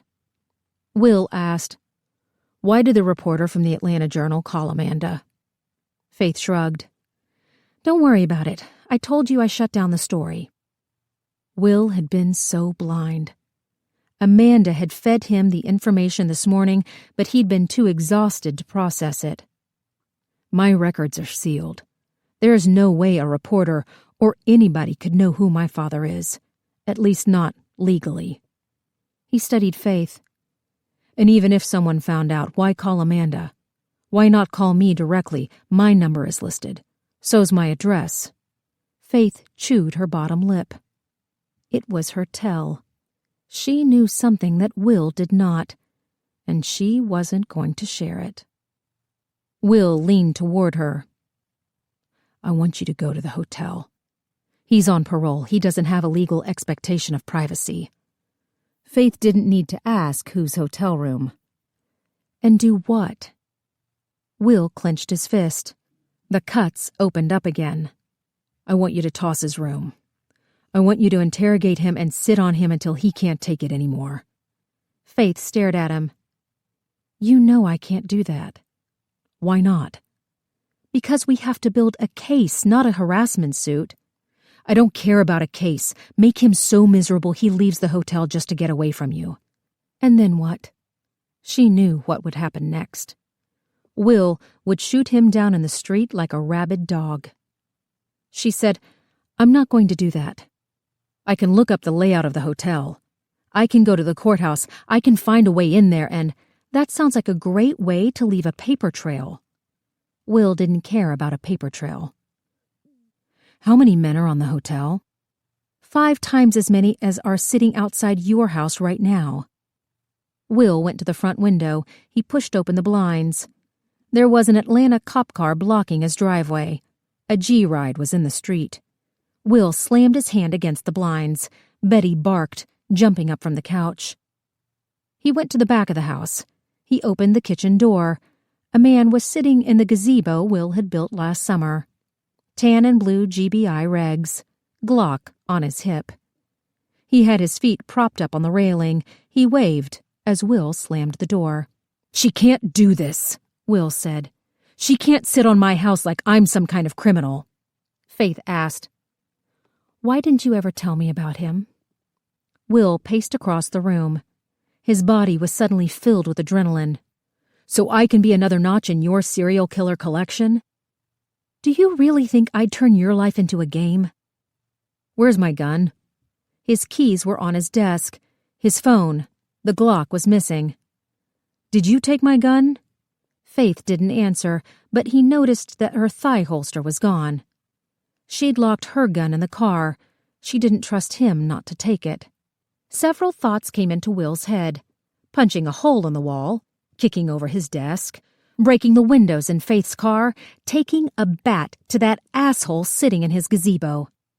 In the end, Will could only stand there. It was the same thing that had happened at the morgue. He was too exhausted, too overwhelmed, too handled. "Just leave, Faith. I don't need you babysitting me." I don't want you here." "Too bad. Go home. Go home to your stupid kid and get the hell out of my business." "If you think being a dick is going to chase me away, you don't know me very well." She sat back in the chair, arms crossed over her chest. Sarah found semen in the girl's hair. Will waited for her to continue. "There's enough for a DNA profile. Once it's in the system, we can match it against his." "That'll take weeks." 4 days, she told him. Dr. Coolidge put a rush on it. "Then arrest him. You can hold him for 24 hours, which means he'll bail out and disappear before we can pick him up again." Her voice had the annoying tone of someone trying to be reasonable. "APD put 6 guys on the hotel. Amanda probably has 10 more. He won't be able to take a shit without us knowing. I want to be there when you arrest him." "You know Amanda won't allow that." "When you interrogate him." Will couldn't help himself. He started begging. "Please let me see him, please. I have to see him. I want to look him in the eye. I want to see his face when he realizes that I got away, that he didn't win." Faith put her hand over her heart. "I swear to God, Will. I swear to you on the lives of my children that I will do everything in my power to make sure that happens." "It's not enough," Will said. He didn't just want to look his father in the eye. He wanted to beat him. He wanted to kick out his teeth, to slice off his cock, to sew shut his mouth and eyes and nose and beat him until he drowned in his own vomit. "It's not enough." "I know it's not," Faith said. "It'll never be enough, but it'll have to do." There was a knock on the door. Will didn't know who he was expecting when Faith opened the door. Amanda, Angie, some cop telling him that Will's father had killed again. Anyone but the person who was actually there. Sarah asked Faith, "Everything okay?" Faith nodded, picking up her purse by the door. She told Will, "I'll call you the minute I know anything. I promise." Sarah shut the door behind her. Her hair fell in soft curls around her shoulders. She was wearing a tight black dress that wrapped around her body. Will had seen her dressed up before, but never like this. She was wearing extremely high heels with a black leopard print. They did something to her calf that sent a tightness into his groin. She said, "Hi." Will swallowed. He could still taste plaster in his throat. Sarah walked around the couch and sat down. She slid off her heels and tucked her legs underneath. "Come here." Will sat down on the couch. Betty was between them. She jumped down. Her toenails clicked across the floor as she headed into the kitchen. Sarah took his hand. She must have noticed the cuts and blisters, but she didn't say anything. Will couldn't look at her. She was so beautiful that it was almost painful. Instead, he stared at the coffee table. His mother's file. Her books. He said, "I guess Amanda told you everything." "No, she didn't." Will wasn't surprised. Amanda loved torturing him. He pointed to his mother's things. "If you want to." Will stopped, trying to keep his voice from cracking. "It's all there. Just go ahead and read it." Sarah glanced down at the file but said, "I don't want to read it." Will shook his head. He didn't understand. "You tell me about her when you're ready." "It would be easier if..." She reached out to touch his face. Her fingers stroked his cheek. She moved closer. He felt the heat of her body as she pressed against him. Will put his hand on her leg, felt the firm muscle of her thigh. The tightness came back. He kissed her. Sarah's hands went to his face as she kissed him back. She straddled him, her hair draped across his face. He could feel her breath on his neck. Unfortunately, that was the extent of his feelings. She asked, "Do you want me to?" "No." He pulled her back up. "I'm sorry.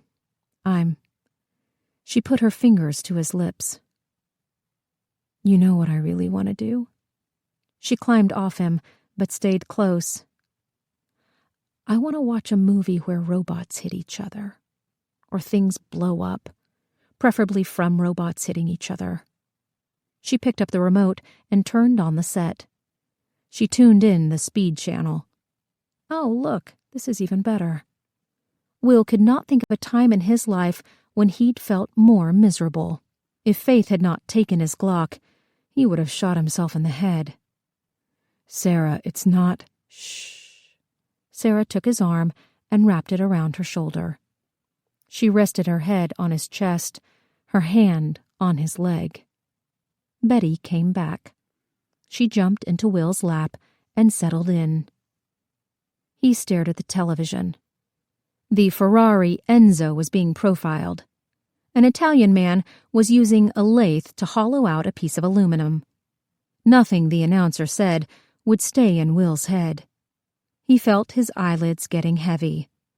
He let out a slow breath. Finally, his eyes stayed closed. This time, when Will woke up, he wasn't alone. Sarah was lying on the couch in front of him, her back curved into his body. Her hair tickled his face. The room was dark except for the glow of the television set. The sound was muted. Speed was showing a monster truck rally. The TiVo read 12 past midnight. Another day passed.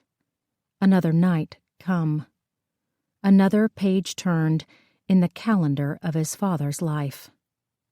Will couldn't stop the thoughts that came into his head. He wondered if Faith still had his Glock. He wondered whether the patrol car was still blocking his driveway or the asshole was still in his gazebo. He had a Sig Sauer in the gun safe that was bolted inside his closet. His Colt AR-15 rifle was disassembled beside it. Ammunition for both was stacked in a plastic box. Will worked the rifle in his mind. Magazine, bolt catch, trigger guard. Winchester 55 grain full metal jacket. No. The Sig would be better. Closer, muzzled ahead, finger on the trigger. Will would see the terror in his father's eyes. Then the glassy, vacant stare of a dead man. Sarah stirred. Her hand snaked back and stroked the side of his face. Her fingernails lightly scratched the skin. She breathed a contented sigh. Just like that, Will felt the anger start to drain away. Again, it was similar to what had happened at the morgue, but instead of feeling empty, he felt full. A calmness took over. The clamp around his chest started to loosen. Sarah leaned back into him. Her hand pulled him closer. Will's body was much more responsive this time. He pressed his mouth to her neck. The fine hairs stood at attention. He could feel her flesh prickle under his tongue. Sarah turned her head to look at him. She gave a sleepy smile. Hey, I was hoping that was you." He kissed her mouth. She turned to face him.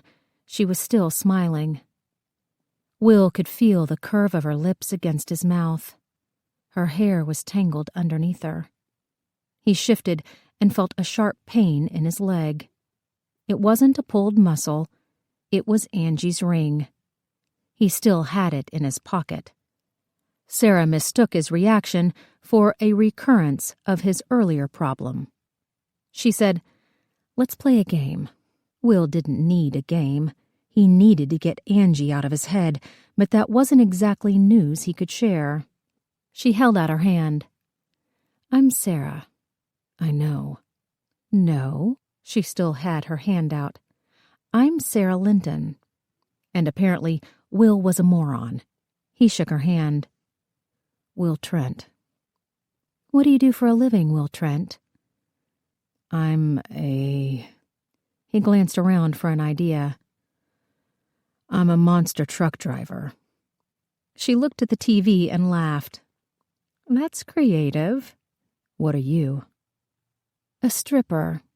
She laughed again, as if she'd shocked herself. I'm only doing it to pay my way through college. If Will's stupid wedding ring wasn't in his front pocket, he could have invited Sarah to slip her hand inside to get some money for a lap dance. Instead, he had to settle on telling her, "That's commendable." He shifted onto his side, freeing up his hand. What are you studying? She grinned. Monster truck repair. He trailed his finger between her breasts. The dress was low-cut, designed in such a way that it opened with little effort. Will realized she had worn it for him, just like she'd let her hair down. Just like she'd squeezed her feet into a pair of high-heel shoes that could probably break her toes. Just like she'd been at the autopsy. Just like she was here now. He said, I'm actually not a monster truck driver. No? Her breath caught as he tickled his fingers down her bare stomach. What are you? I'm an ex-con. Oh, I like that, she said. Jewel thief or bank robber? Petty theft. Destruction of private property, 4-year suspended sentence. Her laughter stopped. She could tell he wasn't playing anymore. Will took in a deep breath and slowly let it go. He was doing this now. There was no going back. I was arrested for stealing food. He had to clear his throat so the words could get out. It happened when I was 18. She put her hand over his. I aged out of the system. Mrs. Flanagan had died the summer Will's 18th birthday rolled around. The new guy who ran the home had given Will $100 and a map to the homeless shelter. I ended up at the downtown mission. Some of the guys there were all right. Most of them were older, and he didn't finish the sentence. Sarah could easily guess why a teenager didn't feel safe there. I lived on the streets. Again, he let his voice trail off. I hung out at the hardware store on Highland. Contractors used to go there in the mornings to pick up day workers. She used her thumb to stroke the back of his hand. Is that where you learned how to fix things? Yeah. He'd never really thought about it, but it was true. I made good money, but I didn't know how to spend it. I should have saved up for an apartment or a car or something. But I spent it on candy and a Walkman and tapes. Will had never had money in his pocket before. There was no such thing as an allowance when he was growing up. I was sleeping on Peachtree where the library used to be. This group of older guys rolled me. They beat me down, broke my nose, some of my fingers. Took everything I had. I guess I'm lucky that's all they did. Sarah's grip tightened around his hand. I couldn't work. My clothes were filthy. I didn't have anywhere to bathe. I tried to beg for money, but people were scared of me. I guess I looked like a junkie. He told Sarah, I wasn't, though. I never did drugs. I never did any of those things. She nodded. But I was so hungry. My stomach hurt all the time. I was dizzy from it. Sick. Afraid to go to sleep. Afraid I'd get rolled again. I went into this all-night pharmacy that used to be on Ponce de Leon, Plaza Drugs, right beside the movie theater. Sarah nodded. I walked straight in and started taking food off the shelves. Little Debbie's, moon pies, anything with a wrapper. I tore it open with my teeth and shoved it into my mouth. He swallowed, his throat feeling raw. They called the cops. They arrested you. They tried. He felt shame welling up in his throat. I started swinging my fists, trying to hit anything. They stopped me real fast. Sarah stroked back his hair with her fingers. They handcuffed me, took me to jail, and then he shook his head. My caseworker came in. I hadn't seen her in 6, maybe 7 months. She said she'd been looking for me. Why? Because Mrs. Flanagan left me some money. Will still remembered his shock when he heard the news. I was only allowed to use it for college. So, he shrugged. I went to the first college that would take me. Lived in the dorm, ate in the cafeteria, worked a part-time job on the grounds. And then I got recruited into the GBI, and that was it. Sarah was quiet, probably trying to absorb it all. How did you pass the background check? The judge said she would expunge my record if I graduated from college. Fortunately, the woman hadn't specified anything about his grades. So I did and she did. Sarah was quiet again. I know, it's bad. He laughed at the irony. I guess in the scheme of things, it's not the worst thing you've heard about me today. You were lucky you got arrested. I guess. And I'm lucky that you got into the GBI, because I never would have met you otherwise. I'm sorry, Sarah. I'm sorry I brought this all down on you. He felt the words getting jumbled up in his mouth. I don't want you to be scared of me. I don't want you to think that I'm anything like him. Of course you're not. She wrapped her hand around his. Don't you know that I'm in awe of you? Will could only look at her. What you've been through, what you've endured, the man you've become. She placed his hand over her heart. You chose to be a good person. You chose to help other people. It would have been so easy to go down the wrong path, but at every step, you chose to do the right thing. Not always. Often enough, she said. Often enough so that when I look at you, all I can think about is how good you are. How much I want you, need you in my life. Her eyes were a clear green in the glow of the television. Will couldn't believe that she was still there beside him. Still wanted to be with him. Angie had been so wrong. There was no guile inside of Sarah. No meanness. No spite. If he were truly a good man, he would have told Sarah about Angie. He would have confessed and gotten it over with. Instead, Will kissed her. He kissed her eyelids and her nose and her mouth. Their tongues touched. Will moved on top of her. Sarah's leg wrapped around his. She deepened the kiss. Will felt the guilt slip away easily. Too easily. All that he could think about was his desire, his need to be inside of her. He felt almost frantic as he started to undress her. Sarah helped him with her clothes. He ended up tearing the dress. She was wearing a lacy black bra that easily unclasped. Will kissed her breasts, used his tongue and teeth until she let out a deep moan. He traced his tongue down, biting and kissing the smooth skin. Sarah gasped when he pulled down her underwear and pushed apart her legs. She tasted like honey and copper pennies. Her thigh rubbed against his face. Her fingernails dug into his scalp. She pulled him back up and started kissing him again, sucking his tongue, doing things with her mouth that made him start to shake. Will pushed himself inside of her. She moaned again. She gripped his back. Will forced himself to go slow. Sarah took him in deeper with each thrust. Her lips brushed his ear. "My love," she breathed. "My love." 21. July 15th, 1975.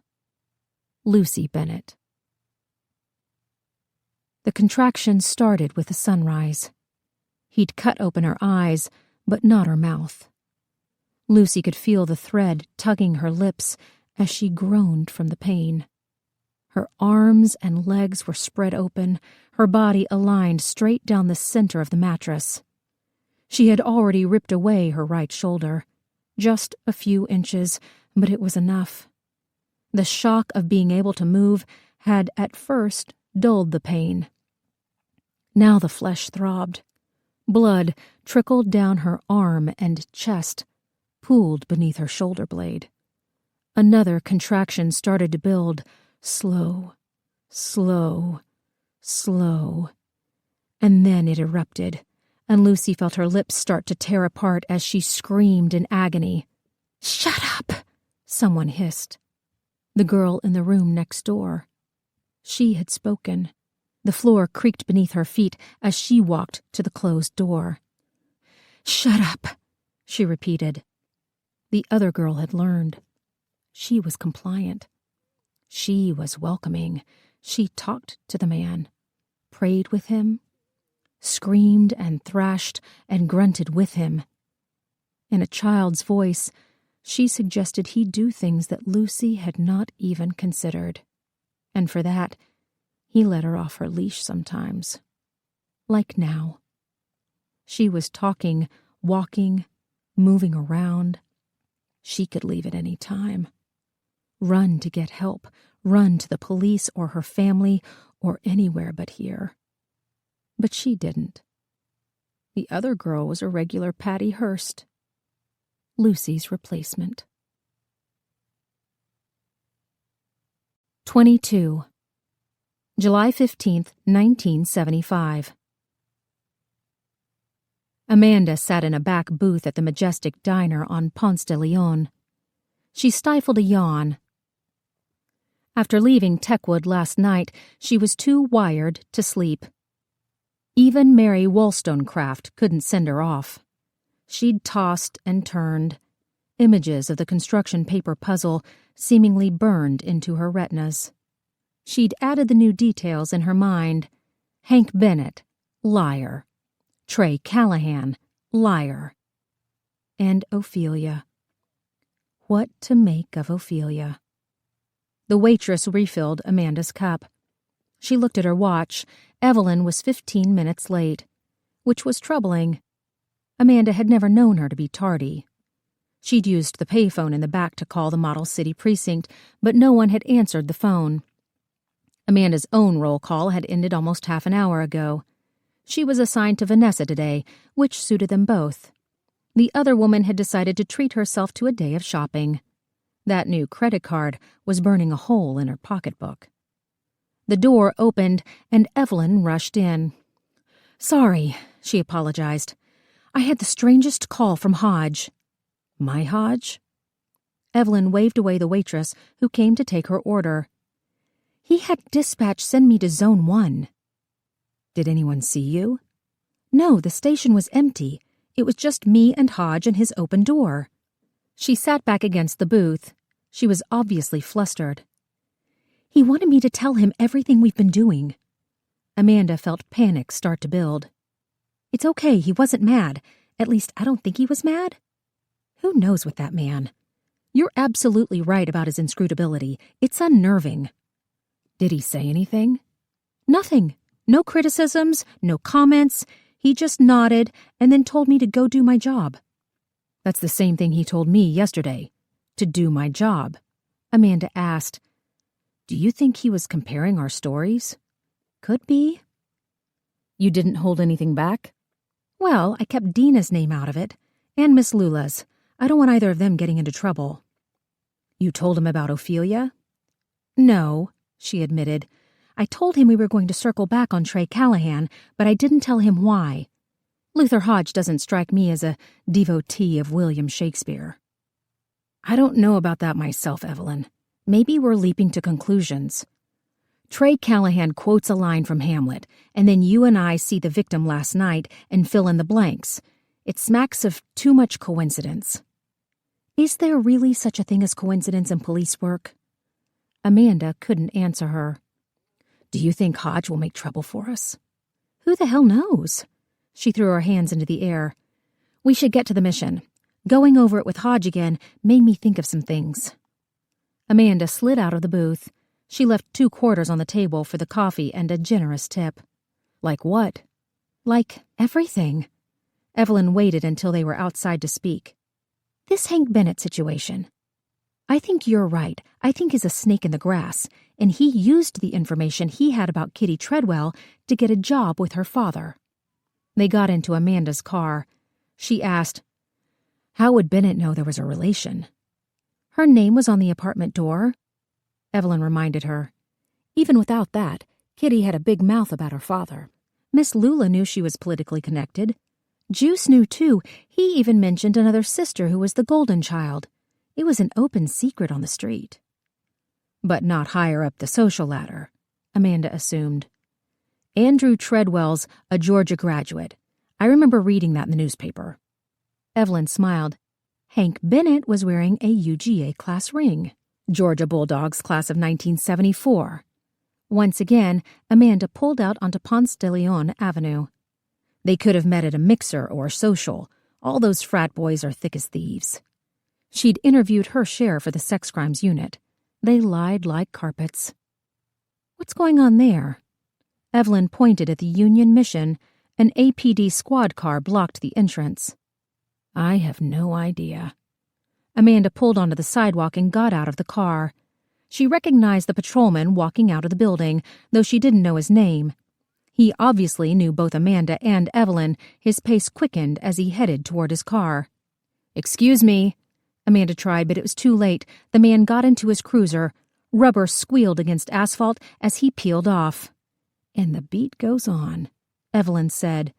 She didn't seem too daunted as she headed toward the mission entrance. Instead of finding Trey Callahan, they saw a pudgy older man wearing a priest's collar. He was sweeping broken glass off the floor. The front window had been broken. A brick was among the shards. "Yes?" he asked. Evelyn took the lead. "We're with the Atlanta Police Department. We're looking for Trey Callahan." The man seemed confused. "So am I." Amanda gathered they'd missed something. "Callahan isn't here? Who do you think caused this mess?" He indicated the broken glass. "Trey was supposed to open the shelter last night. He didn't show up, so one of the girls threw a brick through the window." He leaned against the broom. "I'm sorry, I've never dealt with the police before. Are you gals secretaries? The officer who just left said he would need a typed statement." Amanda suppressed a groan. The officer had been giving him the runaround. "We're not secretaries. We're plainclothes detectives," Evelyn interrupted, sounding very sure of herself. "And we don't type statements. What's your name, sir?" "Father Bailey. I work at the soup kitchen down the street." He didn't match the descriptions they'd been given. The priest was only a few inches taller than Amanda. "Are you the only one who works at the kitchen?" "No, my associate does the cooking. Sometimes I help with the cleaning, but my main duties are to provide spiritual support." He glanced at the clock on the wall. "I'm actually late, so if you girls—" Evelyn interrupted. "If you work at the soup kitchen, why are you here?" "I was supposed to meet with Trey this morning. We coordinate once a month, talk about the girls, who might be in trouble, who to look out for." "And you pulled in and saw the broken window?" "And a room full of girls sleeping away the morning when they should have been locked out of the building." He indicated the back room. "Trey's office has been rifled, probably one of the girls." "Did any of them see anything?" "I hate to be uncharitable, but none of them are particularly helpful unless it directly benefits themselves." Amanda remembered. "What about Callahan's girlfriend? She's training to be a nurse at Georgia Baptist." He studied her for a moment. "Yes, I called over there looking for her, Eileen Saperson. They say she missed her shift last night, too." "Did the hospital have a home number for her?" "She doesn't have a home line." "Do you mind if we—" Amanda indicated Callahan's office. The priest shrugged. He resumed sweeping as they walked to the back of the room. The office had clearly been tossed, but Amanda wasn't sure whether the perpetrator was a junkie looking for money or a man trying to quickly leave town. Callahan's desk was cleared of all his personal items. No framed photo of his dog and girlfriend, no slinky, no funk posters. No transistor radio. There were a few joints, smoked down to the last centimeter, in the ashtray. The drawers hung open. Most important, the stack of typewriter pages was gone. Evelyn noticed it too. "Where's his manuscript?" "I can't imagine a whore using it for anything but toilet paper." "Callahan got out of here fast. He must have taken the girlfriend." "On the same night Mary Halston was left dead at Techwood." Coincidence? Amanda didn't know anymore. "Let's go talk to the guy at the soup kitchen. We can at least ask the priest his name." They walked back into the main room. The priest was gone. "Hello?" Evelyn called, though they could see every corner of the room. Amanda followed her outside. The sidewalk was empty. No one was in the parking lot. They even checked behind the building. "Well, at least he didn't lie to us." "That we know of." Amanda walked back toward the Plymouth. The inside of the car was already baking. She turned the key in the ignition. "I'm so sick and tired of being in this car." "You never really see Columbo driving anywhere." "I guess Ironside doesn't count." "I'd like to see what Techwood Holmes would make of a cripple in a bread truck." Amanda pulled out onto the street. "Pepper Anderson just magically appears wherever she needs to be. One week she's a nurse at the hospital. Next week, she's racing on a speedboat. Then she's a go-go dancer. Then a flight attendant flirting with some dreamy pilot. Hey, shut up." Evelyn chuckled as she leaned her arm on the door. They were both quiet as Amanda drove the few blocks up to Juniper Street. She asked, "Left, right?" "Pick one." Amanda turned left. She slowed the car, checking each building on the left as Evelyn scanned the right. They were almost to Pine Street when Evelyn said, "That must be it." The building was derelict, nothing to indicate it was a church except the large wooden cross stuck in the small patch of yard. It was painted black. Someone had thought to put nails where Jesus' hands and feet would have been. Little red dots of paint indicated his suffering. "What a dump," Evelyn said. She was right. The brick facade was crumbling. There were large vertical cracks in the mortar. Graffiti riddled the stoop, which was constructed of dry stacked cinder blocks.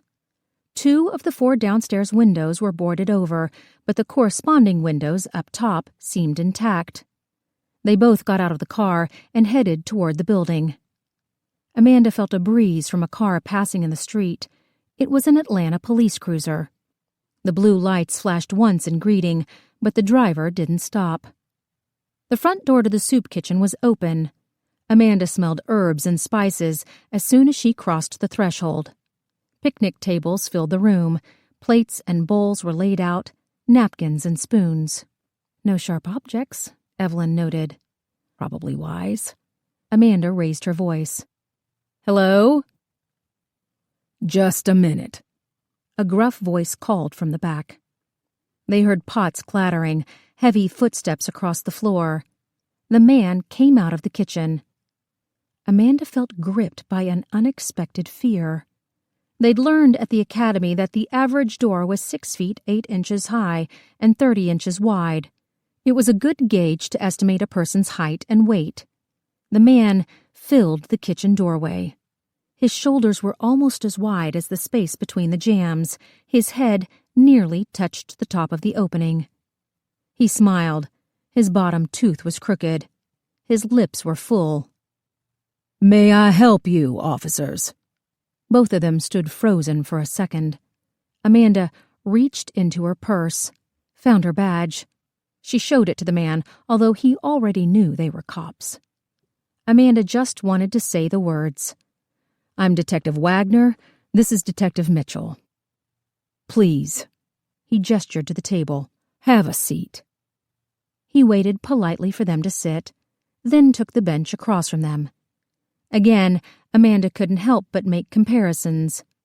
The man was almost as wide as both of them put together. Just the sight of his hands gripped together on the table was menacing. He could probably easily wrap his finger around their necks. Evelyn took out her notebook. She asked, "What's your name, sir?" "James Ulster." Do you know Trey Callahan?" He sighed. His voice was so deep that it came out as more of a growl. "Is this about the money he stole?" "He stole money?" Amanda asked, though it was obvious he had. "Father Bailey is more mindful of public relations than I am," Ulster explained. "One of the donors on the board noticed that some funds were missing. Trey was to be called to task first thing this morning. I gather he had other plans." Amanda remembered the phone call Callahan had gotten yesterday when they were in his office.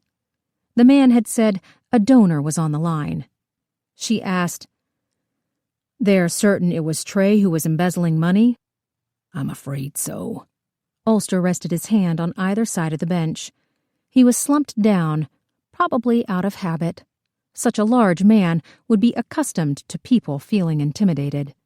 Though considering he ran a soup kitchen for Atlanta's huddled masses, his size was probably more of an advantage than not.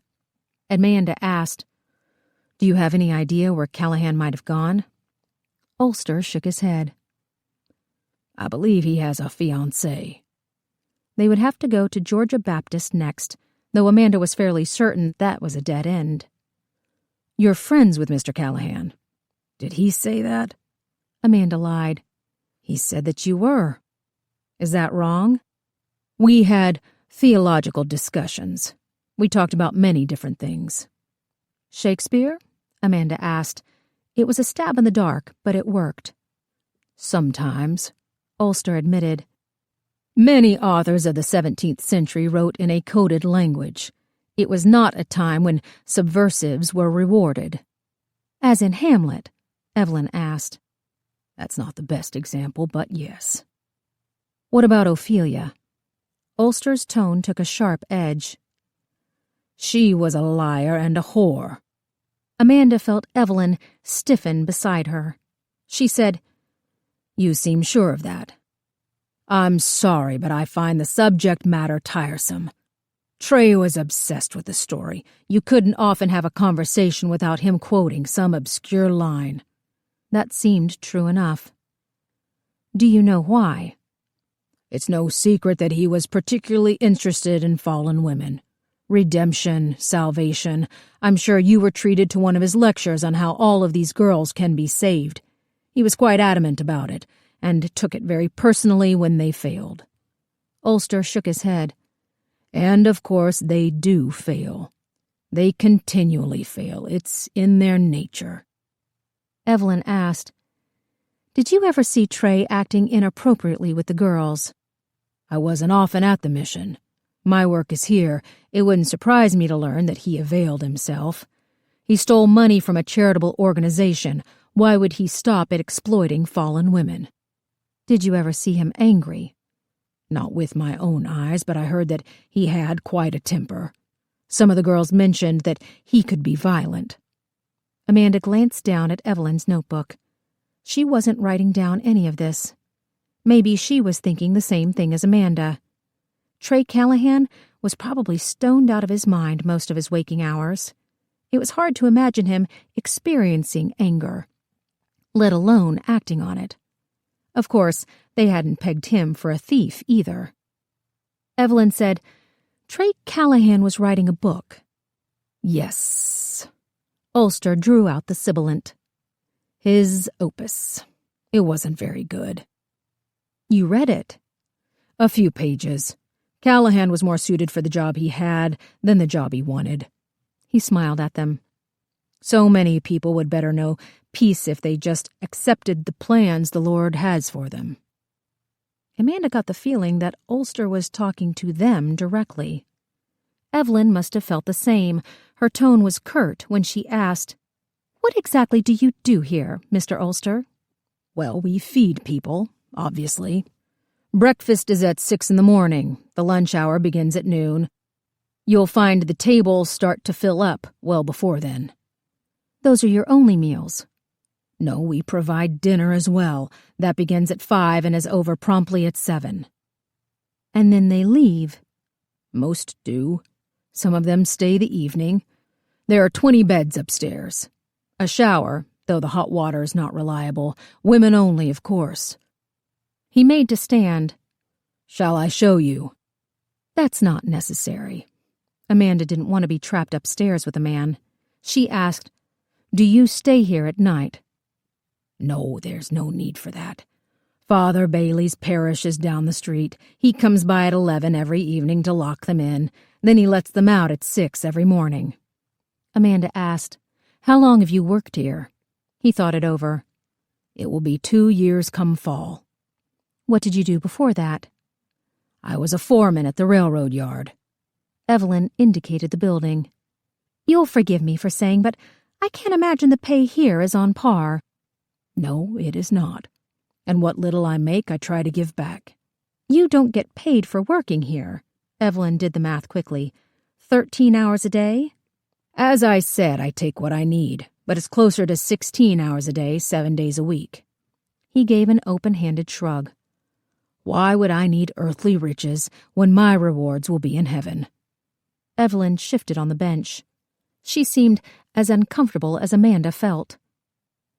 Did you ever meet a working girl named Kitty Treadwell? No. He stared at them blankly. Not that I can recall, but we have many prostitutes here. Amanda unzipped her purse and found the license. She showed him Kitty's photograph.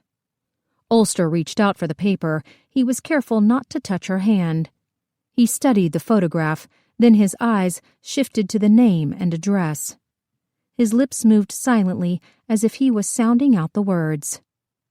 He finally said, She looks markedly healthier in this photo. I suppose it was taken before she succumbed to the devil of her addiction. Evelyn clarified. So you knew Kitty? Yes, if not by name. When's the last time you saw her? A month ago, maybe more.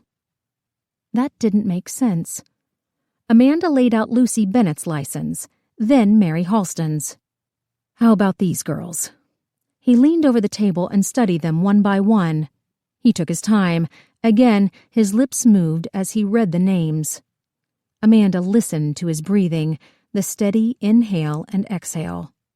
She could see the top of his head. Dandruff dotted his light brown hair. Yes. He looked up. This girl. She was here a few times, but she favored the mission. I expect because she had a thing with Trey.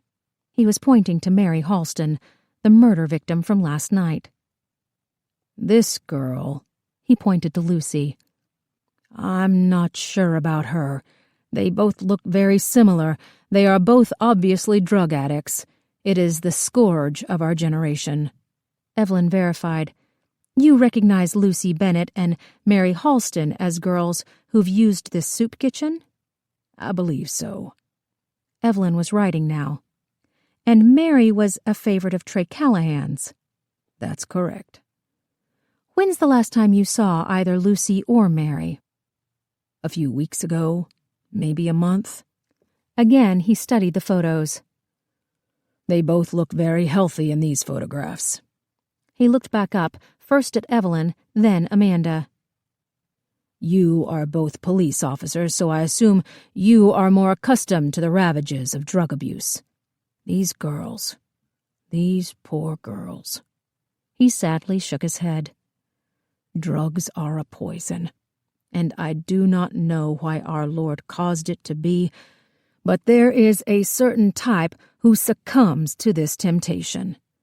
They tremble before the drug when they should be trembling before the Lord. His voice resonated in the open room. Amanda could imagine him holding forth from the pulpit. Or the streets. There's a pimp whose street name is Juice. I am familiar with that sinner. He says you sometimes preach to the girls when they're working. I do the Lord's work no matter the danger. Amanda didn't imagine he felt much danger, considering no sane person would be happy to run into a man as large as James Ulster in a dark alley. Have you ever been to Techwood Homes? On many occasions, he answered. I deliver soup to the shut-ins. Techwood is Mondays and Fridays. Grady Holmes is Tuesdays and Thursdays. There is another kitchen that services Perry Homes, Washington Heights." "Thank you," Evelyn interrupted, "but we're just concerned with Techwood." "I've heard that there have been some awful things happening there." He gripped his hands together. "It tries the soul to see how those people live. But I suppose we all shuffle off the same mortal coil."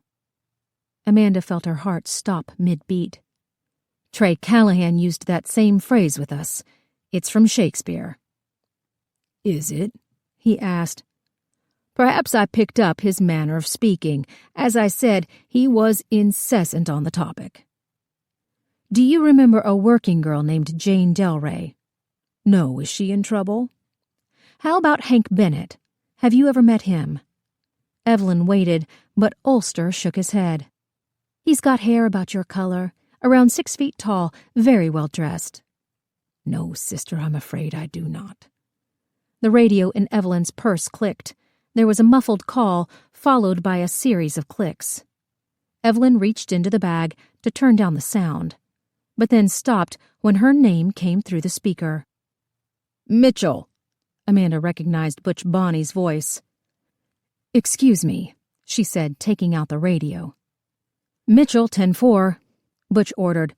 "25 me your location, now." There were more clicks on the radio, a collective response of laughter. Butch was telling them both to meet him outside. Evelyn told Ulster, "Thank you for speaking with us. I hope you won't mind if we call with any questions." "Of course not. Shall I give you my telephone number?" Her pen nearly disappeared in Ulster's left hand. He gripped it in his fist, not between his thumb and index finger, as he wrote down the 7 digits. Above this, he carefully wrote his name. It was more like a child's scrawl. The ballpoint tore through the paper on the last letter.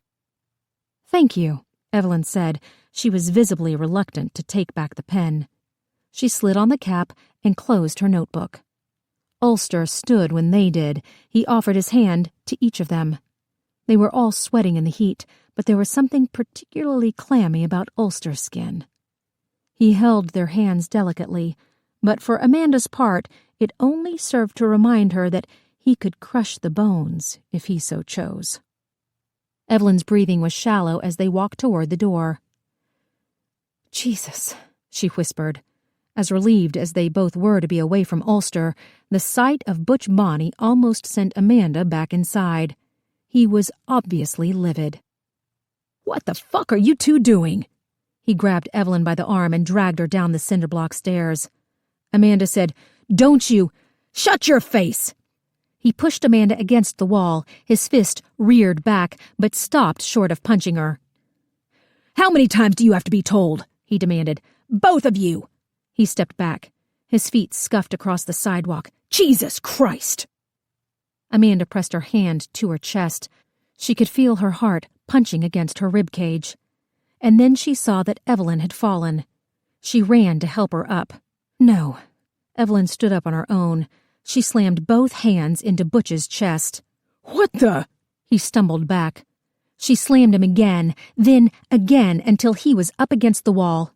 "If you ever touch me like that again, I will shoot you in the face. Do you hear me?" Butch looked dumbstruck. "What the hell's gotten into you?" Evelyn paced back and forth. She was like a caged animal. "I am so sick of you assholes." "Me?" Butch took out his cigarettes. "What about you broads? How many times you gotta be told to leave this be?" He dug his finger into the pack. "I tried to be nice. I tried to warn you easy, and then I hear you're snooping around my CI, making trouble. Mr. Nice Guy ain't working. What else am I supposed to do?" "Who's your CI?" "None of your goddamn business." Evelyn slapped away the cigarettes. She was so gripped by anger she had trouble speaking. "You know, that dead woman is Jane Delray." His eyes cut to the side. "I don't know shit." "Who told you to say it was Lucy Bennett?" "Ain't nobody telling me to do nothing." Evelyn wouldn't give up. "Juice didn't kill Lucy Bennett." "You best be careful pining after some nigger in jail." He gave her a condescending look as he picked up his Marlboros. "Jesus, Ev, Why are you coming off like some kind of bull dyke? He looked to Amanda for help. Come on, Wag. Talk some sense into Annie Oakley here. Amanda tasted bile in her throat. She threw out the filthiest things she could think of. You motherfucker. He barked a shocked laugh. You're motherfuckering me? He fished in his pocket for his lighter. You want to know who's motherfucked? He lit the cigarette. You're fucked. He nodded toward Amanda. For going to the jail yesterday, and you, he pointed to Evelyn, are fucked for putting her up to all this. Putting me up to what? Amanda demanded. She's not my keeper. He hissed out a stream of smoke. You're both gonna be transferred tomorrow. I hope you still got your white gloves for crossing duty. I hope you're up for a sex discrimination lawsuit, Evelyn shot back. You and Landry both. Smoke snorted out from his nostrils. You ditzy bitches throw that around all the time, but you know what? Ain't a one of you done it yet. Keep crying wolf while you're directing traffic. He waved to them over his shoulder as he walked away. Evelyn stood watching him, her fists clenching and unclenching. For just a moment, Amanda thought she might chase after Butch and jump on his back. Amanda wasn't sure what she would do if this happened. Her fingernails were short, but strong. She could probably scratch his eyes. Failing that, she would bite off anything she could get between her teeth. I am so sick of this. Evelyn started pacing again. I am sick of taking bullshit from them. I am sick of being lied to. She kicked the Plymouth's tire. I'm sick of not getting a car. I'm sick of people thinking I'm some kind of fucking secretary. She gripped her purse. Why didn't I shoot him? God, I wanted to shoot him. We can do it now. Amanda had never been so ready to do anything in her life. We'll go find him and do it right now. Evelyn hefted her purse over her shoulder. She crossed her arms. I'm not going to prison for that. She stopped. What did you call him? Motherfucker? She gave a surprised laugh. I didn't know you even knew that word. Amanda realized her hands were clenched too. She stretched out her fingers one by one. I suppose this is what happens when you hang around pimps and whores. Crossing guard duty. Evelyn disgustedly huffed out the words. It's summer. We'll be stuck with all the stupid kids who couldn't hack it during the regular year. Amanda opened the car door. Let's go to Georgia Baptist and see if we can find Trey Callahan's fiancée. Are you kidding me? You heard what Butch said. That's tomorrow. Let's just worry about today. Evelyn walked around to the other side of the car. And then what, Scarlett O'Hara? And then we go to Techwood and see if Miss Lula found someone who remembered seeing Hank Bennett. Amanda turned over the ignition, and then ask her if she's ever seen a giant weird man delivering soup to shut-ins. Evelyn clutched her purse in her lap. Ulster admitted that he's in and out of Techwood homes, Mondays and Fridays, the same days our victim showed up. He lied to us. Amanda pulled out onto the street. How could he read Trey Callahan's manuscript if he can barely read the name on a license? You noticed that too, Evelyn said. He didn't sound retarded. Maybe he's just a slow reader. Butch said we were messing with his CI. Do you think that's Ulster? Father Bailey? I wonder where that weasel scurried off to. Locking those girls in at night. It's a regular Triangle Shirtwaist factory. Have you ever... Ulster seemed pretty eager to put Trey Callahan in the frame for all this. The Ophelia line? That bit about his temper? You clocked that too. Evelyn rested her elbow on the door. I know we're all Christians here, but I don't like the way Ulster uses it. Like it makes him better than everyone else. Did you pick up on that? Amanda was only certain of one thing. I think James Ulster is the scariest man I've ever met in my life. There's something evil about him. Exactly, Evelyn agreed. Did you see how big his hands are? Amanda felt a shudder working its way up her spine. Evelyn said, Someone higher up is working against us. I know, Amanda mumbled. Butch is connected, but not enough to get us transferred. It has to be somebody who knew you were talking to Juice at the jail yesterday. Who knew we were talking to Ulster today, and Father Bailey, and Trey Callahan, or maybe I stirred up something checking the DNFs. She chewed her lip. Whatever we did, it pissed off someone enough to get us yanked off the street and tied to crossing duty. I know, Amanda repeated. She waited for Evelyn to say more, but the woman had probably jumped to the same conclusion as Amanda. Duke Wagner wasn't officially back in uniform, but he was already pulling strings. Amanda looked at her watch. 8:15 in the evening. Nighttime brought no relief from the summer heat. If anything, it gave the humidity reason to come out and play. Amanda felt as if her sweat was sweating. Mosquitoes circled her head as she stood in front of the phone booth on the corner of Juniper and Pine. She left the door open so that the light would not come on. The dime felt greasy between her fingers. Amanda dropped the coin into the slot, then slowly dialed her father's number. She'd left Duke's house 15 minutes ago. Amanda had cooked his supper. She'd listened with half an ear as he'd relayed the day's news, delivered the latest updates on his case. It was just a matter of time before Duke was back at his old post. Just a matter of time before Amanda was back under his thumb. She had only nodded as she watched him eat, nodded as she washed the dishes. An overwhelming sadness had taken hold. Every time she opened her mouth to speak, she shut it for fear of crying. Duke picked up the telephone on the first ring. His voice was gravelly, probably from too many after-dinner cigarettes. Hello? Daddy, it's me. You home? No, Daddy. He waited, then asked, Car breakdown? No, sir. She heard his recliner squeak. What is it? I know something's bothering you. You were sulking all night. Amanda caught her reflection in the chrome of the payphone. She was 25 years old. She had touched a dead person last weekend. She had stared down a pimp yesterday morning, helped examine a dead girl last night. She had stood up to Butch Bonnie in the street. She should be able to have a frank conversation with her father. She asked, "Why did you have me transferred to crossing guard duty?" What? He seemed genuinely surprised. I didn't transfer you. Who the hell transferred you? She could hear papers rustling, a pen clicking. Give me the jackass's name. I'll talk to him about a transfer. You didn't do it?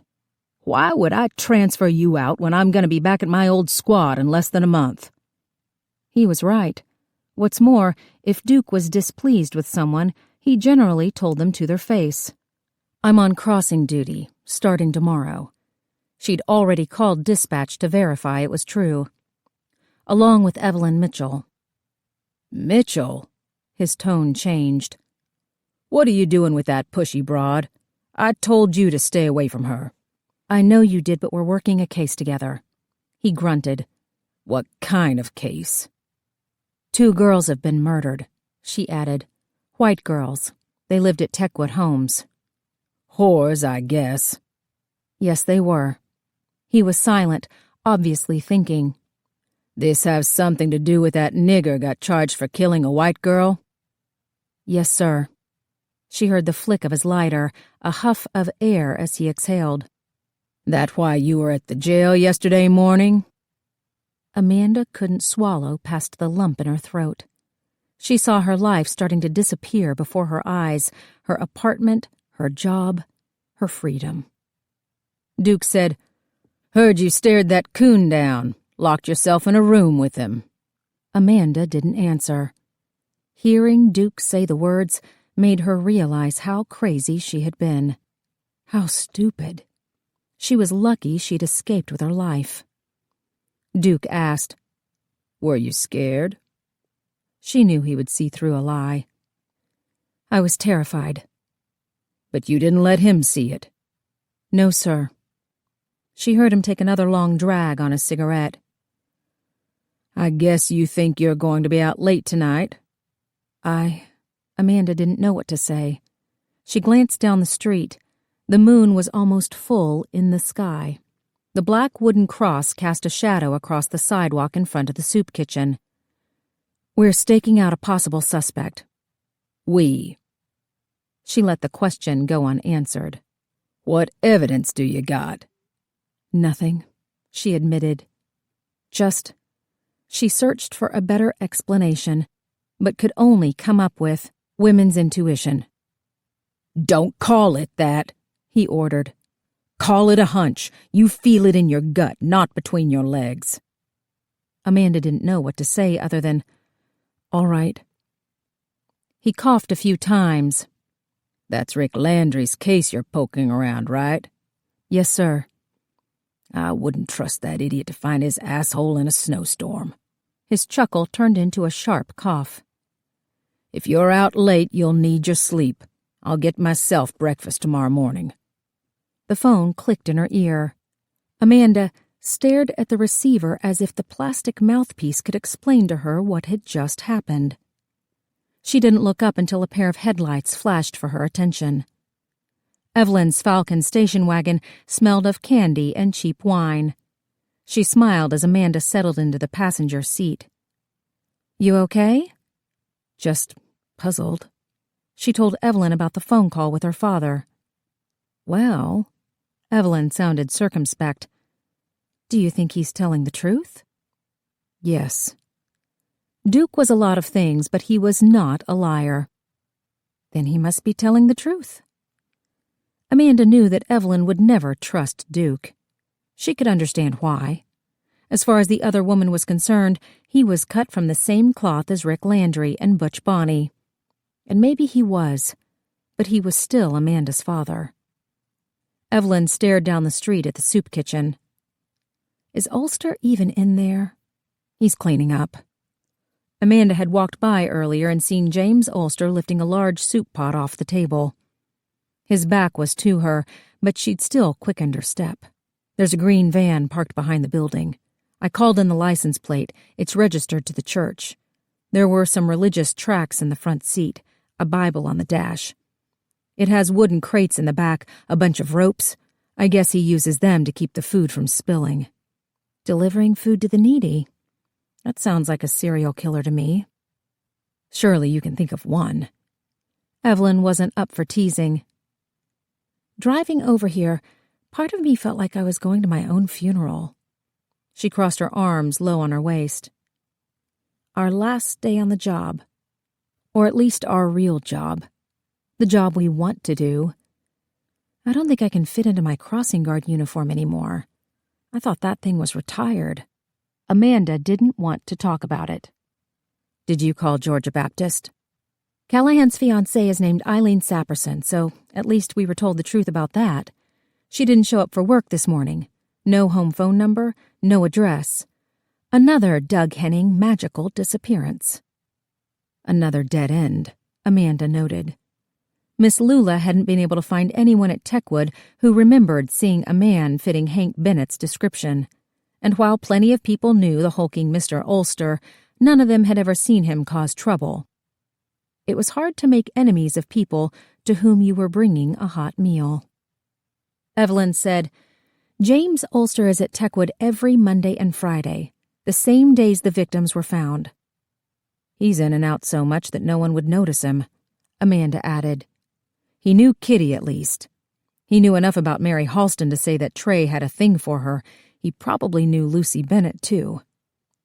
"He's the only one who puts the girls as alive recently. Jane Delray, Hank Bennett, Trey Callahan, Juice.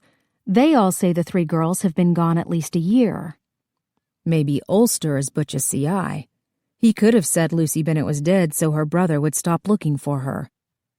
"Was he really looking for her?" Evelyn asked. "As far as we know, he stopped when he found Kitty. And none of this explains why Hodge sent us out in the first place, or who transferred us if it wasn't your father. Any of it."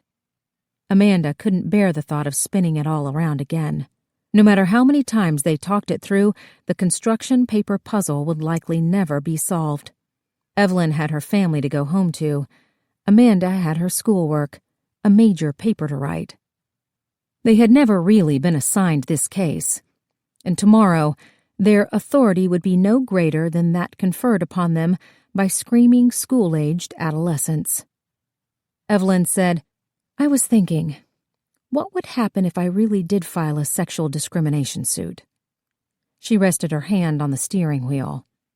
"What would they do? The law is on my side. Butch is right.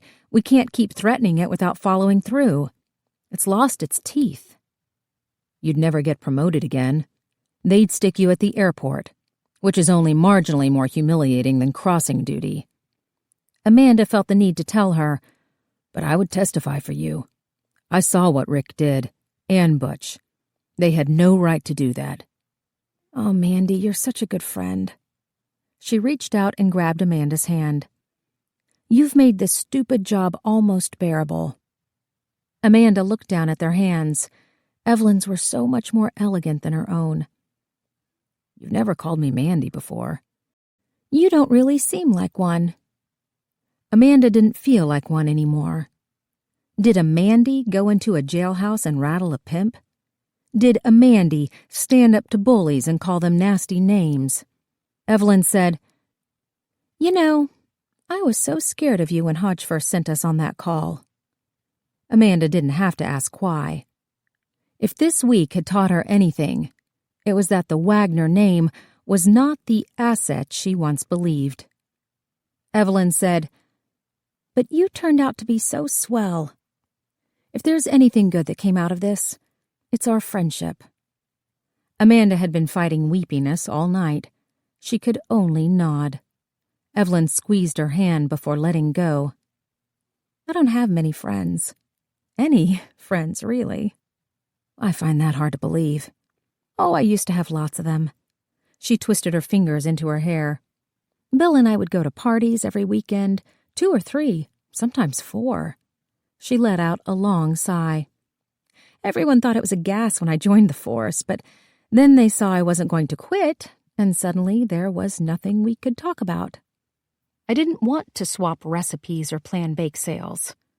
They couldn't understand why I would want to do a man's job. You should hear my mother-in-law on the subject." She laughed ruefully. "This job changes you. It changes how you think, how you see the world. I don't care what the boys say. We are cops. We live it and breathe it as much as they do." "You don't see Butch and Landry out here right now." "No, they're probably home with their families." Amanda doubted that. "Their mistresses, more likely." "Hey, that's him." They saw Ulster locking the front door of the building. The darkness did him no favors. He was a hulking man. Amanda could not imagine anyone putting up much of a struggle against such raw power. He glanced up the street. Both Amanda and Evelyn ducked, but Ulster didn't seem to notice the red station wagon, or, if he did, he didn't think much of it. In retrospect, the car, with its children's toys in the back and crayons melted into the carpet, was the perfect cover. Amanda held her breath as she waited for Ulster to reappear. It felt like hours, but was only minutes before Evelyn finally said, "Here he comes." The green van turned onto Juniper. They stayed hunched down as it passed. Evelyn cranked the key. The engine sputtered, then caught. She pushed the knob to make sure the headlights were off, then swung the nose out into the street and smoothly entered the opposite lane. "You're getting better at this," Amanda said. "Last hurrah," she muttered. There were no streetlights on Juniper. The moon was enough to drive by, and where she couldn't see, Evelyn coasted her way through. Ulster took a left onto Piedmont Avenue. He drove deep into Bedford Pine. The stench of buttermilk bottom filled the car, but they kept the windows down. "Where's he going?" Evelyn asked. Amanda shook her head. She had no idea. The van braked at the last minute, taking a sharp turn onto Ralph McGill. Amanda directed, "Cut over to Cortland." Evelyn had to reverse to make the turn. "Do you think he spotted us?" "I don't know." Their headlights were still off. The car's interior was dark. "Maybe he's just being careful." Why would he be careful? Evelyn sucked in her breath. The green van was up ahead. There he is. They followed the van up Cortland. The road was a straight shot. Evelyn hung back at least 100 yards. When the van turned onto Pine, the lights from Crawford Long Hospital illuminated the interior. They saw Ulster's unmistakable frame. Evelyn slowed, peering down the street before making the turn to follow him. The lights from the expressway made the going more difficult. He turned onto Spring Street. "Evelyn," Amanda said. "I know." She followed him up North Avenue, past the Varsity. Over the expressway, he was going to Techwood. "Get my radio." Amanda found Evelyn's purse on the back seat. The revolver was cold in her hands. She passed this to Evelyn, who kept one hand on the wheel as she slid the gun underneath her leg. Amanda clicked the radio. "Dispatch?" There was no answer. "Dispatch, this is Unit 16, over." The radio clicked. "Unit 23 to Unit 16, a man's voice said. "You gals need some help?" Amanda gripped the radio in her hand. She had called for dispatch, not some hillbilly out on patrol. "Copy 16, the man asked. "What's your locale?" Amanda spoke through gritted teeth. "Techwood Homes." "Repeat, please." Amanda enunciated the words. Techwood Homes. "Copy that, Perry Holmes." "Jesus," Evelyn hissed. "He thinks this is a joke." Amanda clutched the radio as hard as she could, wanting to break it over the man's head. She put her finger to the button, but couldn't bring herself to press it. "Amanda," Evelyn mumbled. Her voice had a tone of warning. Up ahead, the green van didn't slow to turn on Techwood Drive. Instead, it continued straight, going into the heart of the ghetto. "This isn't good," Evelyn said. "There's no reason for him to be here." Amanda didn't bother to vocalize her agreement. They were in a part of town that no one, black, white, cop, or criminal, willingly entered after dark. The van turned again. Evelyn slowed, nosing into the turn, making sure they weren't sitting ducks. Just ahead, they saw the van's taillights glowing softly. Ulster obviously knew where he was going. His pace was slow and deliberate. Amanda tried the radio again. "Dispatch, 16 going north on Cherry." The man in Unit 23 answered. "What's that, 16? You want to gimme your cherry?" There was more clicking as the radio was jammed. Dispatch cut through the chatter. 1034, all Unit 16, repeat your 1020. Evelyn said, "That's Rachel Foster." The women in dispatch were the only ones who could override the nonsense. Evelyn grabbed the radio. 16 heading north on Cherry. Possible 34 on a green Dodge van. Georgia license plate. She squinted at the van. Charlie, Victor, William, 888. Rachel said, "Verify, 1020, Unit 16? Amanda took the radio so Evelyn could return both hands to the wheel. "Verify, Cherry Street, dispatch. Heading north." "Are you kidding me?" Rachel's tone was terse. She knew the streets better than most cops on the road. 16. The car was silent. They both stared at the green van heading deep into the ghetto. Was Ulster leading them into a trap? 16, Rachel repeated. Amanda said, "Verify, heading north on Cherry." Static filled the seconds. Rachel said, "Give me 5 minutes. Hold your location. Repeat, hold." Amanda put the radio in her lap. Evelyn kept driving. Amanda asked, "Why did you report the van as possibly stolen?" "All we need is whoever that cowboy is on Unit 23 rushing in here with lights and sirens." Maybe that wouldn't be such a bad thing. Amanda had never been in this part of town. She doubted any white woman ever had. There were no street signs, no lights on inside the houses that dotted either side of the street. Even the moon seemed to glow less brightly here. The van took another left. The air felt too thick. Amanda had to breathe through her mouth. The street was lined with junker cars on both sides. If Evelyn followed Ulster, there would be no way to hide the station wagon from him. In the end, they didn't need to. The van's brake lights flashed as he slowed down and turned into the driveway of a clapboard house. As with the others, there were no lights on inside. Electricity was a luxury in this part of town. "Are they abandoned?" Evelyn asked, meaning the houses. Some of them were boarded up, others were so dilapidated that the roofs had caved in. "I can't tell." They both sat in the car. Ulster got out of the van and entered the house. Neither woman knew what to do. They couldn't very well kick down the door and go in guns blazing. Amanda said, "Rachel should have radioed back by now."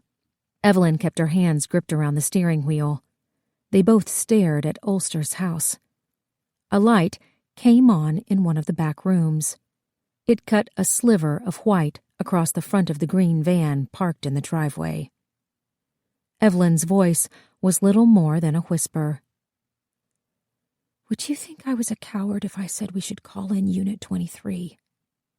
Amanda had been wondering how to ask the same question. He could tell Ulster the van was reported stolen and ask to look around inside the house. And get shot in the face, or chest, or punched, or stabbed, or beaten. "Do it," Evelyn said. Amanda pressed the button on the radio. 23. There was only static. Even the clicks were gone. "Dispatch?" "Shit," Evelyn cursed. "We're probably in a pocket." There were dead spots all over the city.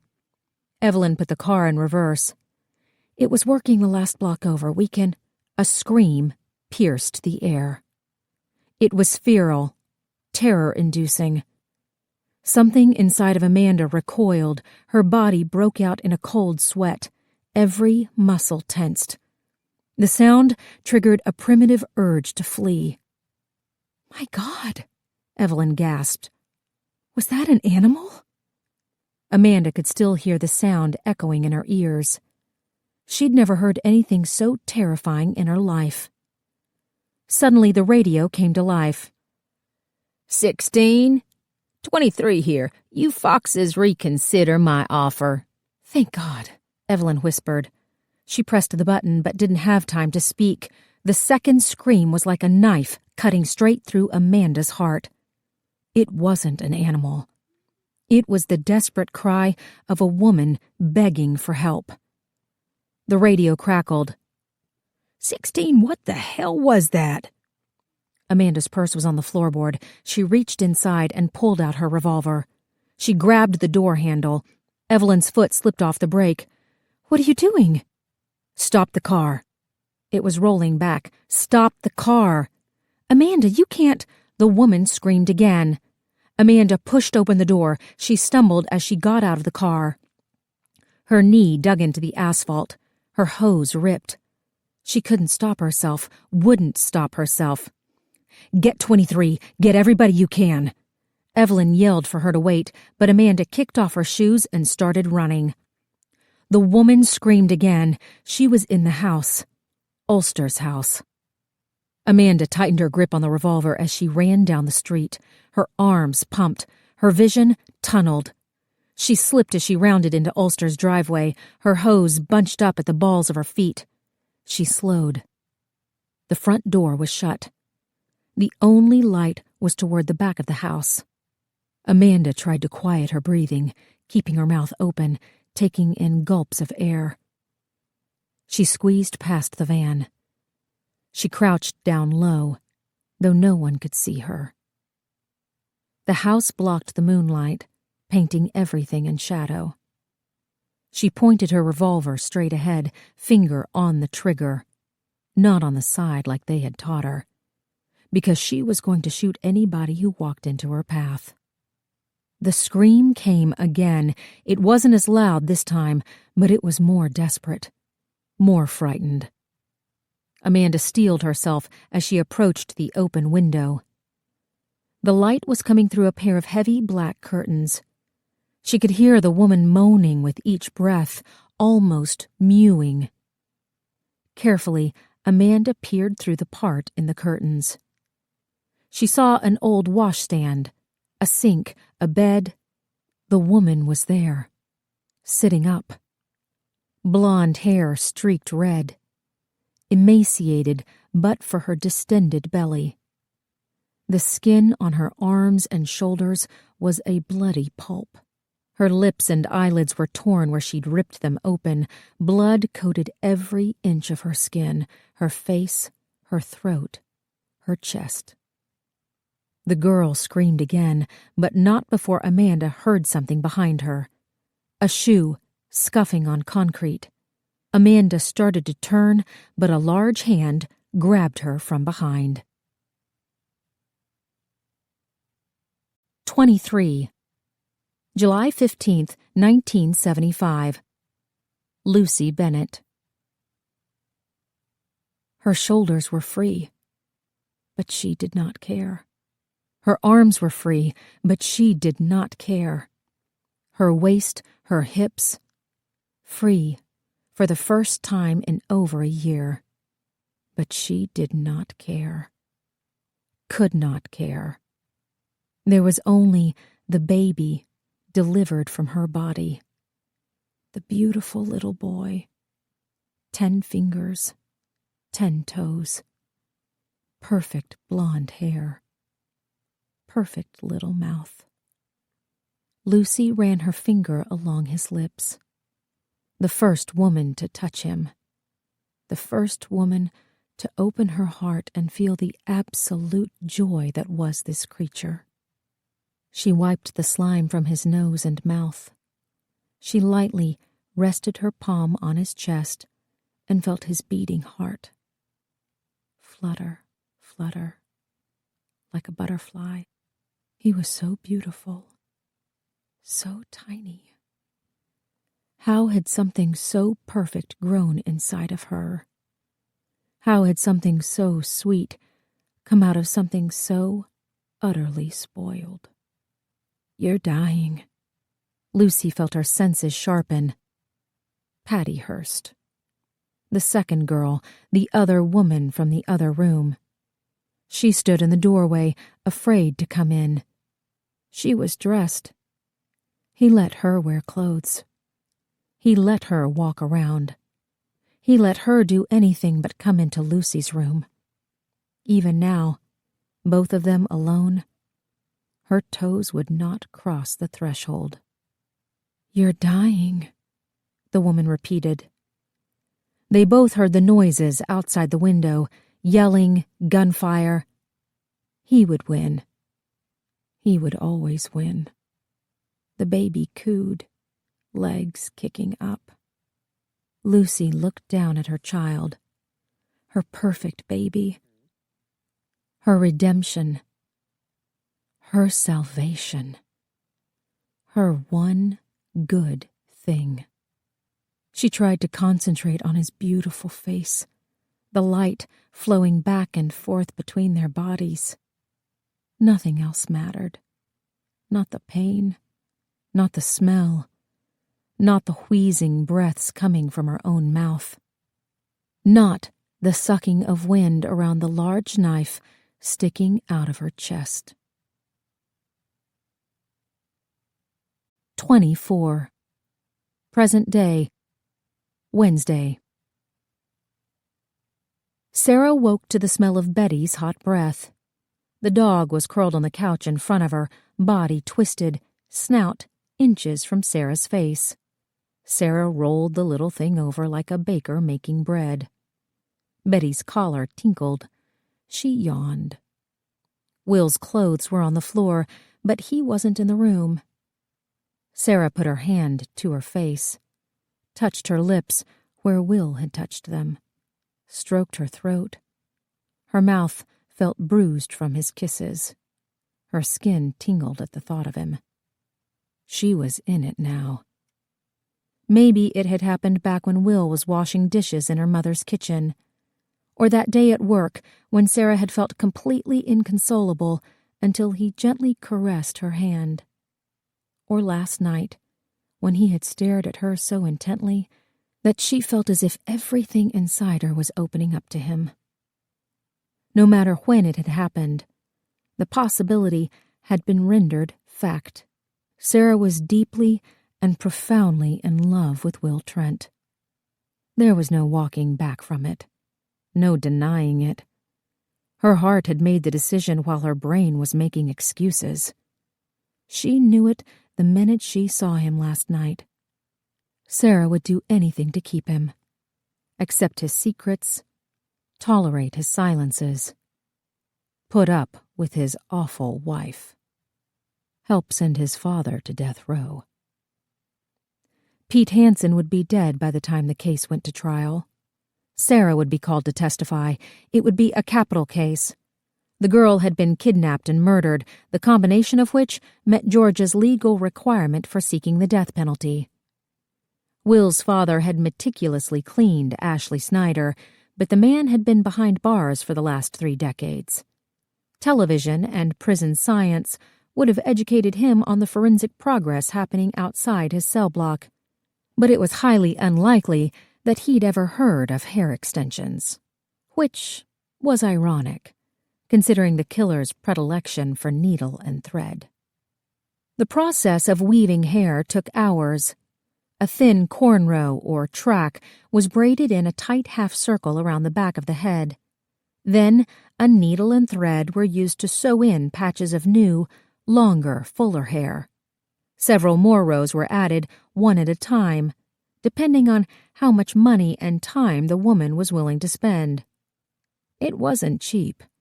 The natural hair eventually grew out. The weave had to be tightened every 2 weeks. More stitches were added each time. Simple shampooing couldn't clean out all the nooks and crevices between the old hair and new.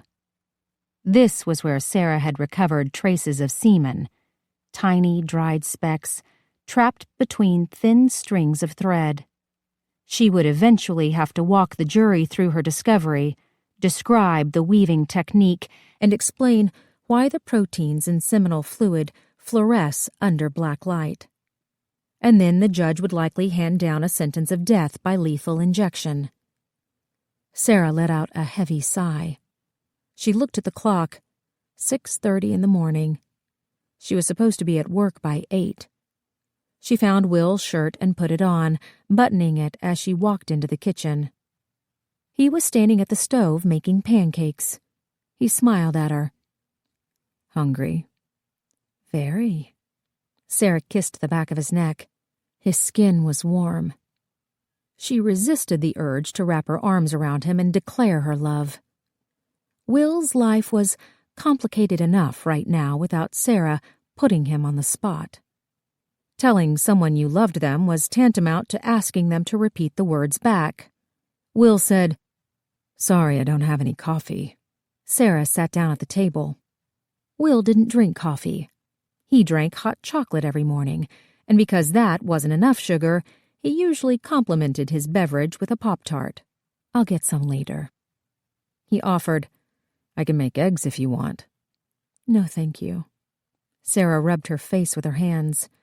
Her brain wasn't awake yet, but she could tell that there was something wrong. Will was already dressed for work in a navy suit and tie. His jacket was draped over the kitchen chair. His hair was combed. His face was freshly shaven. He seemed happy, which wasn't that unusual, but he was too happy. Too bouncy. He couldn't stand still. His foot tapped as he stood at the stove. When he slid the pancakes onto a plate, his fingers drummed on the counter. Sarah had seen this kind of attitude before. It usually came when someone had made up their mind. The pressure was off.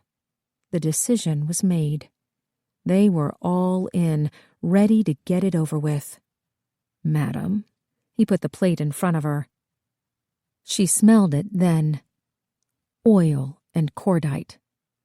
On his hands. On the table. "Thanks." Sarah stood from the chair. She washed her hands at the sink.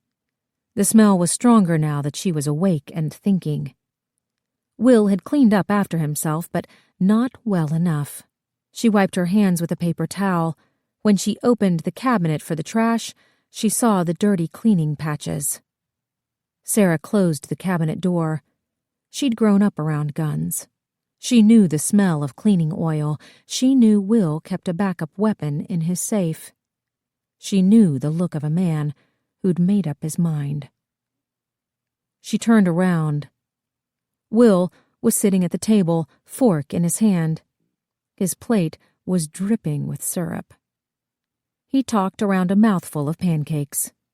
"I got your gym bag out of the car." He used the fork to point to the bag on the floor. "Sorry about tearing your dress." She leaned against the sink. "You're working at the airport today?" He nodded. "Mind if I borrow your car? Mine's acting up." "Sure." They would be looking for Will's car around the hotel. Sarah's BMW was practically nondescript in that part of town. "Thanks." He shoved another forkful of pancakes into his mouth. She said, "Let's call in sick today." His chewing slowed. He met her gaze. "I want us to go away together," she said. "My cousin has a house on the Gulf we can use. Let's just get out of here. Leave town." He swallowed. "That sounds nice. We can take the dogs and run on the beach every morning." She wrapped her arms around her waist. "And then we can go back to bed. And then we can eat lunch. And then we can go back to bed." He gave her a forced grin. "That sounds really nice." "Then let's do it. Right now." "Okay," he agreed. "I'll drop you off at your place, then go run some errands." Sarah stopped pretending. "I'm not going to let you do it." Will sat back in his chair. The nervous energy was gone. She watched it slowly leave his body. Now there was only the grief and sorrow that had broken her heart the day before. "Will." He cleared his throat. The sound turned into a cough. His throat worked as he fought back tears. "She was just a student." Sarah bit her lip. "She was walking to class one night, and he saw her and he took her, and that was it. Her life was over." He put down his fork. "You know what was done to her. You saw the girl yesterday. He did the same thing to both of them." Will's cell rang. He grabbed the phone out of his pocket. "Did you arrest him?"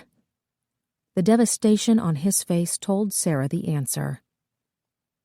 "Where?" He listened a few seconds longer, then hung up. "Faith's waiting in the driveway." "What happened?" Even as she said the words, Sarah knew they were pointless. Another body had been found. Another life destroyed. Will's father had killed again. Will stood. He grabbed his jacket off the back of the chair. He wouldn't look at her. She could practically hear his thoughts. He should have gone through with it. He should have taken his gun and gone to the hotel the minute he heard that his father was free. He said, "Amanda wants you to come too." Sarah didn't want to be a burden. Amanda had dragged her into this once before. "Do you want me there?" "Amanda does." "I don't care about Amanda. I only want to do what's best for you. Easiest for you." Will stood in the doorway.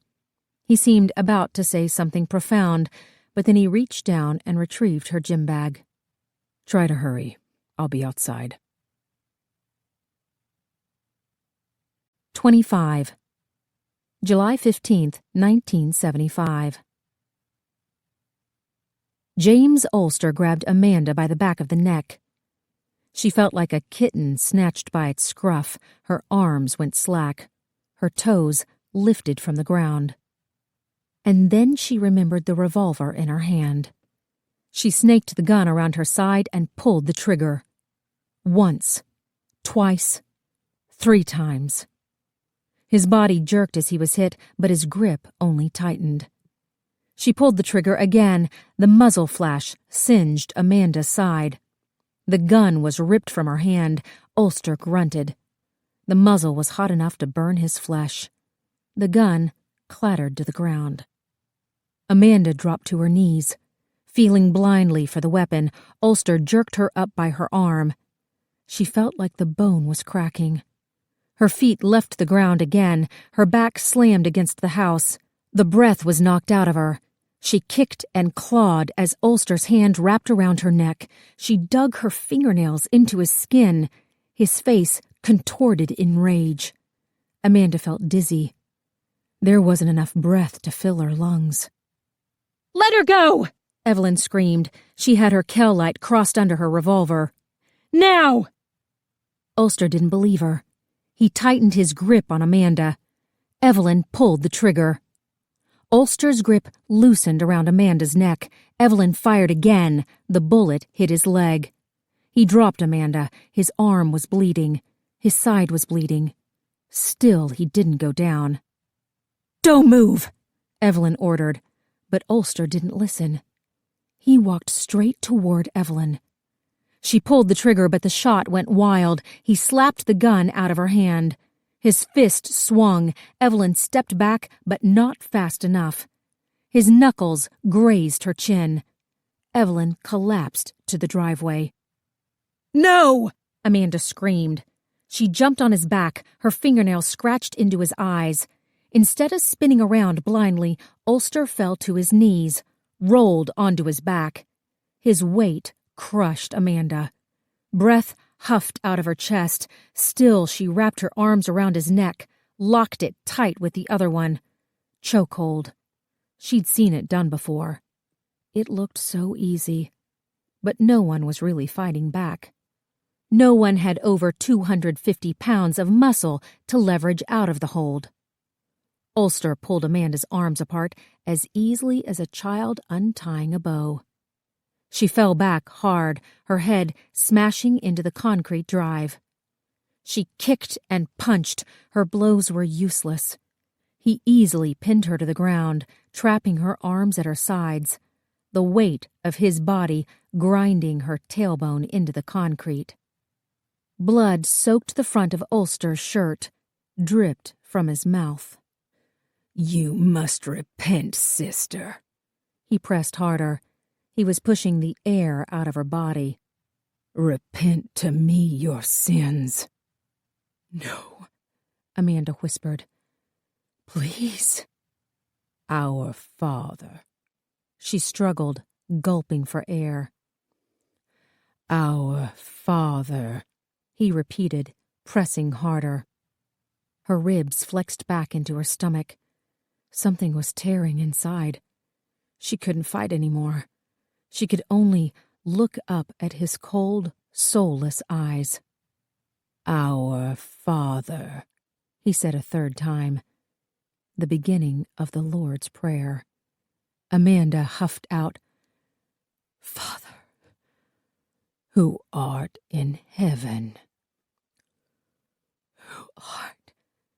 She couldn't get enough air to speak.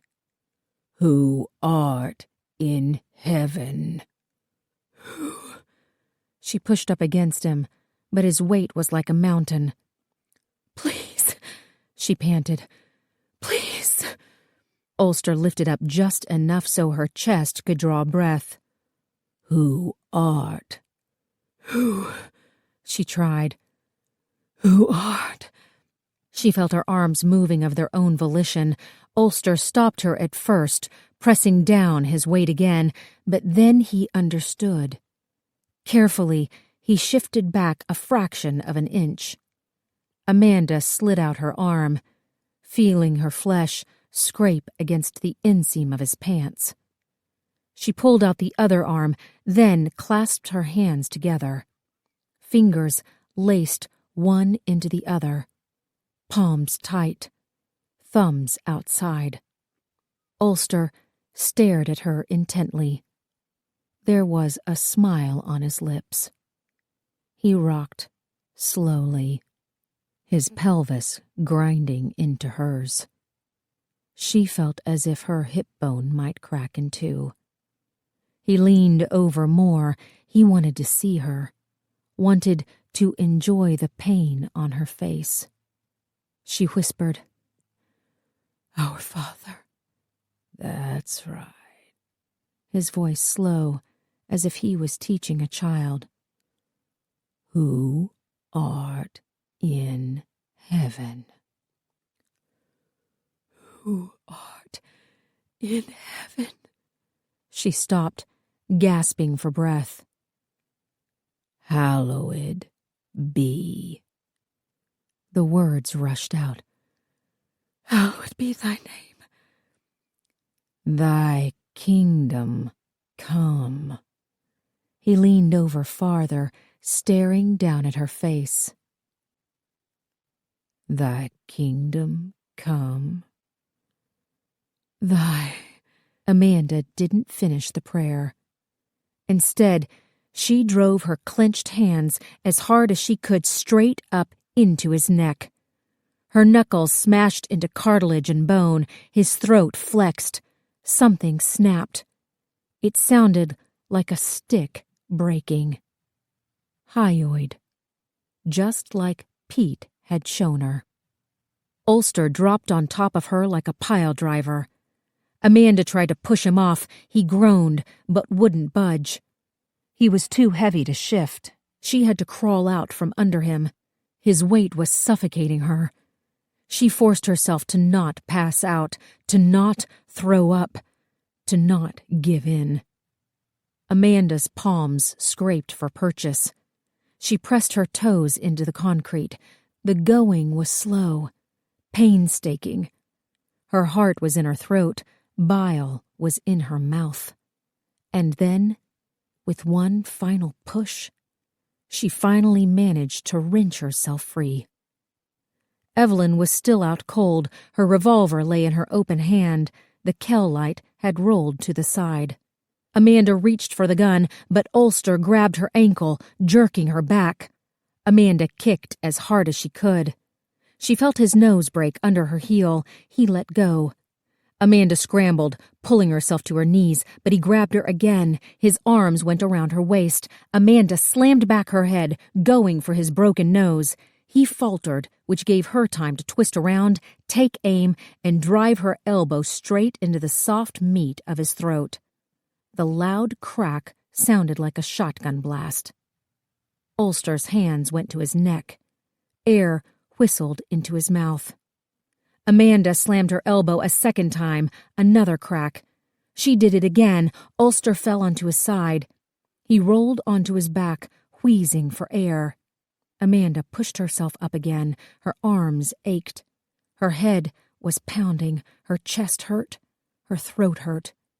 Everything hurt.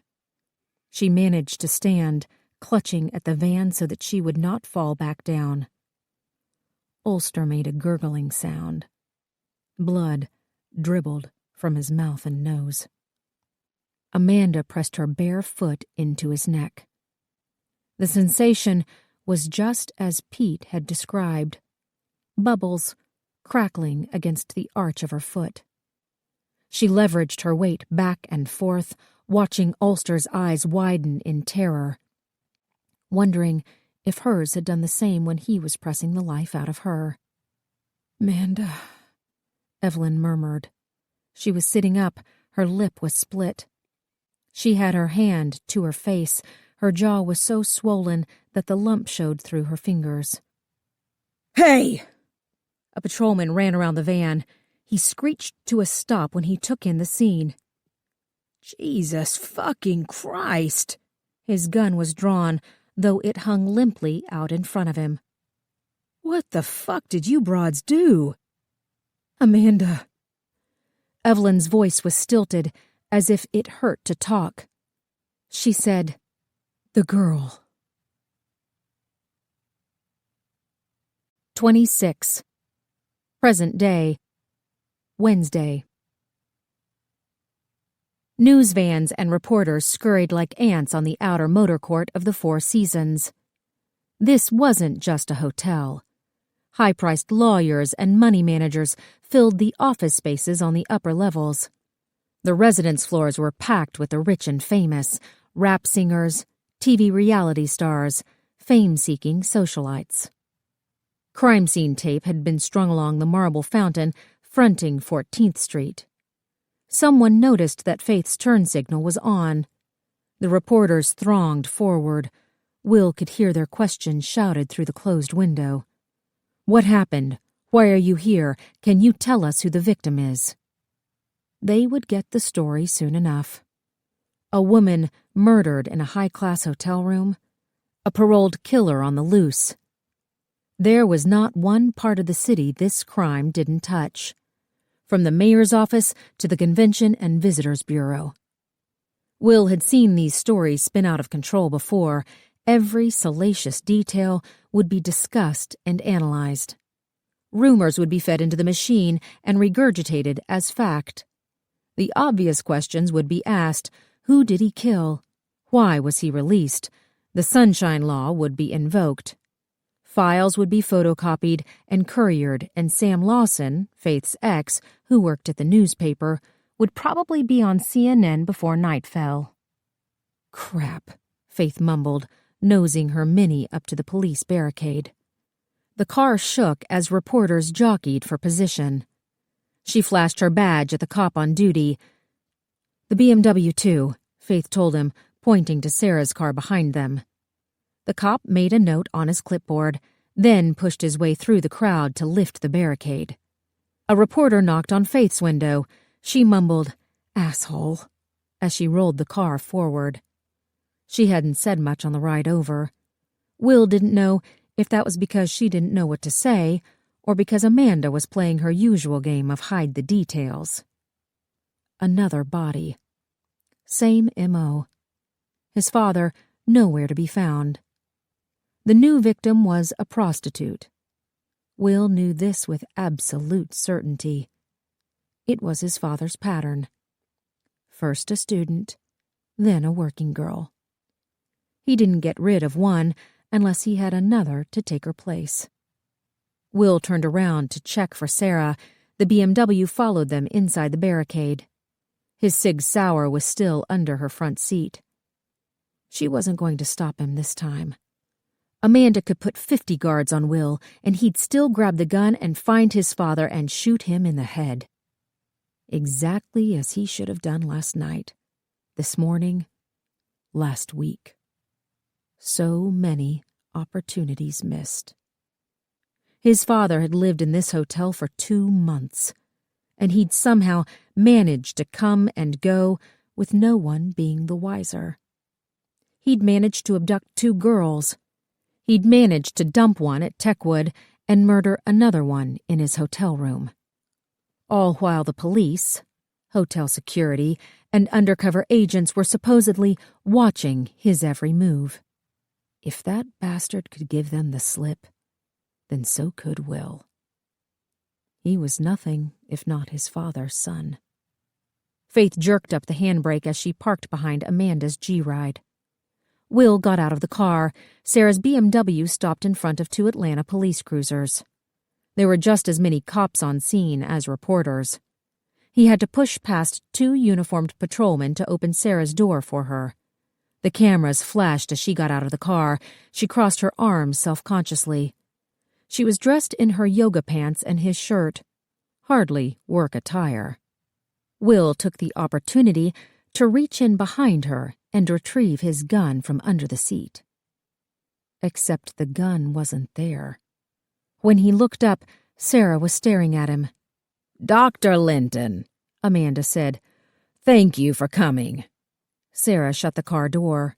She locked it with a key fob, which she put in her shirt pocket. "Is Pete on the way?" "No, he's testifying in court this morning." Amanda motioned for them to follow her inside. "I appreciate your coming on such short notice. It would behoove us all to get this body quickly removed." A patrolman opened the side door. There was a whoosh as the air pressure changed. Will had never been inside the hotel before. The lobby was opulent in its excesses. Every surface was a different color of marble. A large staircase dominated the center of the room, splitting into two opposite sides as it reached the second floor. The treads were carpeted, the handrails were polished brass. The chandelier overhead looked as if a crystal factory had exploded. The setting would have been impressive, but for the fact that every shade and variety of police officer filled the lobby. Plainclothes division, uniformed patrol, special agents from the GBI, even a couple of women from Vice were there, their gold detective shields looking incongruous against their skimpy attire. Amanda told Faith, "Security is pulling footage from the last 24 hours. I need you to expedite that." Faith nodded, heading toward the front desk. Sarah asked, "Have you identified the victim?" "Yes," Amanda motioned over Jamal Hodge. "Detective, if you could please clear out all but the bare minimum of your people." "Yes, ma'am." He walked over to the crowd and raised his arms for attention. Will tuned out the man. He watched Amanda instead. She adjusted the sling on her shoulder as she gave orders to one of the hotel rent-a-cops. Sarah asked, "What is it?" Will didn't answer. He scanned the lobby, trying to find a senior Atlanta police officer. No Leo Donnelly. No Mike Geary, the captain in charge of this zone. Amanda took over the case, Will realized. It didn't make sense. As far as the Atlanta Police Department knew, a dead prostitute had nothing to do with a kidnapped student. He asked Amanda, "What happened?" Amanda indicated the rent-a-cop. He was in an expensive-looking charcoal suit, but the radio in his hand gave him away. "This is Bob McGuire, head of hotel security. He called it in." Will shook the man's hand. McGuire was too young to be a retired cop, but he seemed fairly collected considering what had fallen into his lap. He led them toward the elevator, saying, "I got the call from the kitchen this morning. The room service girl said that he wasn't responding to her knock." Amanda explained, "He's been adhering to a regular schedule." The elevator doors opened. Will stood back to let Sarah and Amanda on first. McGuire said, "He's been staying here for 2 months." He waved a keycard over the panel, then pressed the button for the 19th floor.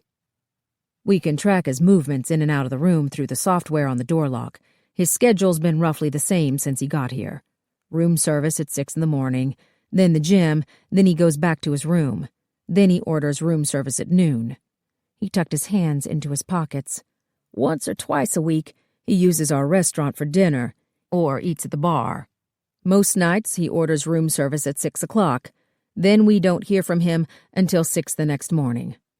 Amanda noted, "He's keeping to his prison schedule."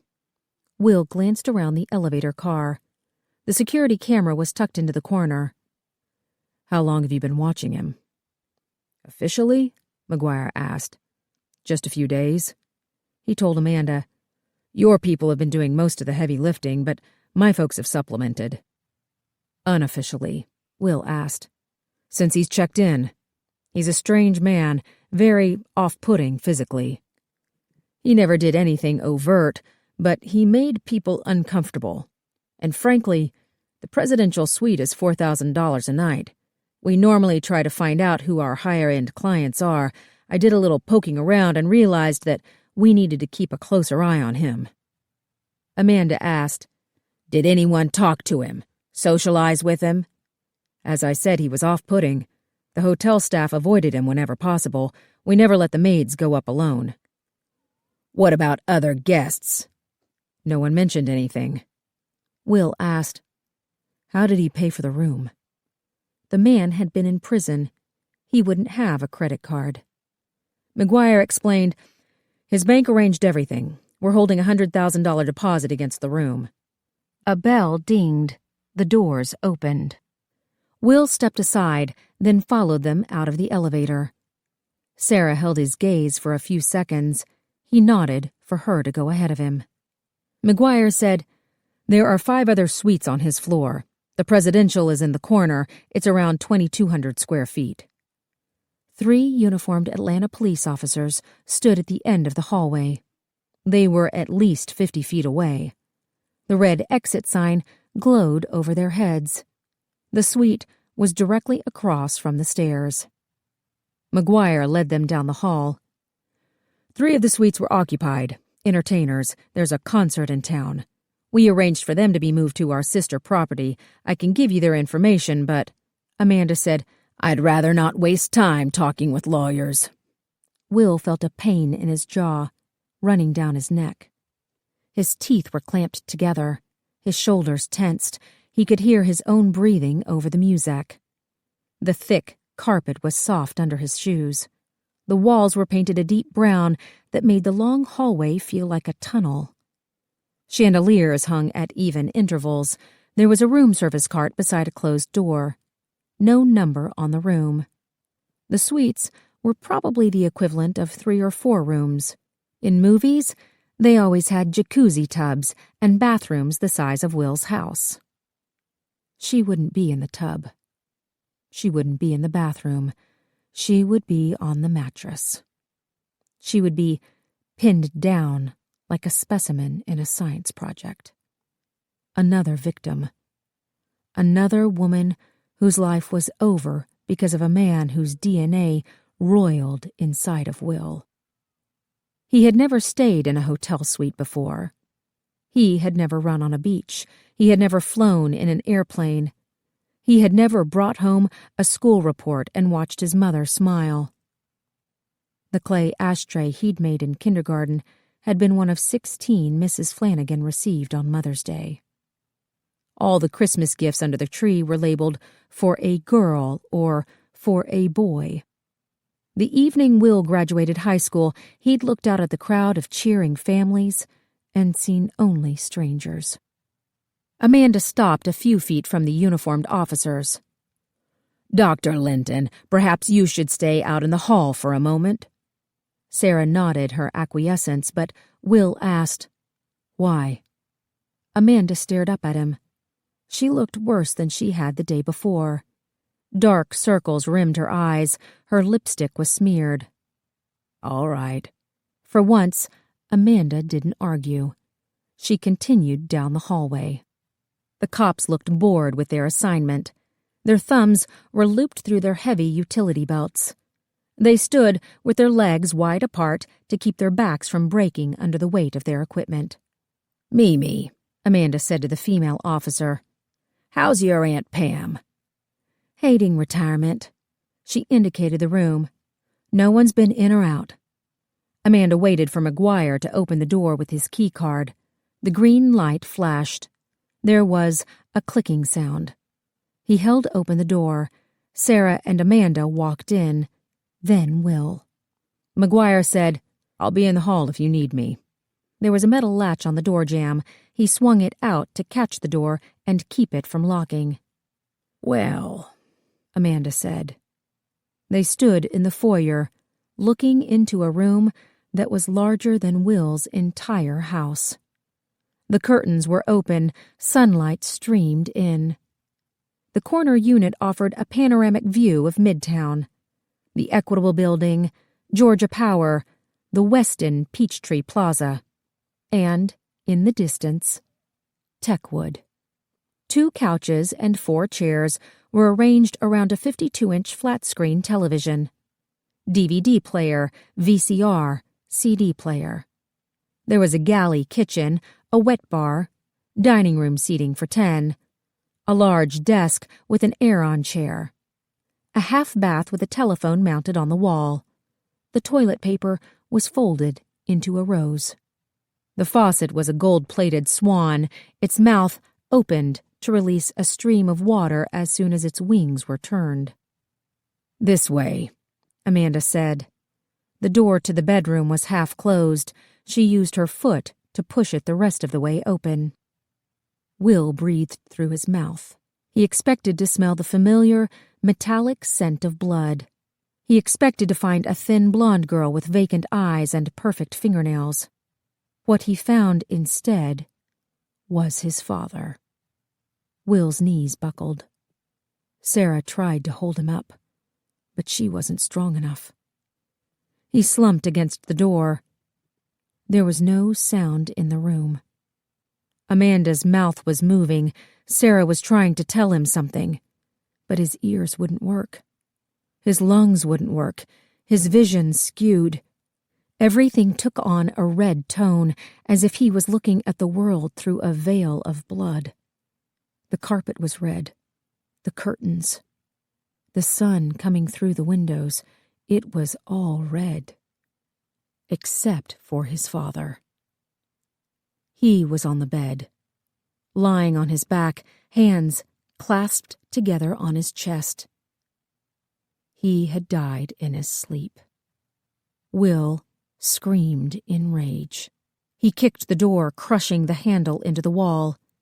He grabbed the floor lamp and threw it across the room. Someone tried to stop him, McGuire. Will punched him in the face. And then he collapsed to the floor as a baton pounded against the back of his knees.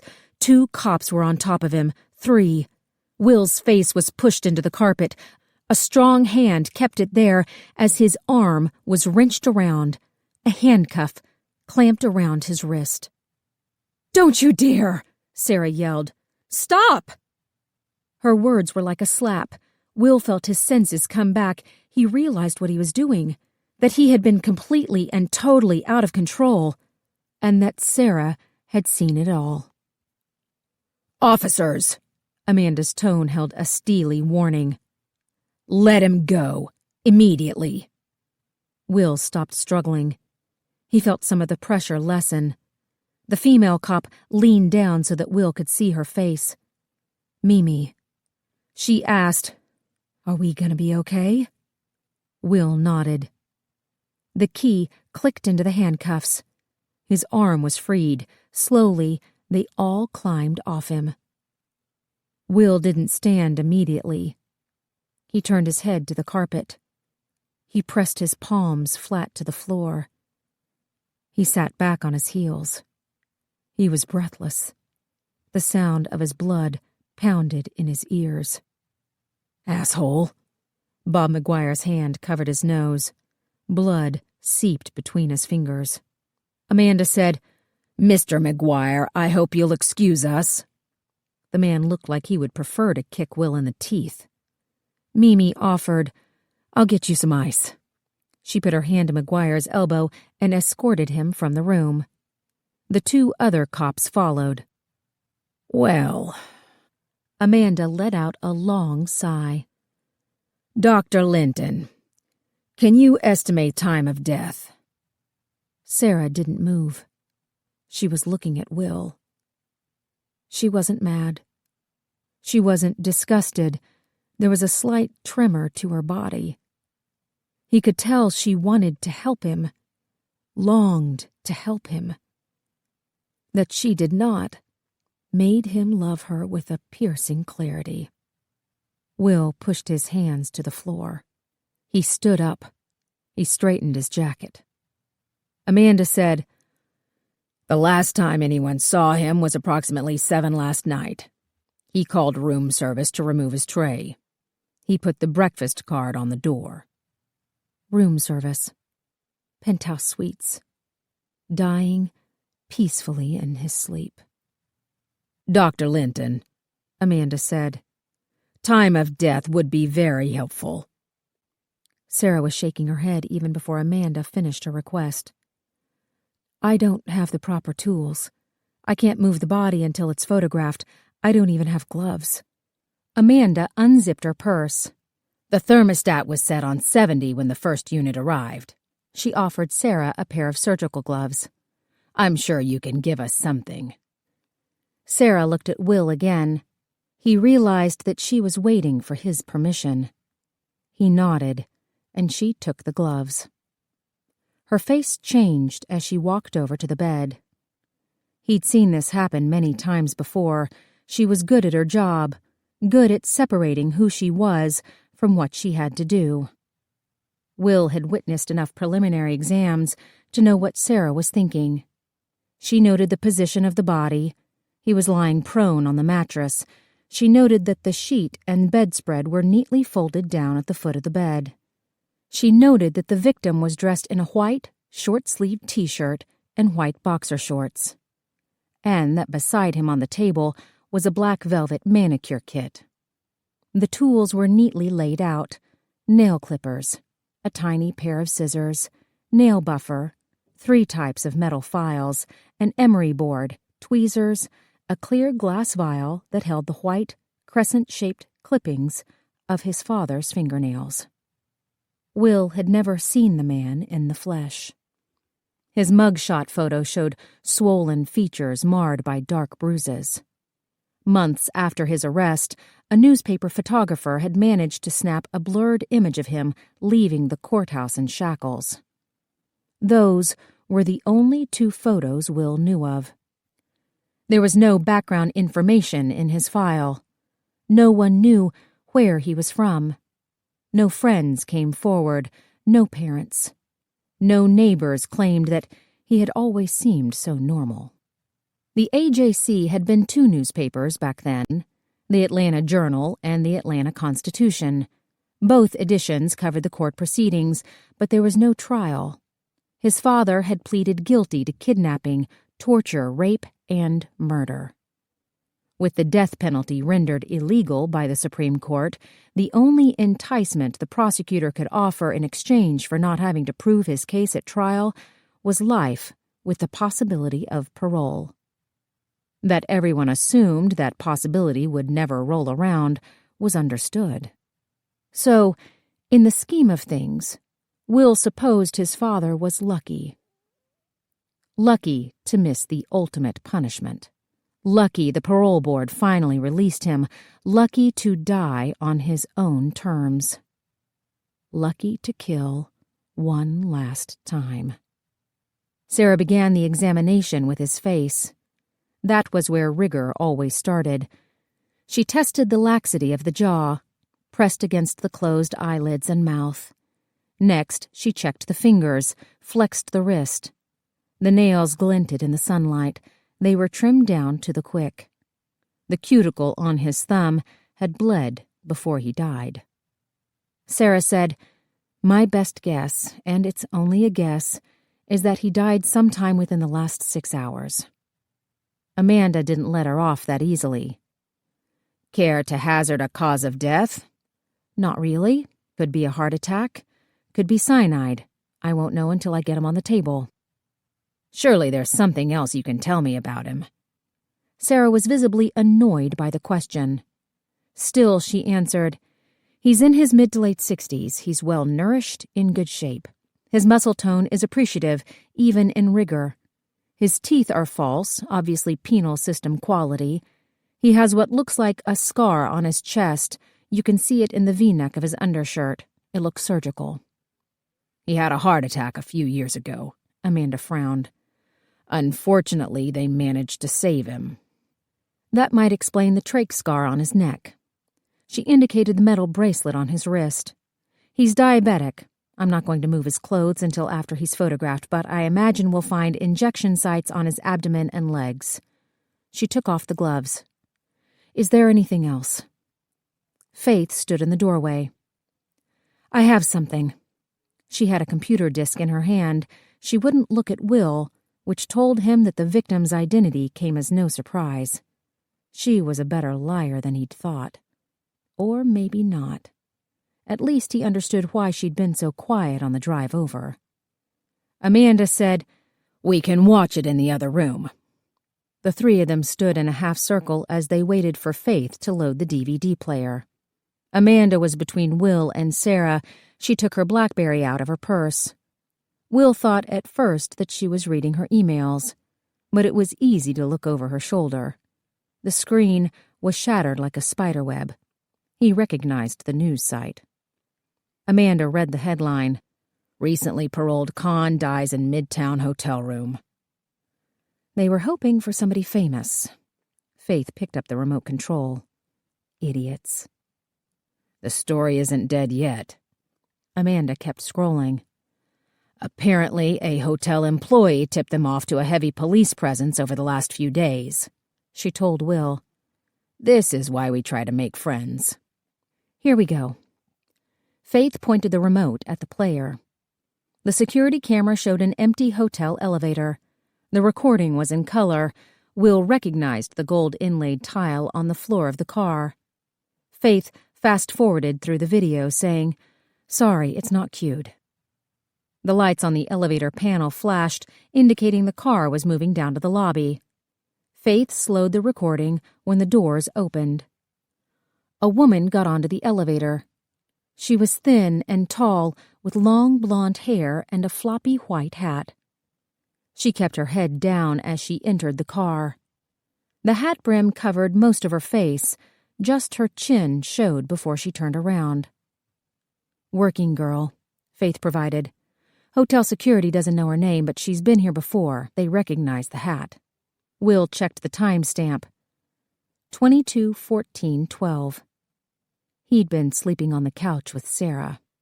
"She has a key card," Amanda said, just as the woman swiped the card across the pad, the same as Bob McGuire had done. She pressed the button for the 19th floor. The doors closed. The woman faced the front of the car, showing the security camera the top of her hat, the back of her slinky, matching white dress. The elevator doors were solid wood. There was no mirrored reflection. Amanda asked, "Did the lobby cameras pick up her face?" "No," Faith said. "She's a pro. She knew where the cameras were." The woman got off the elevator. The doors closed. The car was empty again. "She stayed up here for half an hour before coming down again. I checked with APD Vice. They say that's about the right amount of time." Amanda said, "She's lucky she got away with her life." Faith fast-forwarded the video again, then slowed it when the elevator doors opened. The woman entered the same as before, head tilted down, hat covering her face. She didn't need the key card to go to the lobby. Her finger pressed the button. Again, she faced the doors. But this time, she reached up and adjusted her hat. Will said, "Her fingernails weren't painted before." "Exactly," Faith agreed.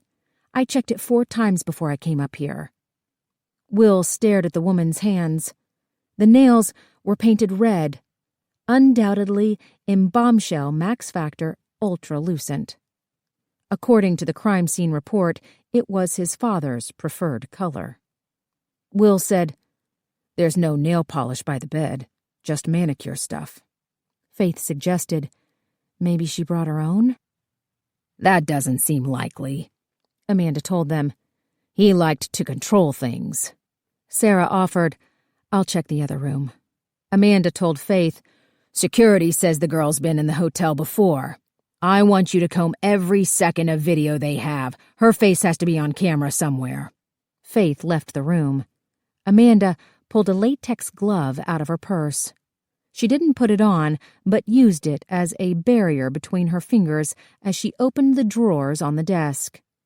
Pens, paper, no Max Factor nail polish with a distinctive pointy white cap. Amanda said, "This doesn't take 2 people." Will checked the galley kitchen. 2 key cards were on the counter. One was solid black. The other had a picture of a treadmill on it, probably for the gym. There was a stack of crisp bills. Will didn't touch the money, which he guessed to be around $500, all in 20s. "Anything?" Amanda asked.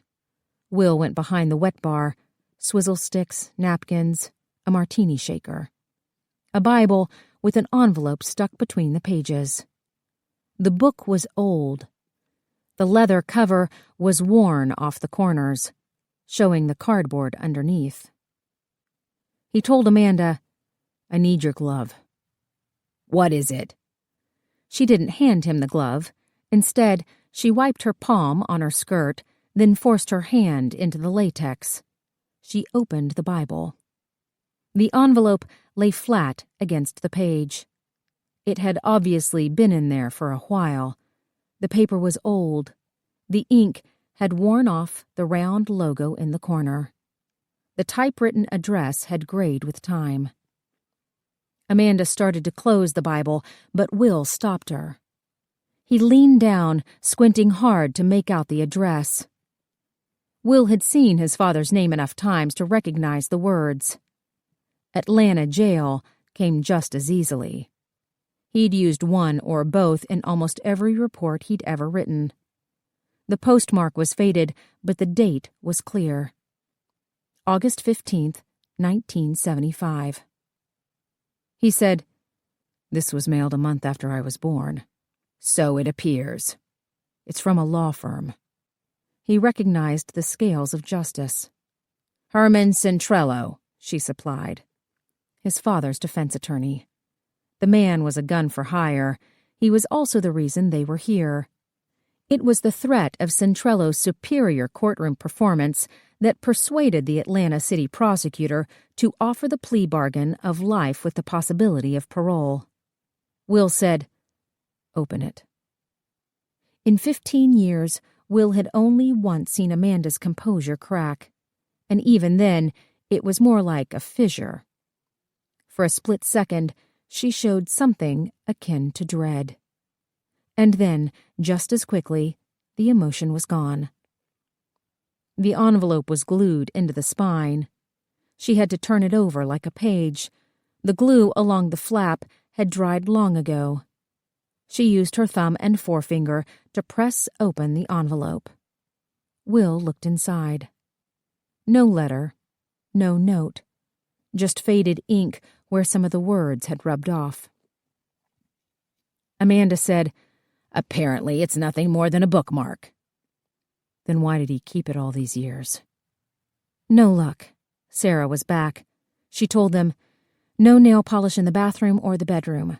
I found his diabetic kit. His syringes are in a plastic disposal box. We'll have to have the lab cut it open, but from what I could tell, there's nothing in there that doesn't belong." "Thank you, Dr. Linton." Amanda closed the Bible. She took out her BlackBerry again. "Will?" He didn't know what else to do but continue searching the bar. He used the edge of his shoe to open the bottom cabinets. More glasses. 2 ice buckets. The minibar was unlocked. Will used the toe of his shoe again. The fridge was full of vials of insulin. But nothing else. He let the door close. There were at least 24 liquor bottles on the shelves behind the bar. The mirror backing showed Will's reflection. He didn't look at himself. Didn't want to fall down that rabbit hole of comparing himself to his father. He studied the colored labels instead, the shape of the bottles, the amber and gold liquids. Which was why he noticed that one of the bottles listed at a slight angle. There was something underneath, shimming it to the side. He told Amanda, "Pick up this bottle." For once, she didn't ask him why. She took the bottle off the shelf. "It's a key." Sarah asked, "Is it for the minibar?" Will checked the lock on the refrigerator. "No, it's too big." Carefully, Amanda picked up the key by the edges. The head was stepped instead of round or angled. There was a number stamped into the metal. Will said, "That's for a Schlage factory lock." Amanda sounded perturbed. "I have no idea what that means." "It's a heavy-duty deadbolt." Will went out into the hallway. The cops were gone, but McGuire was still there. He held a bag of ice to his nose. Will said, "I'm sorry about before." McGuire's curt nod did not indicate forgiveness. Will asked, "What door in this hotel opens with an actual metal key?" He took his time lowering the bag of ice, sniffing back blood. "The key cards." Amanda interrupted him, holding up the key. "It's to a Schlage deadbolt, heavy duty. What door in your hotel does this open?" McGuire wasn't stupid. He got over himself fast. "The only locks like that are in the sub-basement." Amanda asked, "What's down there?" "The generators, the mechanicals, the elevator shafts."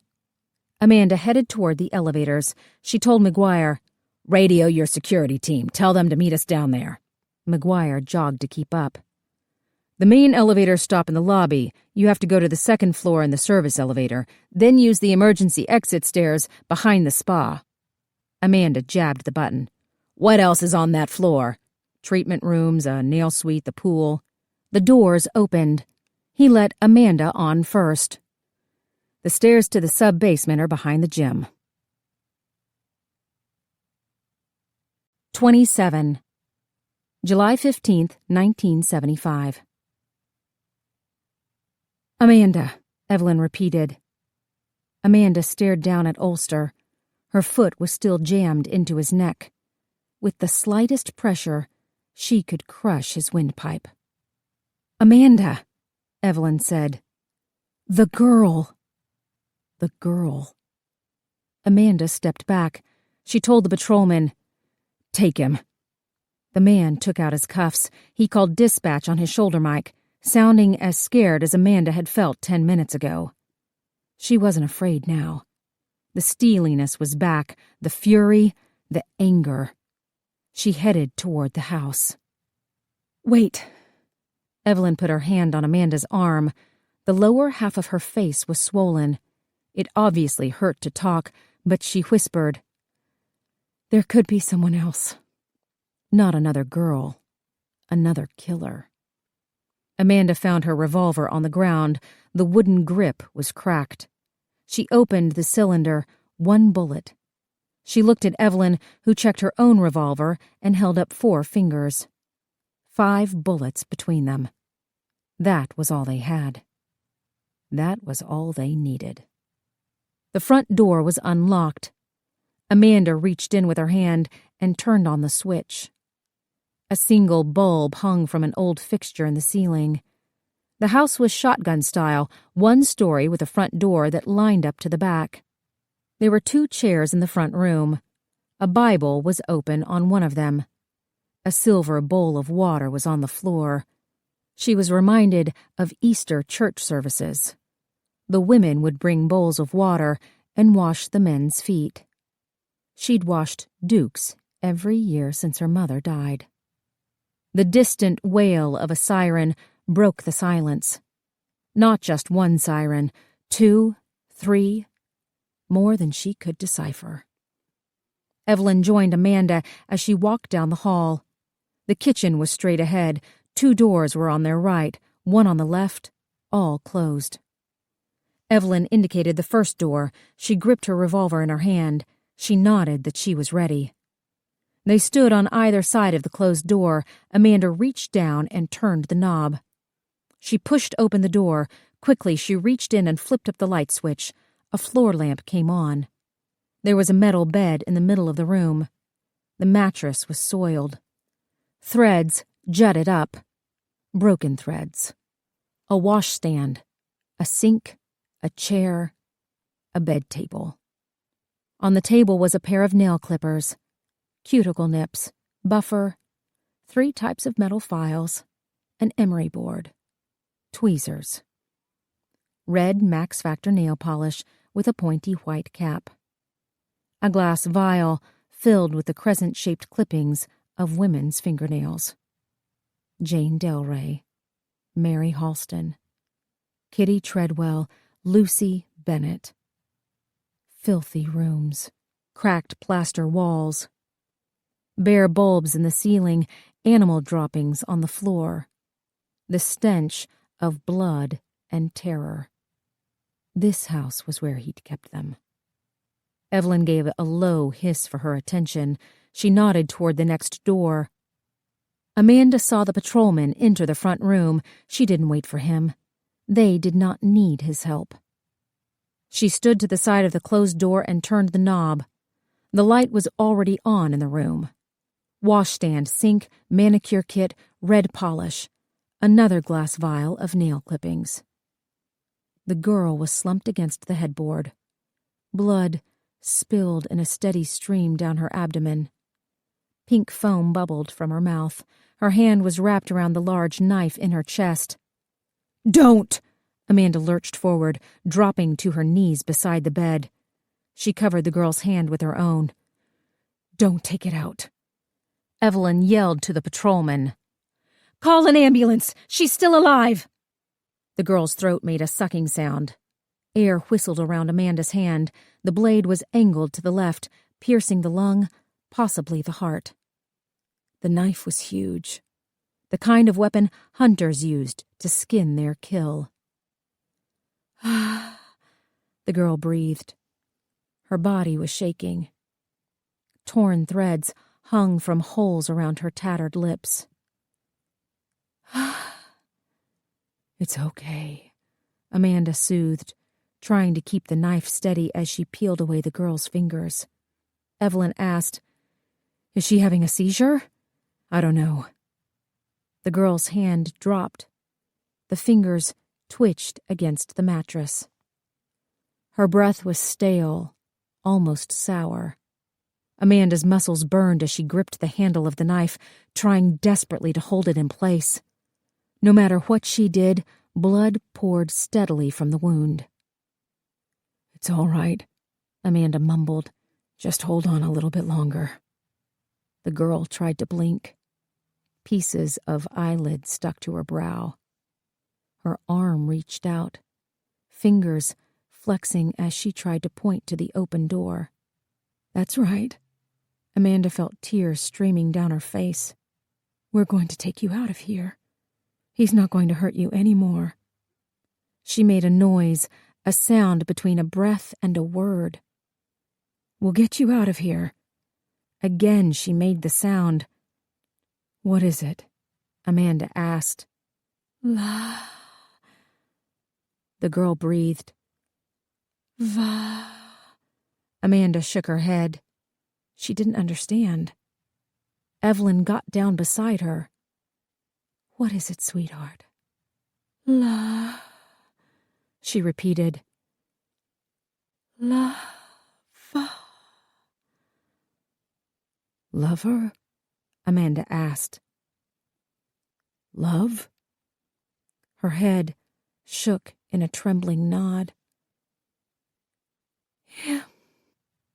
Her breath stopped. Her body went limp as the life drained out of her. Amanda couldn't hold her up anymore. Gently, she let the girl fall back onto the bed. Her eyes took on a blank stare. Amanda had never seen another person die before. The room got cold. A breeze chilled her to the bone. It felt as if a shadow hovered above them. Then, just as quickly, it was gone. Evelyn sat back on her knees. She spoke quietly. "Lucy Bennett. Lucy Bennett," Amanda repeated. They stared at the poor creature. Her face, her torso, her arms and legs. The horrors of the last year were writ large across her body. How could she love him? Amanda asked. How could she? Evelyn used the back of her hand to wipe away tears. I don't know. Amanda stared into the dead girl's eyes. She had seen her through the window just moments ago. The image flashed into Amanda's mind like a scene from a horror movie. The girl on the bed, her hand at her chest. It was a knife she had been holding. Amanda realized that now. The sound of the sirens got louder. House is clear. The patrolman came up behind them. What did you... He saw the body. His hand slapped to his mouth as he ran from the room, retching. Evelyn said, At least we were here for her. Tires screeched in the street. Blue lights flashed. Maybe we brought her... I don't know. Comfort? Amanda said, We were too late to save her. We found her, Evelyn said. At least we found her. At least the last few minutes of her life she was free. It's not enough. No, Evelyn said. It'll never be enough. The sirens wound down as the cruisers pulled up. They heard talking outside, gruff voices barking orders. the usual palaver of men taking charge. And something else. Evelyn obviously heard it too. Still, Amanda asked, "What's that noise?" 28. Present day. Susanna Ford. She knew what the noise was now. The elevators rushing up and down. She heard the wind whistling like a train, up and down, down and up, as the doctor cut the threads with a pair of office scissors. "You're going to be okay," the woman said. She was obviously in charge. She'd been the first to come to Susanna's side, the only one who wasn't afraid of what she had seen. The other guys hung back. She could hear their breathing like steam pushing out of an iron. And then the doctor told one to call an ambulance, another to get a bottle of water, another to get a blanket, another to find some scissors. They jumped to obey, running off so fast that Susanna could feel the ghosts of their presence long after she could no longer hear their sneakers pounding against the floor. "You're safe," the doctor said. She put her hand to Susanna's head. She was pretty. Her green eyes were the first thing Susanna saw. They looked at her down the blade of the scissors as she carefully snipped apart the threads. She'd covered Susanna's eyes with her hand so that the light would not blind her. Her touch was so light when she cut apart Susanna's lips that she'd barely felt the metal grazing her skin. "Look at me. You're going to be okay," the woman said. Her voice was steady. She was so damn certain that Susanna believed her. And then she saw the man. Hulking, lurking. He looked different. Younger. But it was still the same guy. Still the same monster. Susanna started screaming. Her mouth opened, her throat scratched, her lungs shook. She screamed as loud as she could. The noise wouldn't stop. She screamed even when the man left. She screamed over the doctor's soothing voice. She screamed when the paramedics came. She didn't stop screaming until the doctor stuck the needle in. The drug rushed through her body. Immediate relief. Her brain calmed. Her heart slowed. She could breathe again. Taste again. See again. There was no part of her that did not feel it. Her hands, her fingers, her toes, all tingled from the rush. Release. Salvation. Oblivion. And Xana was in love all over again. 29. Present day. Wednesday. Sinatra crooned softly through the speakers in Amanda's Lexus, but Will could only hear Susanna Ford's screams. He had been so relieved to find the girl alive, he'd wanted to weep as Sarah freed the girl. His father had hurt her, he'd tried to destroy her. But Will had stopped him. He'd won.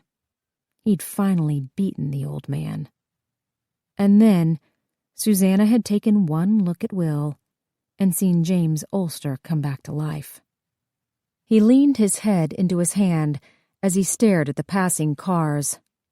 They were on Peachtree Road, stuck in the patch of traffic near one of the many strip malls. Amanda turned down the volume on the radio. Sinatra's voice mellowed even more. She put her hand back on the wheel. The other rested in the sling that was strapped around her shoulder and waist. She said, "It's supposed to get cold this weekend." Her throat sounded raw, probably from talking nonstop on her BlackBerry for the last 20 minutes. Hotel security, the Atlanta Police Department, her own agents at the GBI. No one was going to skate on missing the fact that Ulster's morning trips to the gym were simply an excuse for him to gain access to the stairs that led to the sub-basement. How many times had he gone down there to hurt her? How many opportunities to stop him had been missed? The girl had been held at least a week. She was dehydrated, starved, mutilated. God knows what else. Amanda said, "Of course you can't trust the weatherman. Never could." Will still didn't answer. The car accelerated as they drove past Amanda's condo. The Regal Park complex was nice, but paled in comparison to its neighbors. They were in the Buckhead Finger Bowl, Habersham Road, Andrews Drive, Peachtree Battle. Residences on these streets started at $2 million and jumped sharply north. The area contained the most expensive real estate in the city. The zip code was listed among the top 10 wealthiest in the country. "We could use some rain." Will looked at the side view mirror as they approached the heart of Buckhead. An Atlanta PD cruiser was following them. Amanda hadn't told him why, and Will couldn't bring himself to ask her. His breathing was shallow. His palms were clammy. There was no explanation for his feelings, just that he knew, deep in his soul, that something bad was about to happen. Amanda slowed the car. Horns blared as she took an illegal turn onto West Pace's Ferry Road. Her lips parted, but only to take a breath. He waited for her to say something more about the weather, but her mouth remained closed, her eyes on the road ahead of them. Will stared out the window again. The dread was making him feel sick. She'd already surprised him once today. It was a cruel thing to do. The shock had almost killed him. What else did she have planned? Amanda pointed to a 60s-style house with fake Terra columns. The governor's mansion. "A tornado cut straight through here a few months before you were born. Took the roof off, cut through Perry Homes." Will wasn't going to take the bait. "What will happen to his body?" She didn't ask whom he meant. "No one will claim him. He'll be buried in a pauper's grave." "He has money." "Do you want it?" No. He didn't want anything from his father. Will would live on the streets again before he took a dime of the man's blood money. Amanda slowed down for another turn. Will finally asked the question. "Where are we going?" She signaled for the turn. "Don't you know?" He studied the street sign. The X in the middle gave it away. Tuxedo Road. They were in the wealthiest part of the wealthiest section. $2 million would probably be just enough to cover property taxes for one estate. "No?" she asked. Will shook his head. She made the turn. The car traveled several more yards before she said, "Your juvenile records are sealed." "I know." "You don't have your father's name." "Or my mother's." Will loosened the knot in his tie. He couldn't get enough air. "That reporter with the AJC, Faith's ex-boyfriend, he called you." "Because I worked on the original case." Amanda glanced at him. "I'm the one who put your father in jail the first time." "No, you didn't. Butch Bonney and Rick Landry." She braked for a steep curve. "They were the homicide detectives. I was in what was euphemistically called vagina crimes. If it went into a vagina or came out of one, that was my case." She glanced over again, but only so she could enjoy his reaction. "Evelyn and I did all the work. Butch and Landry took all the credit. Don't be so shocked. It was a common occurrence. I hazard to say it's still going on." Will couldn't answer even if he wanted to. It was too much to take on board. Too much information. Instead, he stared at the mansions rolling by. Castles. Mausoleums. Finally, he managed. "Why didn't you tell me?" "Because it didn't matter. It was just another case. I've worked on lots of cases over the years. I don't know if you've noticed, but I've been doing this job an awfully long time." He unbuttoned his collar. "You should have told me." She was honest for once. "I probably should have told you a lot of things." The car slowed again. She turned on her blinker and pulled into a long driveway. A Tudor-style house stretched out the length of half a football field, the front entrance peering down a rolling green lawn twice as long as the house was wide. The turf was crisscrossed in a checkered pattern. Azaleas and hosta spilled in rings around the tall oaks. Will asked, "Who lives here?" Amanda ignored the question as she pulled up to the closed gate. The scrollwork was painted a gloss black that matched the brick and wrought iron fence ringing the property. She pressed the intercom button on the security panel. A full minute passed before a woman's voice said, "Yes." "It's Amanda Wagner." Static came through the intercom, then the sound of a long buzz. The gate started to swing open. Amanda mumbled, "Swell digs," as she drove up the curving driveway. "Who lives here?" Will repeated. "You really don't recognize the place?" Will shook his head, but there was something familiar about the house. The rolling green hill. Tumbling down head first, grass stains streaking his pants. The driveway laced across the front of the house in a gentle arc. Amanda pulled into the circular drive. A large fountain was in the center. Water slapped against a concrete urn. Amanda parked the Lexus parallel to the heavy wooden front doors. They were oversized, at least 12 feet tall, but fit with the scale of the building. Will checked over his shoulder. The APD cruiser was 30 yards down, hanging back at the end of the driveway. Exhaust trailed from its tailpipe. Amanda adjusted the sling on her arm. "Button your collar and fix your tie." She waited until he complied, then got out of the car. Will's shoes crunched on the pea-gravel driveway. Water splashed from the fountain. He looked down the vista of the front yard. Had he rolled down that hill? His mind could only recall fragments. None of them felt happy. "Let's go." Amanda held her purse by the straps as she walked up the front steps. The door opened before she could ring the bell. An older woman stood in the shadow of the door.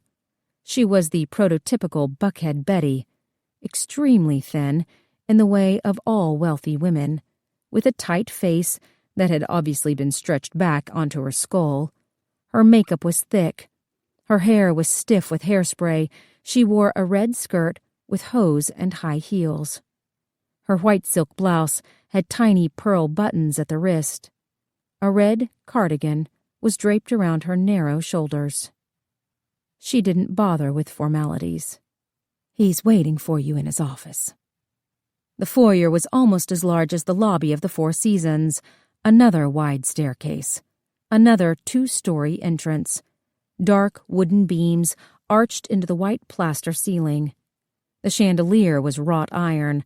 The furniture was sturdy-looking. The oriental carpet showed a mixture of dark blues and burgundies. "This way," the woman said, leading them down a long corridor that ran the width of the house. Their footsteps echoed on the slate tiles.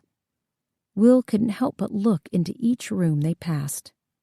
He felt like a light bulb kept flashing on in his head, the dining room with its large mahogany table, the delicate china hanging on the walls in the front parlor, the game room with its billiard table that Will had never been allowed to touch. They finally stopped at a closed door. She turned the knob, opening it as she knocked. "They're here." "They?" Henry Bennett stood from his desk. He was impeccably dressed, his blue suit tailored to his body. His mouth opened, then closed. He shook his head as if to clear his vision. Will almost did the same. He hadn't seen his uncle in almost 30 years. Henry was just out of law school when Lucy was murdered. He tried to keep a connection with his sister's only child. But by law, an unmarried man could not adopt an infant. Henry had lost interest by the time Will turned 6, which put Will right at the age when no one wanted him. Even Henry. Will had never laid eyes on his uncle again. Until now. And he had no idea what he was supposed to say. Apparently, neither did Henry. "What the?" He was visibly angry. His mouth twisted in disgust as he asked Amanda, "What game are you playing?" Yet again, Will felt a cold sweat come on. He looked down at the floor, wishing he could disappear. If Amanda thought this was going to be a happy homecoming, she was dead wrong. "Wilbur?" Henry prodded. Amanda took over. "Hank, I need to ask you some questions." "It's Henry," he corrected. He obviously didn't like surprises, just as he obviously did not like Amanda. He couldn't even look at her. Will cleared his throat. He told his uncle, "I'm sorry that we showed up like this." Henry stared at him. Will felt an odd sense of déjà vu. Even after all these years, Henry shared similar features with his dead sister. Same mouth, same high cheekbones. He had all of her secrets, too, all the stories about her childhood, her parents, her life. And Will had a thin file that told him nothing more than that Lucy Bennett had been brutally murdered. "Well," the buckhead Betty said, "this is awkward." She extended her hand to Will. "I'm Elizabeth Bennett, like in Austin, only older." Her smile was as practiced as the joke. "I suppose I'm your aunt." Will didn't know what else to do but shake her hand. Her grip was firmer than he expected. Will Trent. She raised an eyebrow as if the name surprised her. Amanda asked, "How long have you been married?" "To Henry?" She laughed. "Too long." She turned to her husband, saying, "Let's not be rude, sweetheart. These people are our guests." Something passed between them, the sort of muted, private exchange that old married couples hone over the years. "You're right." Henry pointed to the 2 chairs in front of his desk. "Sit down, boy. Would you like a drink? I need a drink." "I'm fine," Amanda said. Instead of sitting in front of the desk, she sat on the couch. As usual, she stayed on the edge of the cushion, not leaning back. The leather was old. It creaked under her slight weight.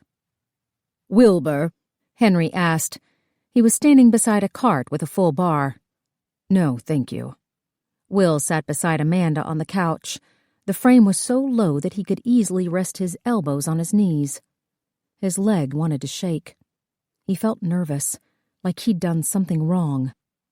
Henry dropped a piece of ice into a glass. He picked up a bottle of scotch and unscrewed the cap. Elizabeth sat down in the matching leather chair. Like Amanda, she sat on the edge of the seat, back straight.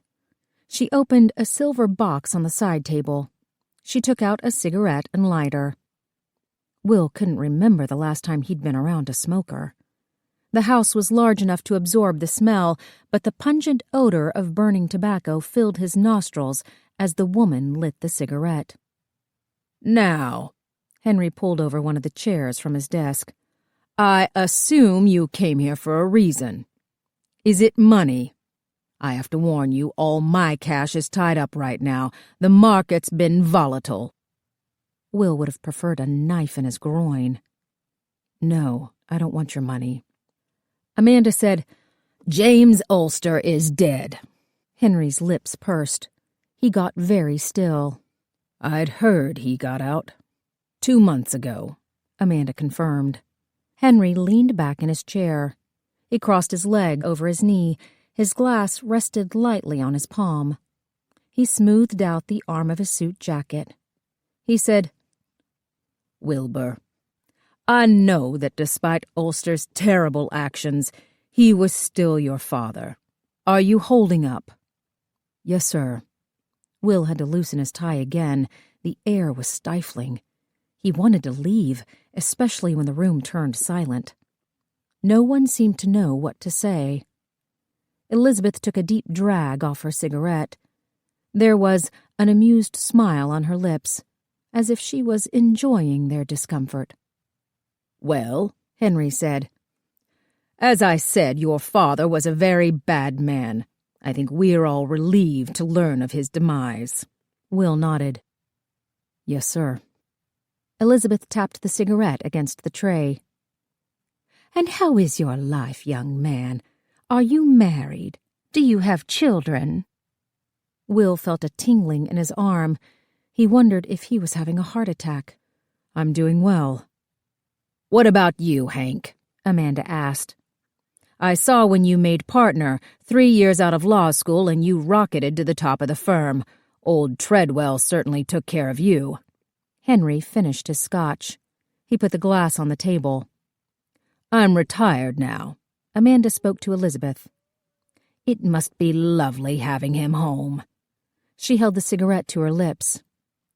"I cherish every moment." Another muted exchange, this time between Amanda and Elizabeth Bennet. Will reached up to unbutton his shirt collar. Amanda touched his elbow to stop him. Elizabeth took another drag off her cigarette. A clock ticked somewhere in the house. The water from the driveway fountain continued its rhythmic sound. "So," Henry's fingers tapped against his knee. "Wilbur," his fingers stopped tapping. He looked down at his hand. "Was there anything else? I was about to head off to the club." Amanda asked. "How old would Lucy be now?" Henry kept staring at his hand. 53? 56, Will said. Henry straightened his leg.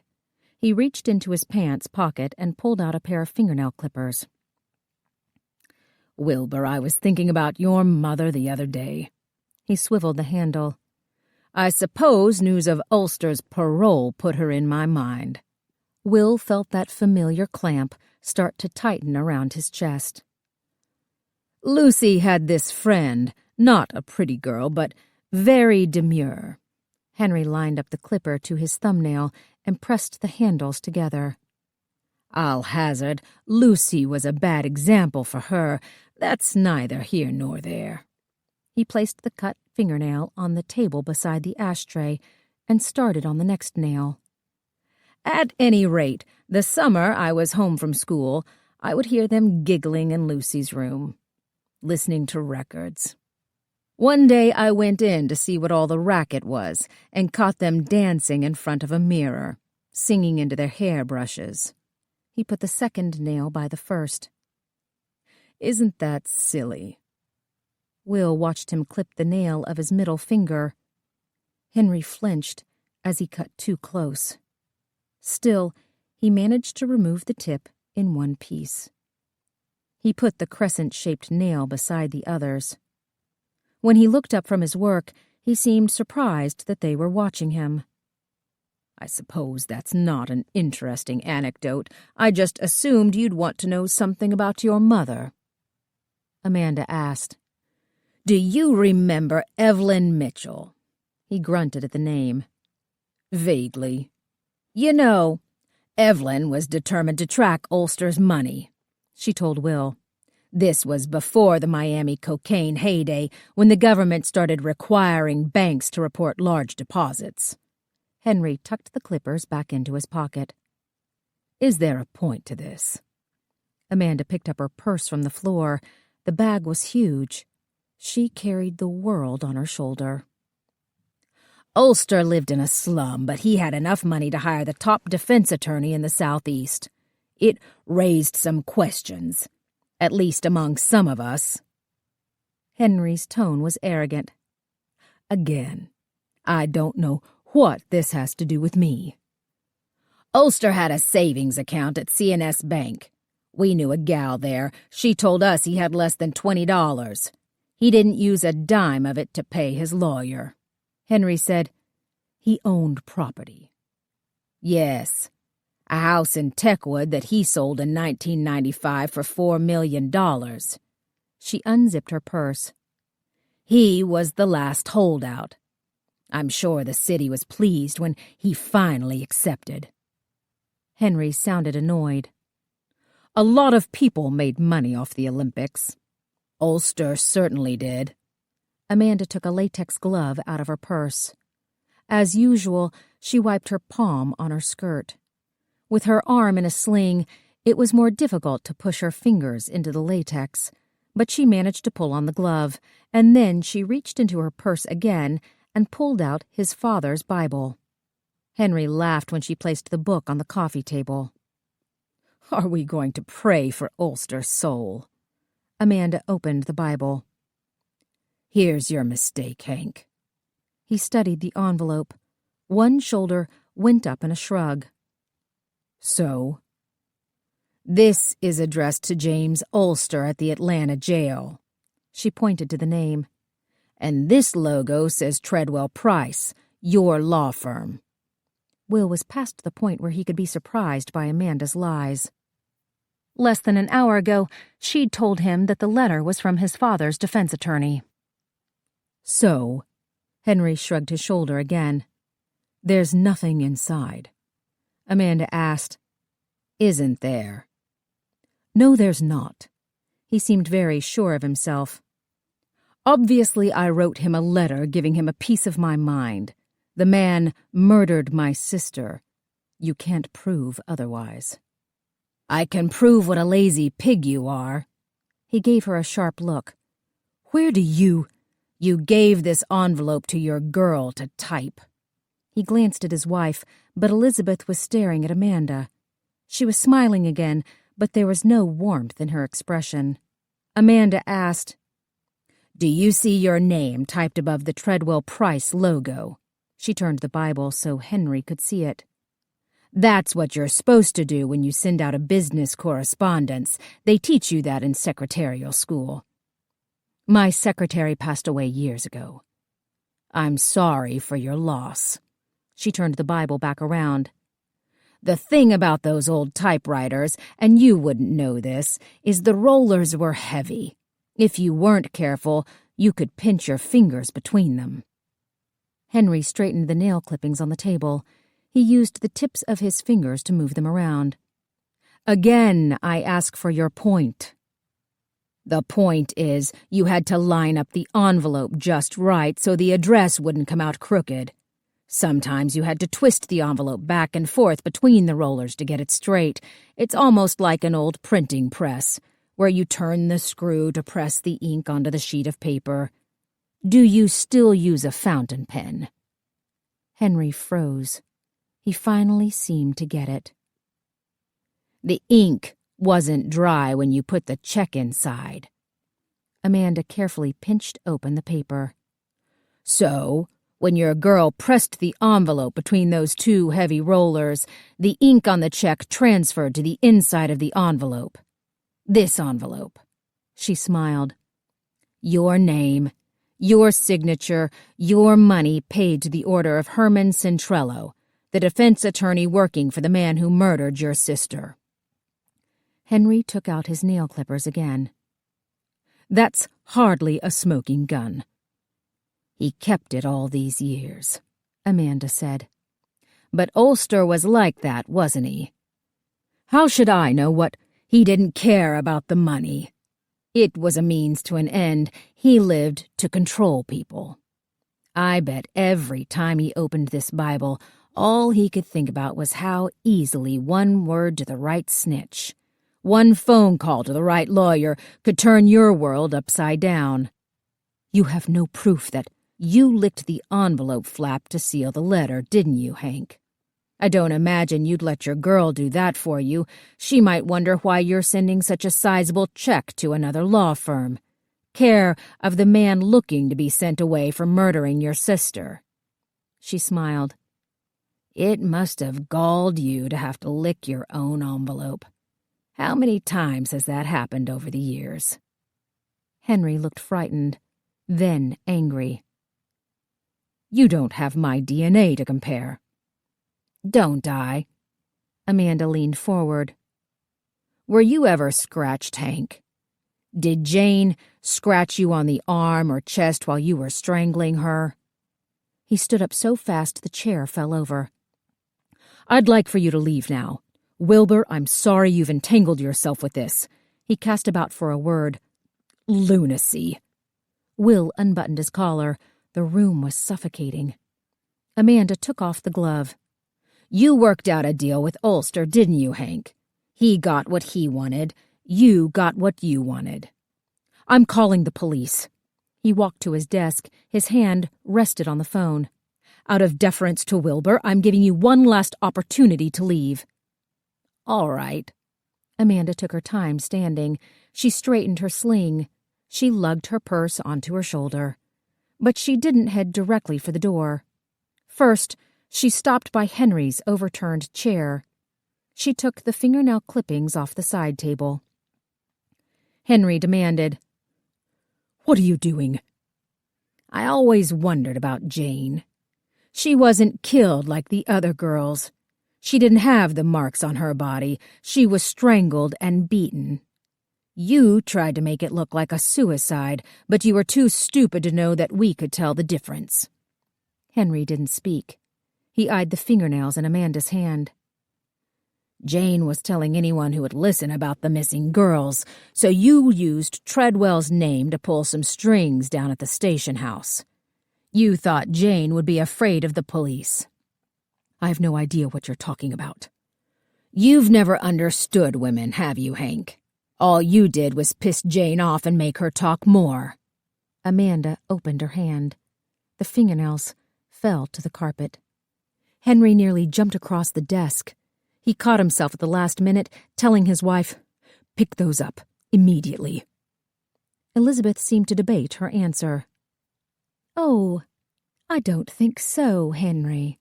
Not today. We'll talk about this later. He angrily punched the numbers on the phone.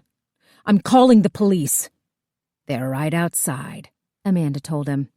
The envelope is enough to arrest you. I know a gal at the lab who's just dying to get her hands on your DNA. I told you to leave. Henry hung up the receiver and picked it back up again. Instead of dialing 3 digits, he dialed 10. He was calling his lawyer. Elizabeth said, You're nothing like him, you know. She wasn't talking to Amanda or Henry. She was talking to Will. There's a kindness about you, she said. James was terrifying. He didn't have to speak or move, or even breathe. Just being in his presence was like staring into the pit of hell. Will stared at the ugly shape of her mouth. He said he wanted to save them. Funny how none of them actually lived up to his promise. Elizabeth inhaled deeply from the cigarette. He gave Lucy a chance, at least. A chance to do something good, to bring something pure into the world. Will asked, What are you saying? Girls don't matter. They never matter. Her red lipstick had wicked into the deep lines around her mouth. But you, handsome boy, you were saved from James. Saved from his brutality, his madness. You were our salvation. I hope you've earned it. Will watched her round off the ash of her cigarette in the ashtray. Her nails were long, painted in a flame red that matched her skirt and sweater. Amanda said, They were working together, weren't they? Not like you're thinking, she answered. Yes, Hank had some fun, but I'm sure you've noticed that he doesn't like to get his hands dirty. Henry ordered, Shut up! Right now! She ignored him, telling Will, He didn't really want you, but he didn't want anyone else to have you either. She paused. I'm sorry about that. I really am. I'm warning you, Elizabeth. Henry's voice was terse. Sweat rolled down the side of his face. She continued to ignore her husband, staring at Will with what could only be described as a sinister smile. He'd get you from the children's home and bring you here for a day, 2 days at a time. I would hear you downstairs playing, inasmuch as a child can play without touching anything. Sometimes I would hear you laugh. You loved rolling down that hill. You'd do it for hours, down and up again, laughing the whole time. I would start to feel attached to you, and then Henry would take you away, and I was alone again. I don't. Will had to stop to catch his breath. I don't remember you. She held the cigarette to her mouth. Her lipstick ringed the filter. You wouldn't. I only saw you once. She gave a soft laugh.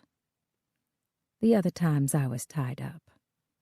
The tinny sound of a woman's voice came through the telephone receiver in Henry's hand. He stood, holding it from his ear, staring at his wife. Elizabeth told Will, "It could have just as easily been me, you know. I could have been your mother. I could have..." Amanda hissed, "Shut up, Kitty." She blew out a stream of smoke. The tendrils swirled up into her thin blonde hair. Bitch, was I talking to you? 30. July 15th, 1975. There was definitely a noise. A banging sound, tapping. Amanda wasn't sure. The house was full of men tromping around in heavy shoes, yelling across the rooms. The attic stairs were pulled down. Someone was checking the crawl space. They could see the beam of a Kell light through the planks in the hardwood floor. Amanda stood in the hallway. "Shut up!" she yelled. "Everyone just shut up!" The men stared at her, not quite knowing what to do. Amanda heard the noise again. It was coming from the kitchen.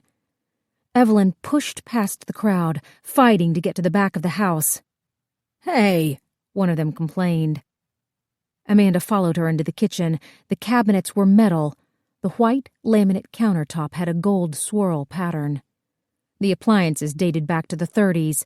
The overhead light was a single bulb, the same as in the other rooms. "Do you hear it?" Evelyn kept her jaw tight. The lump was dark red now, taking up the lower half of her face. Amanda closed her eyes and listened.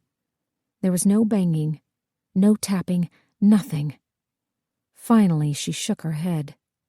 Evelyn let out a long sigh.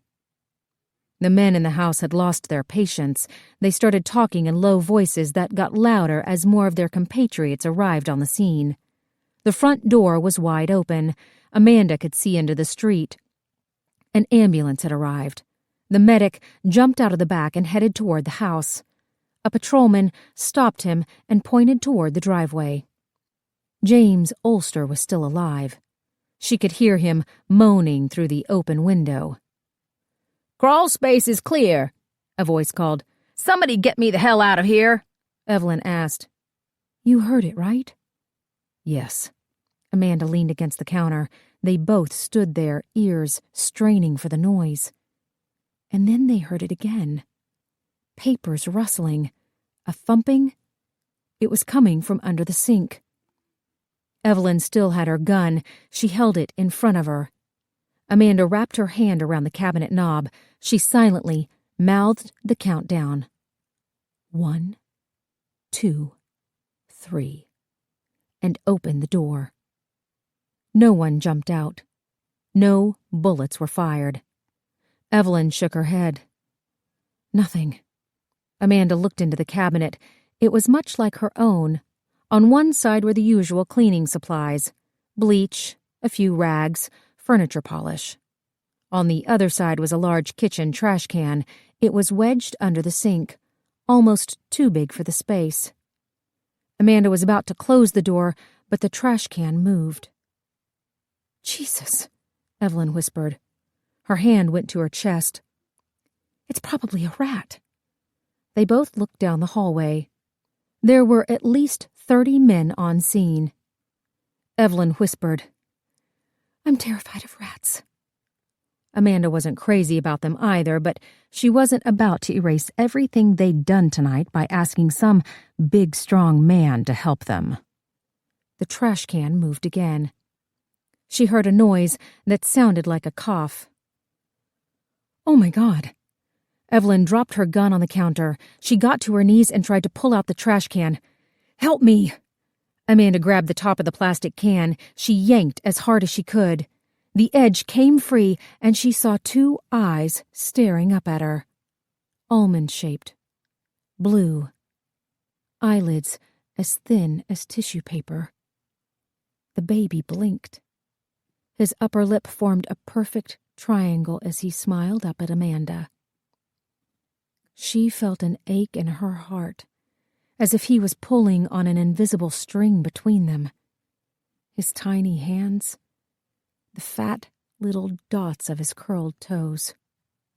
"Oh, God," Evelyn whispered. She wedged her fingers between the trash can and cabinet, trying to bend back the plastic. "Oh, God." Amanda reached down to the baby. She cupped her hand to his face. His cheek was warm. He turned his head, leaning into her palm. His hand brushed against hers. His feet came up. They curved, as if he was pressing against an invisible ball.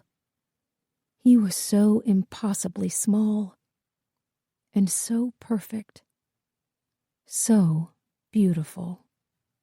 "I've got it." With one last pull, Evelyn finally freed the trash can. She picked up the boy, holding him close to her chest.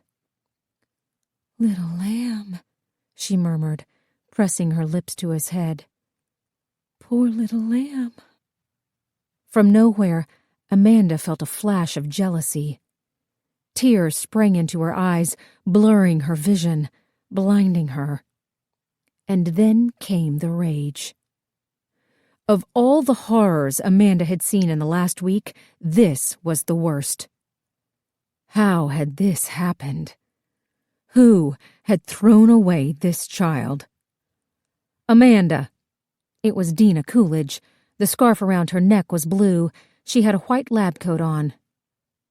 "Ev, what happened? Are you two okay?" Amanda's bare feet slapped against the floor as she stalked out of the kitchen.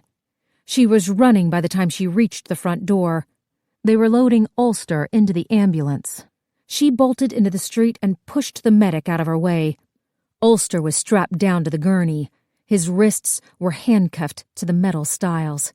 His clothes had been cut open. A bloody bandage was taped to his side, another to his leg. Gauze was wrapped around his arm. His throat was as red as Evelyn's jaw. The EMT said, "We need to trach him. He's not getting enough air." "We found him," Amanda told Ulster. "We beat you. I beat you." Ulster's wet lips curved into a self-satisfied smile. He could barely breathe, but he was still laughing at her. "Amanda Wagner, Evelyn Mitchell, Dina Coolidge, Cindy Murray, Pam Canali, Holly Scott, you remember those names. You remember the names of the women who brought you down." Air wheezed from Ulster's mouth, but he was shaking with laughter, not fear. She had seen the look in his eyes 1,000,000 times before. From her father, from Butch and Landry, from Bubba Keller. He was amused. He was humoring her. "All right, doll. Run along now." Amanda stood on the bottom rung of the gurney so she could loom over Ulster the same way he had loomed over her. "You're never going to see him." He blinked as her spit flew into his eye. "He'll never know you. I swear before God, he'll never know what you did." Ulster's smile would not fade. He took a deep breath, then another. His voice was a strangled gasp. "We'll see." 31. July 23rd, 1975. 1 week later. Amanda smiled as she pulled into the parking lot of the Zone 1 station house. A month ago, she would have laughed if someone suggested that she'd be happy to be back here. A week of crossing guard duty had taught her a hard lesson. She took one of the far spaces in the back of the lot. The engine knocked when she turned the key. Amanda checked the time. Evelyn was running late. Amanda should go inside the squad and wait for her, but she was thinking of this as their triumphant return. Having to spend 5 days in the grueling heat, dressed in a wool uniform, while lazy children tromped in and out of traffic, had not negated the fact that they had caught a killer. Amanda unzipped her purse. She took out the last report she was ever going to type for Butch Bonnie. She hadn't done it out of kindness. She'd done it because she needed to make sure it was right. Wilbur Trent. Amanda had named the baby because no one else would. Hank Bennett did not want to sully his family's name. Or perhaps he didn't want the legal entanglement of Lucy having an heir. Evelyn had been right about the insurance policies. With Hank Bennett's parents dead and his sister murdered, he was now the sole beneficiary to their estate. He'd let the city bury his sister in a pauper's grave, while he walked away from probate court a millionaire. So it fell to Amanda to buy Wilbur his first blanket, his first tiny T-shirt. Leaving him at the children's home had been the most difficult thing Amanda had ever done in her life. More difficult than facing down James Ulster. More difficult than finding her mother hanging dead from a tree. She would keep her promise to Ulster.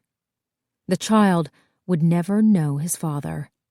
He would never know that his mother was a junkie and a whore. Amanda had never written fiction before. She was nervous about the details she'd put into Butch's report, the blatant lies she'd told about Lucy Bennett's life before her abduction. The boy could never know. Something good had to come out of all this misery. "What's the skinny?" Evelyn stood outside the car. She was dressed in brown slacks and a checkered orange shirt that buttoned up the front. The bruise on her jaw had started to yellow, but it still blackened the bottom half of her face. Amanda asked, "Why are you dressed like a man?" "If we're going to be running around the city, I'm not going to ruin another pair of perfectly good pantyhose." "I don't plan on doing much running anymore." Amanda tucked the report back into her purse. She zipped the bag closed quickly. She didn't want Evelyn to see the application she'd requested from the Georgia Bureau of Investigation. Her father had gotten his old job back. Captain Wilbur Wagner would be running Zone 1 again by the end of the month. Evelyn frowned sympathetically as Amanda got out of the car. "Did you go by the children's home again this morning?" Amanda didn't answer. "I need to wash my hands." Evelyn followed her to the back of the Plaza Theater. Amanda gave a heavy sigh. "I only said that so you would leave me alone." Evelyn held open the exit door, releasing the pornographic grunts of Vixen Volleyball. The two men standing in the lobby looked very startled to see them. "Your wives send their regards," Evelyn told them, heading toward the bathroom. Amanda shook her head as she followed. "You're going to get a shot one of these days." Evelyn picked up their earlier conversation. "Sweetie, you can't keep looking in on him every day. Babies need to bond with people. You don't want him getting attached to you." Amanda turned on the faucet. She looked down at her hands as she washed them. That was exactly what she wanted with Wilbur. But she couldn't quite bring herself to say the words. It was hopeless. She was 25 and single. There was no way the state would let her adopt. And they were probably right not to. Evelyn asked, "Did you get that slide with the skin on it from Pete?" She patted her face with cold water. She had the sealed evidence envelope in her purse. "I still don't know why it matters." "Pete's right about the science. They can't use it now, but maybe one day." She added, "You don't want it getting lost in lockup. They'll throw it out in 5 years." Amanda turned off the sink. "If we had the death penalty, none of this would matter." Amen. Evelyn took her compact out of her purse. Where are you going to put the envelope? I have no idea. She couldn't very well walk into the bank and ask for a safe deposit box without Duke's signature. How about your gun safe? It should stay with the baby. Get Edna to hide it somewhere. She smiled. Make sure she doesn't lock it in the pantry. Amanda laughed. Edna Flanagan had a reputation around child services, but she was a good woman who cared about the kids. She had taken a shine to Wilbur. Amanda could tell. He was an easy baby to love. Can I have one of your textbooks? Evelyn stopped powdering her nose. Why? Edna said we could leave some stuff for the baby to have when he grows up. I thought we could. Evelyn knew about the story of Lucy Bennett, star student. She'd helped craft it, giving some inside details about Georgia Tech so the lies seemed more plausible. If I give you one of my statistics books, will you promise to stop moping? I'm not moping. Evelyn snapped her compact closed. We need to talk about our next case. What's that? The DNF. We can look into those murders. Are you forgetting Landry's the one who got us busted to crossing guards? Duke had found him out in 2 phone calls. Landry was drinking buddies with the commander who'd signed off on the transfer. It wasn't a conspiracy so much as a male chauvinist pig who couldn't take 2 women trying to do his job. That's all we need to do is put ourselves in his crosshairs again. I'm not afraid of that blowhard. She fluffed her hair in the mirror.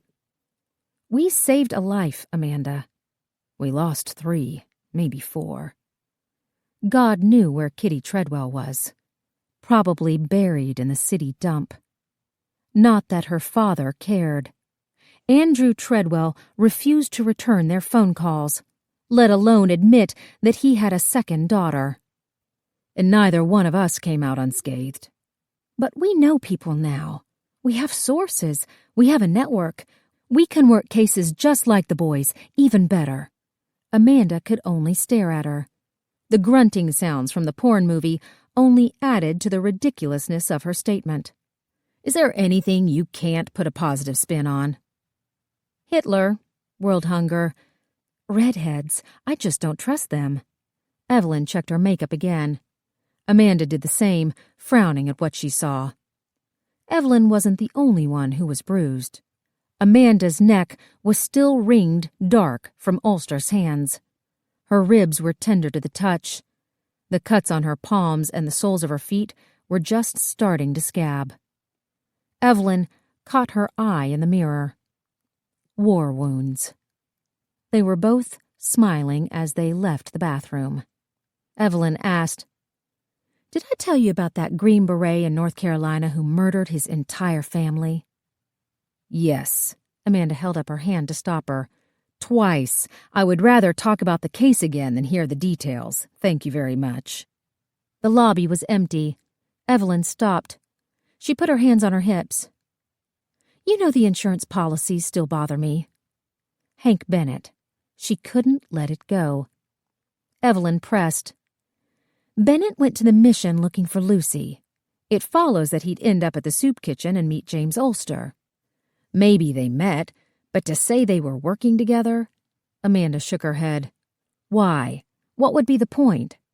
Bennett gets his sister out of the picture, so she can't inherit his parents' money. He keeps Kitty Treadwell for himself, and her money because, there has to be some. You think Hank Bennett's hiding Kitty somewhere? It wasn't a question. She'd been beating that dead horse all week. To what end? To blackmail Andrew Treadwell. She had a smile on her face. Mark my word, Hank Bennett's going to be running that firm one day. Amanda sighed. She wondered if Evelyn's magazines were to blame for these crazy conspiracies. Kitty Treadwell is buried somewhere in a shallow grave. Ulster took them to kill them, not rehabilitate them. Someone put that baby in the trash can. Amanda didn't have an answer for her. Part of Lucy's body was still sewn to the mattress when they found her. Pete Hansen couldn't give them an exact window for the time between Wilbur's birth and Lucy's death. They could only assume The girl had been free at some point and hidden the baby. And then Ulster had come home and sewn her back down? Evelyn said, "I just feel like we're missing something." Amanda didn't want to feed the flame, but she had the same bad feeling. "Who else could have helped him?" she asked. "Trey Callahan was caught in Biloxi with his fiancée. The man claimed that he'd only stolen the money from the mission in order to self-publish his book. Obviously, Ulster was trying to frame Callahan with all that Ophelia stuff.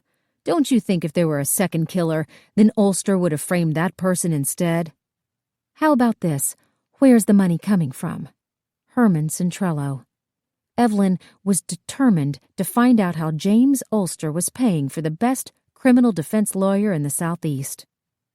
Amanda shook her head. "Why does it matter? No lawyer in the world can get him out of this. Ulster was caught red-handed. His bloody fingerprints are on the knife. He'll skate on the other girls. We don't have anything to time to Jane or Mary. We don't have Kitty's body, if it's out there. Ulster could eventually get paroled. That's why you need to hold on to that slide. Maybe the science will be ready for it by then." "He'll be in his 60s. He'll be too old to walk, let alone hurt anybody." Evelyn pushed open the exit door. "And we'll be retired little grannies, living with our husbands in Florida, wondering why our children never call." Amanda wanted to hold on to that image. She wanted to think about it tonight when she tried to go to sleep, and all she could see was that condescending look in Ulster's eyes. He'd been laughing at her. He was holding something back, and he knew that it gave him power over everyone else. Evelyn asked, "Did Kenny call you?" Amanda let her blush be her answer. She adjusted her purse over her shoulder as they walked toward the station. There was a commotion going on by the front door. 2 cops were wrangling with a wino. He already had a resisting arrest turban. His hands waved wildly as he was jerked back by his collar. Amanda said, "We actually wanted to come back to this." Evelyn looked at her watch. "Crap, we're late for roll call." So much for their triumphant return. Luther Hodge would probably put them on desk duty all week. Amanda hated filing. But at least she'd have Evelyn to commiserate with. Maybe they could look at some of the cases on the missing black girls. There was no harm in putting together another construction paper puzzle. "Hey!" The wino was still struggling as they walked to the entrance of the station. One of the patrolmen smacked him on the ear.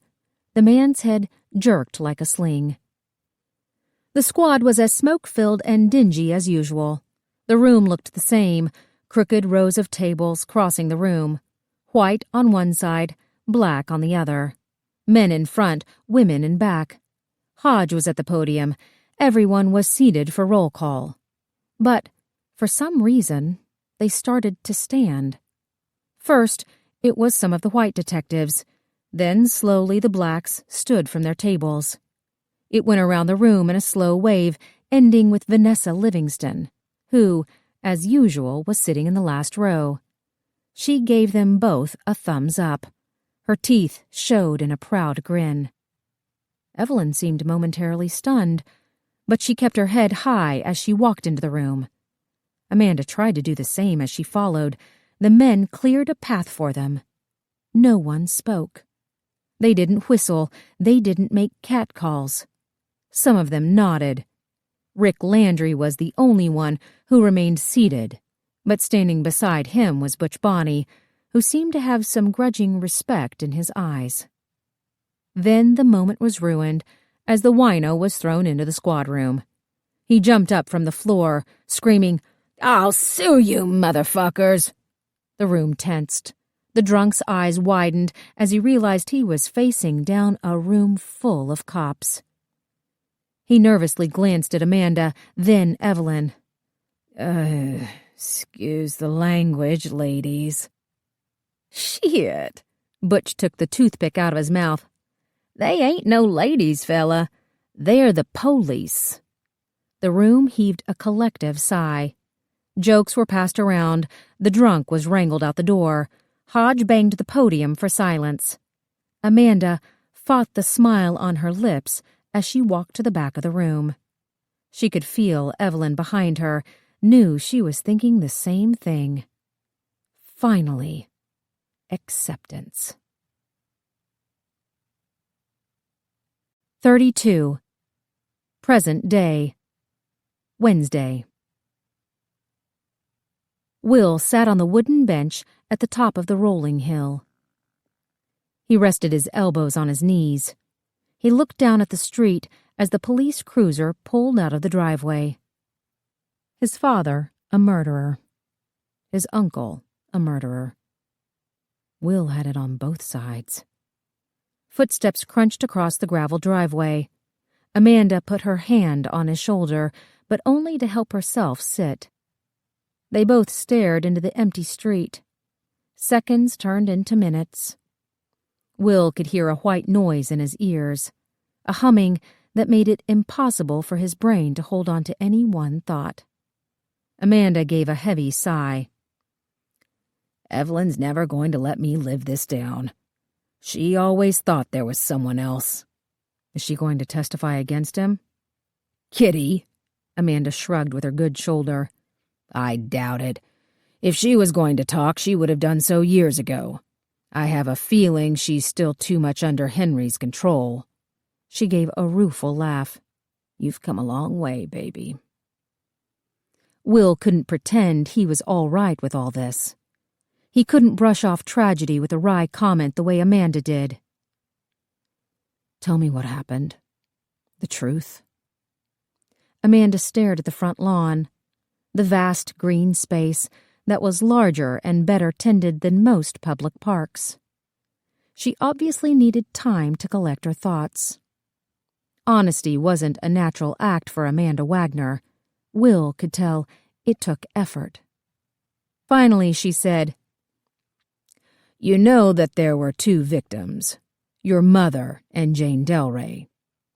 Right. Will had found the reference in his father's file. There wasn't enough evidence to tie James Ulster to the murder of Jane Delray, but it was assumed that he was guilty of the act. It was his pattern. He takes 2 and decides which one to keep. There were 2 other girls, Mary Halston and Kitty Treadwell. Will gripped together his hands. She said, Your mother and Mary Halston showed the same damage. The sewing, the needle marks. But Jane was different. She wasn't abducted. Her murder was spur of the moment. She was strangled, then thrown from the roof so that her death would look like a suicide. Henry? I wasn't sure until I saw that check. What I said was the absolute truth. It bothered Evelyn that Ulster had a high-priced lawyer. Frankly, it bothered me. Ulster was never interested in material things. He wanted control. And I guess making Hank mail him that check at the jail exerted some control. Henry's going to skate on the envelope. You know the check isn't enough. Henry's DNA is going to match evidence from Jane Delray's case. I called the gal who's in charge of archival evidence the minute I heard your father was out. It's a miracle the chain of custody was still intact, or we'd never be able to use it. What's the evidence? It's what I said in there. Jane scratched her attacker. It's going to match Henry's DNA from the envelope. Are you sure of that? Aren't you? Will had seen his uncle's face. He was sure. What about Kitty? I can only give an educated guess. Ulster got her off heroin. Hank kept her to leverage money out of Treadwell. She nodded back toward the house. Not a bad plan, as you can see. Will looked at the house. Mansion wasn't even the right word for it. Museum, maybe. Prison.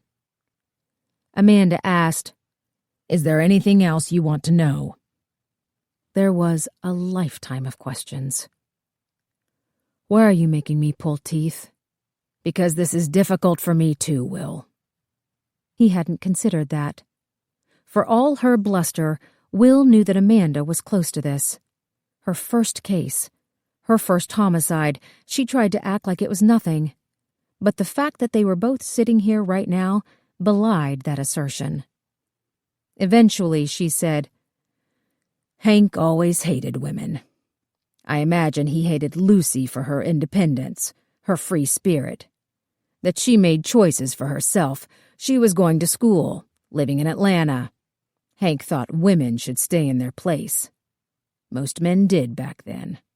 Not all of them, but—" She shrugged her shoulder again. "All you need to know is that your mother was a good person.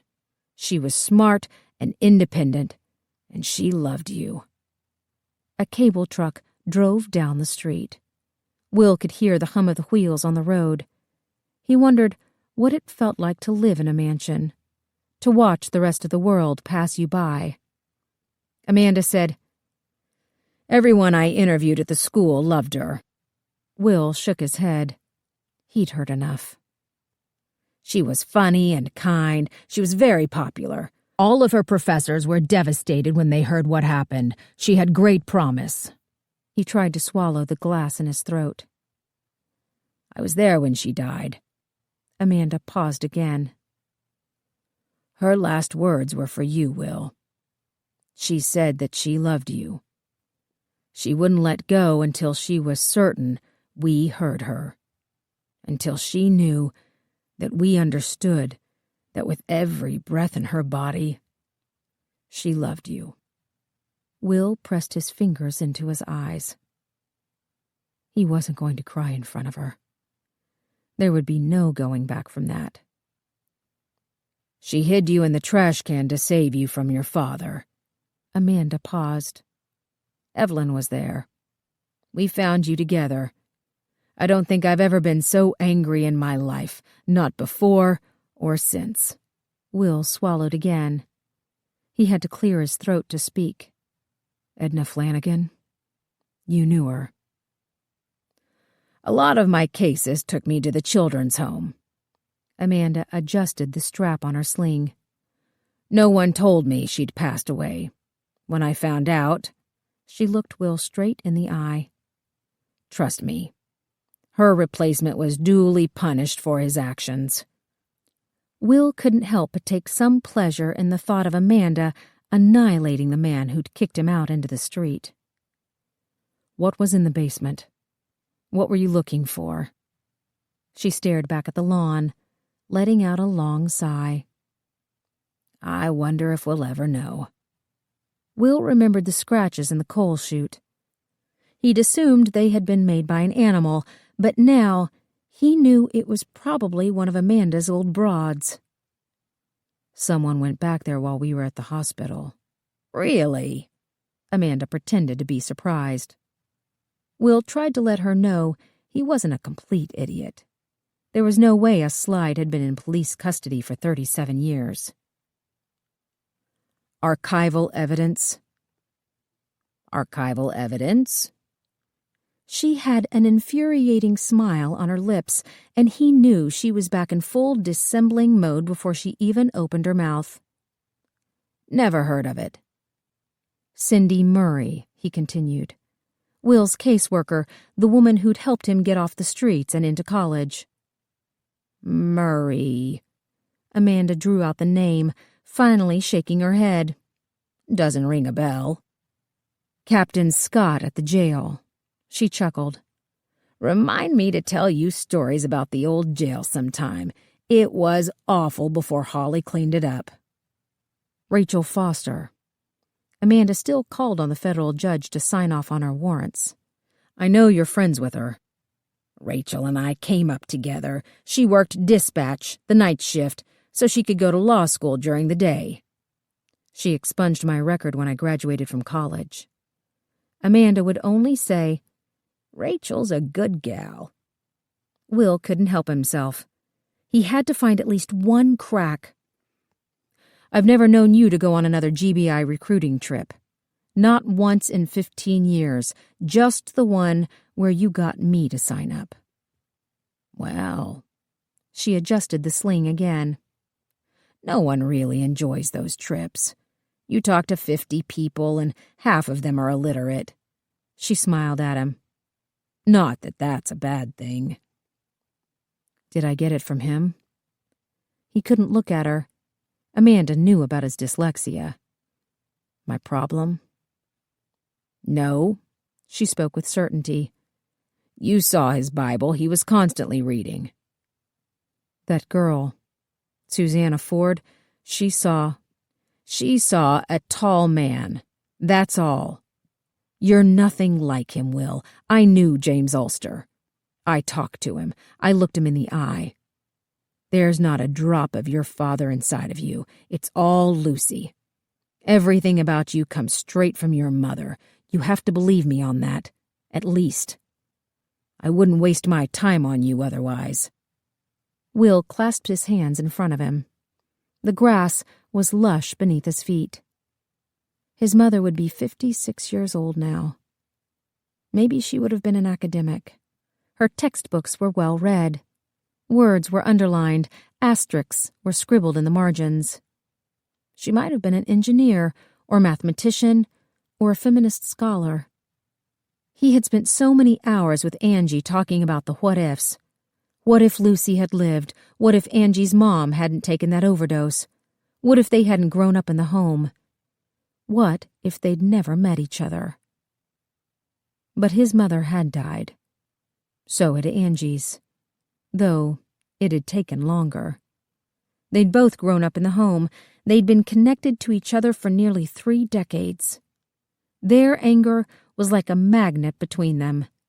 Sometimes it pulled them together. Most times it pushed them apart. Will had seen what it took to hold on to resentment that long.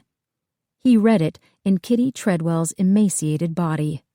He saw it in the arrogant tilt of his Uncle Henry's chin. And sometimes, when she didn't think anyone was looking, he saw it flash in Amanda's eyes. Will couldn't live like that. He couldn't let the first 18 years of his life ruin the next 60. He reached into his pocket. The metal of the wedding ring was cold against his fingers. He held it out to Amanda. I want you to take this. Well, she pretended to be embarrassed as she took the ring. This is rather sudden. Our age differences. Will tried to take it back, but she wrapped her hand around his. Amanda Wagner was not an affectionate woman. She rarely touched Will in kindness. She punched his arm.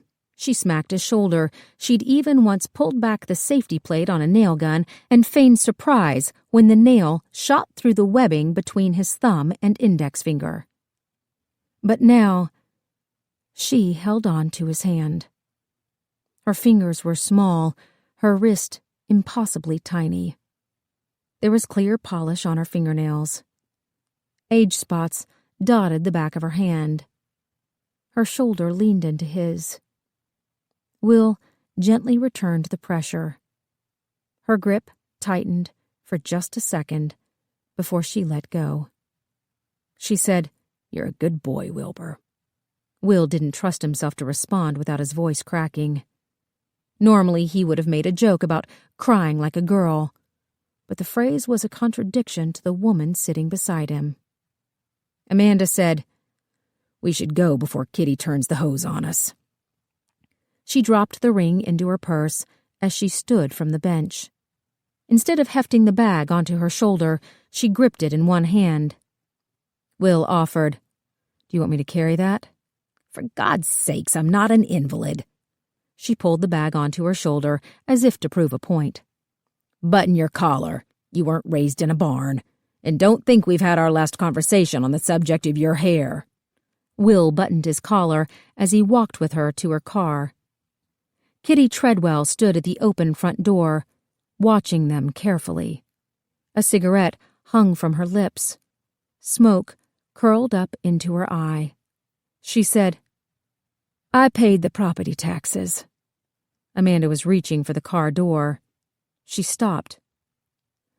"On the Techwood house." Kitty walked down the stairs.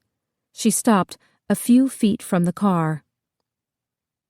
"I paid the taxes. Worth every penny. It chapped Henry's ass when James sold it." "Mine, too. Amanda admitted. $4 million is quite a profit. Money's the only thing Henry understands. Kitty took the cigarette out of her mouth. I thought it would go to Wilbur. He doesn't want it, Amanda said. No. Kitty smiled at Will. It gave him a cold feeling inside. You turned out better than all of us. How on earth did that happen? Will couldn't answer her. He couldn't even bear to look at her. Amanda asked, Hank met Ulster at the soup kitchen? Kitty reluctantly turned back to Amanda. He was looking for Lucy. He wanted to make sure she wouldn't lay claim to their parents' estate. It must have seemed like a match made in heaven. She held the cigarette to her lips. They struck a grand bargain. Hank gave him Lucy. No strings attached. In return, Ulster got me off the dope. Though I don't recommend his methods. She smiled as if this was all a joke. I suppose James thought Lucy was a good trade, a fallen angel with no parents or family to make a stink. She huffed out some smoke. And besides, Mary wasn't really doing it for him anymore. Why did he kill her? Mary, Kitty shrugged. She couldn't be broken. Something about being pregnant changes you. At least, it seems that way from the outside. Commendable, but look where it got her. And Jane Delray? Oh, they fought constantly about Jane. Henry wanted her out of the way. She wouldn't shut up. She kept telling anyone who would listen about Lucy, about Mary, about me. I suppose I was lucky I didn't meet the same end. I was constantly throwing around my father's name. She stuttered a laugh, as if anyone in the ghetto gave a rat's ass who my father was. They fought about it, Amanda echoed. James didn't care who that little slut talked to. He got quite high and mighty about it, unsurprisingly. He was doing the Lord's work, after all. He wasn't a hired killer. God was going to protect him. Amanda made the obvious connection. You were kept in the house with Lucy. Yes. I was there the whole time. She seemed to be waiting for Amanda to ask another question. The entire time. Amanda said nothing. Anyway. Kitty tapped some ash onto the driveway. I reconciled with my father at the end. She huffed a bitter laugh. More money for Henry's coffers. What's the saying? God doesn't close a door without first nailing shut all the windows. Amanda offered. If you testify, I can... You can't really do anything. We both know that. You can leave him. You can leave him right now. Why would I do that? She seemed genuinely perplexed. He's my husband. I love him.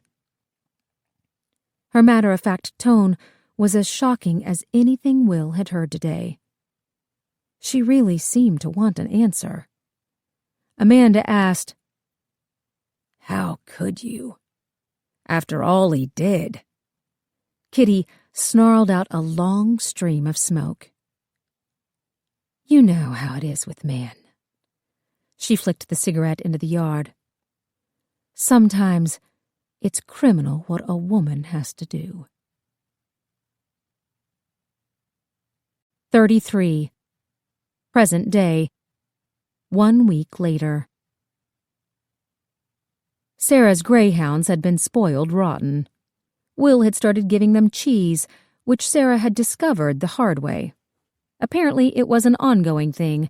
The dogs were obsessed. The minute they recognized Will's street, they started pulling on their leashes like huskies running the Klondike. By the time she got to his driveway, Sarah's arms felt as if they'd been ripped out of the sockets. She gripped the leashes in one hand as she dug around in her pocket for the key to Will's house. Thankfully, his Porsche pulled up behind her. He waved as he pulled past. The dogs pounced. "Look at you," Will cooed. He rubbed the dogs up and down. "Aren't you good boys?" "They're nasty," Sarah said. "No more cheese." Will was laughing when he stood up. "Dogs need cheese. They can't find it in the wild." Sarah opened her mouth to counter his argument, but he kissed her so long and so well that she didn't care anymore. Will smiled down at her. "Did you hear back from your cousin?" "We can have his beach house the whole week." His smile turned into a grin. He took the leashes. The dogs were considerably better behaved as they led Will up the walkway. Sarah couldn't help but think how much better Will looked. He was back at his real job. He was sleeping through the night. He wasn't so shell-shocked anymore. Will waited until Sarah had closed the front door to let the dogs off their leashes. They bolted to the kitchen, but Will didn't follow them. He told Sarah, "Henry's arraignment is next week. We can postpone the beach if—" "No." She watched him empty his pockets, putting his keys and money on the desk. "How's the case going?" "Henry's fighting it, but you can't argue with DNA." He slid his paddle holster off his belt. "What about you? How was your day?" "I need to tell you something." He looked wary. Sarah couldn't blame him. He'd had enough bad news lately. "Your father's talk screen came back." Will straightened the pen on his desk. "What did they find?" "He had Demerol in his bloodstream. Not a lot." He gave her a careful look. "Pills?" "Medical grade. Injectable." He asked, "How much is not a lot?" "He was a big guy, so it's hard to be sure. I'd guess enough to make him relax, but not knock him out completely." She said, "They found the vial in the refrigerator under the bar. There was a syringe in the disposal box with residue. His fingerprints were on both." Will rubbed the side of his face with his fingers. "He never used drugs before. That was his thing. He was against them." "You know how bad prisons are. A lot of people change their minds about drugs when they get inside." "Where would he get liquid Demerol?" Sarah cast about for an explanation. "The prostitute who visited him the night before could have brought it. Did the police ever find her?" "No," Will answered. "They never found the nail polish either." Sarah knew Will hated loose ends. Maybe she stole it. Most of those girls are addicts. They're not having sex with 20 to 30 men a day because it's fun. "What was the cause of death?" He seemed wary of saying the word. "Overdose?" "His heart wasn't in great shape. You know these things aren't always conclusive. The medical examiner listed natural causes, but he could have had other drugs on board. Inhaled something, swallowed something, had a bad reaction. It's impossible to test for everything." "Did Pete handle the case?" "No, he's taken medical leave. It was one of his assistants. He's a smart guy. I trust him." Will kept working his jaw. "Did he suffer?" "I don't know," she admitted. "I wish I could tell you." Betty barked. She pranced around Will's feet. "I'd better feed them." He headed toward the kitchen. Sarah followed him. Instead of picking up the bowls and getting out the cans from the cabinet, Will stood in the middle of the room. There was a padded envelope on his kitchen table. A bright red lipstick print kissed the center. Sarah instantly recognized Angie Trent's handiwork. She'd found a note with the same lipstick kiss on her car every morning this week. She doubted very seriously that Angie had written whore inside, but she asked Will anyway. "What does she want?" "I have no idea." Will sounded angry, then defensive, as if he could control his wife. "I changed the locks. I don't know how she got in." Sarah didn't bother to respond. Angie was an ex-cop. She knew how to pick a lock.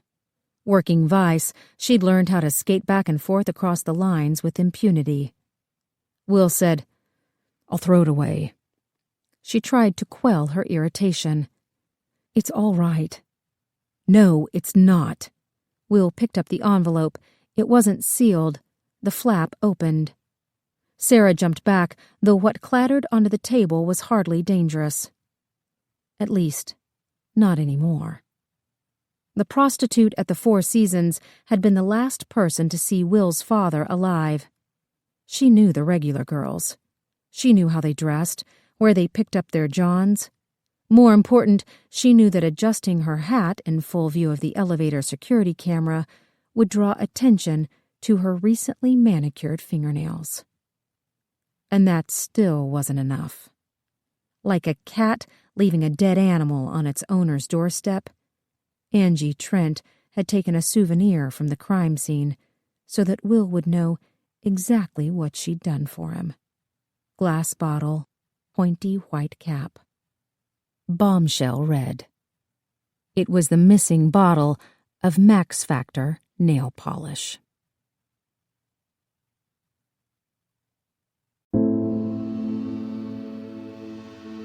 This is Kathleen Early.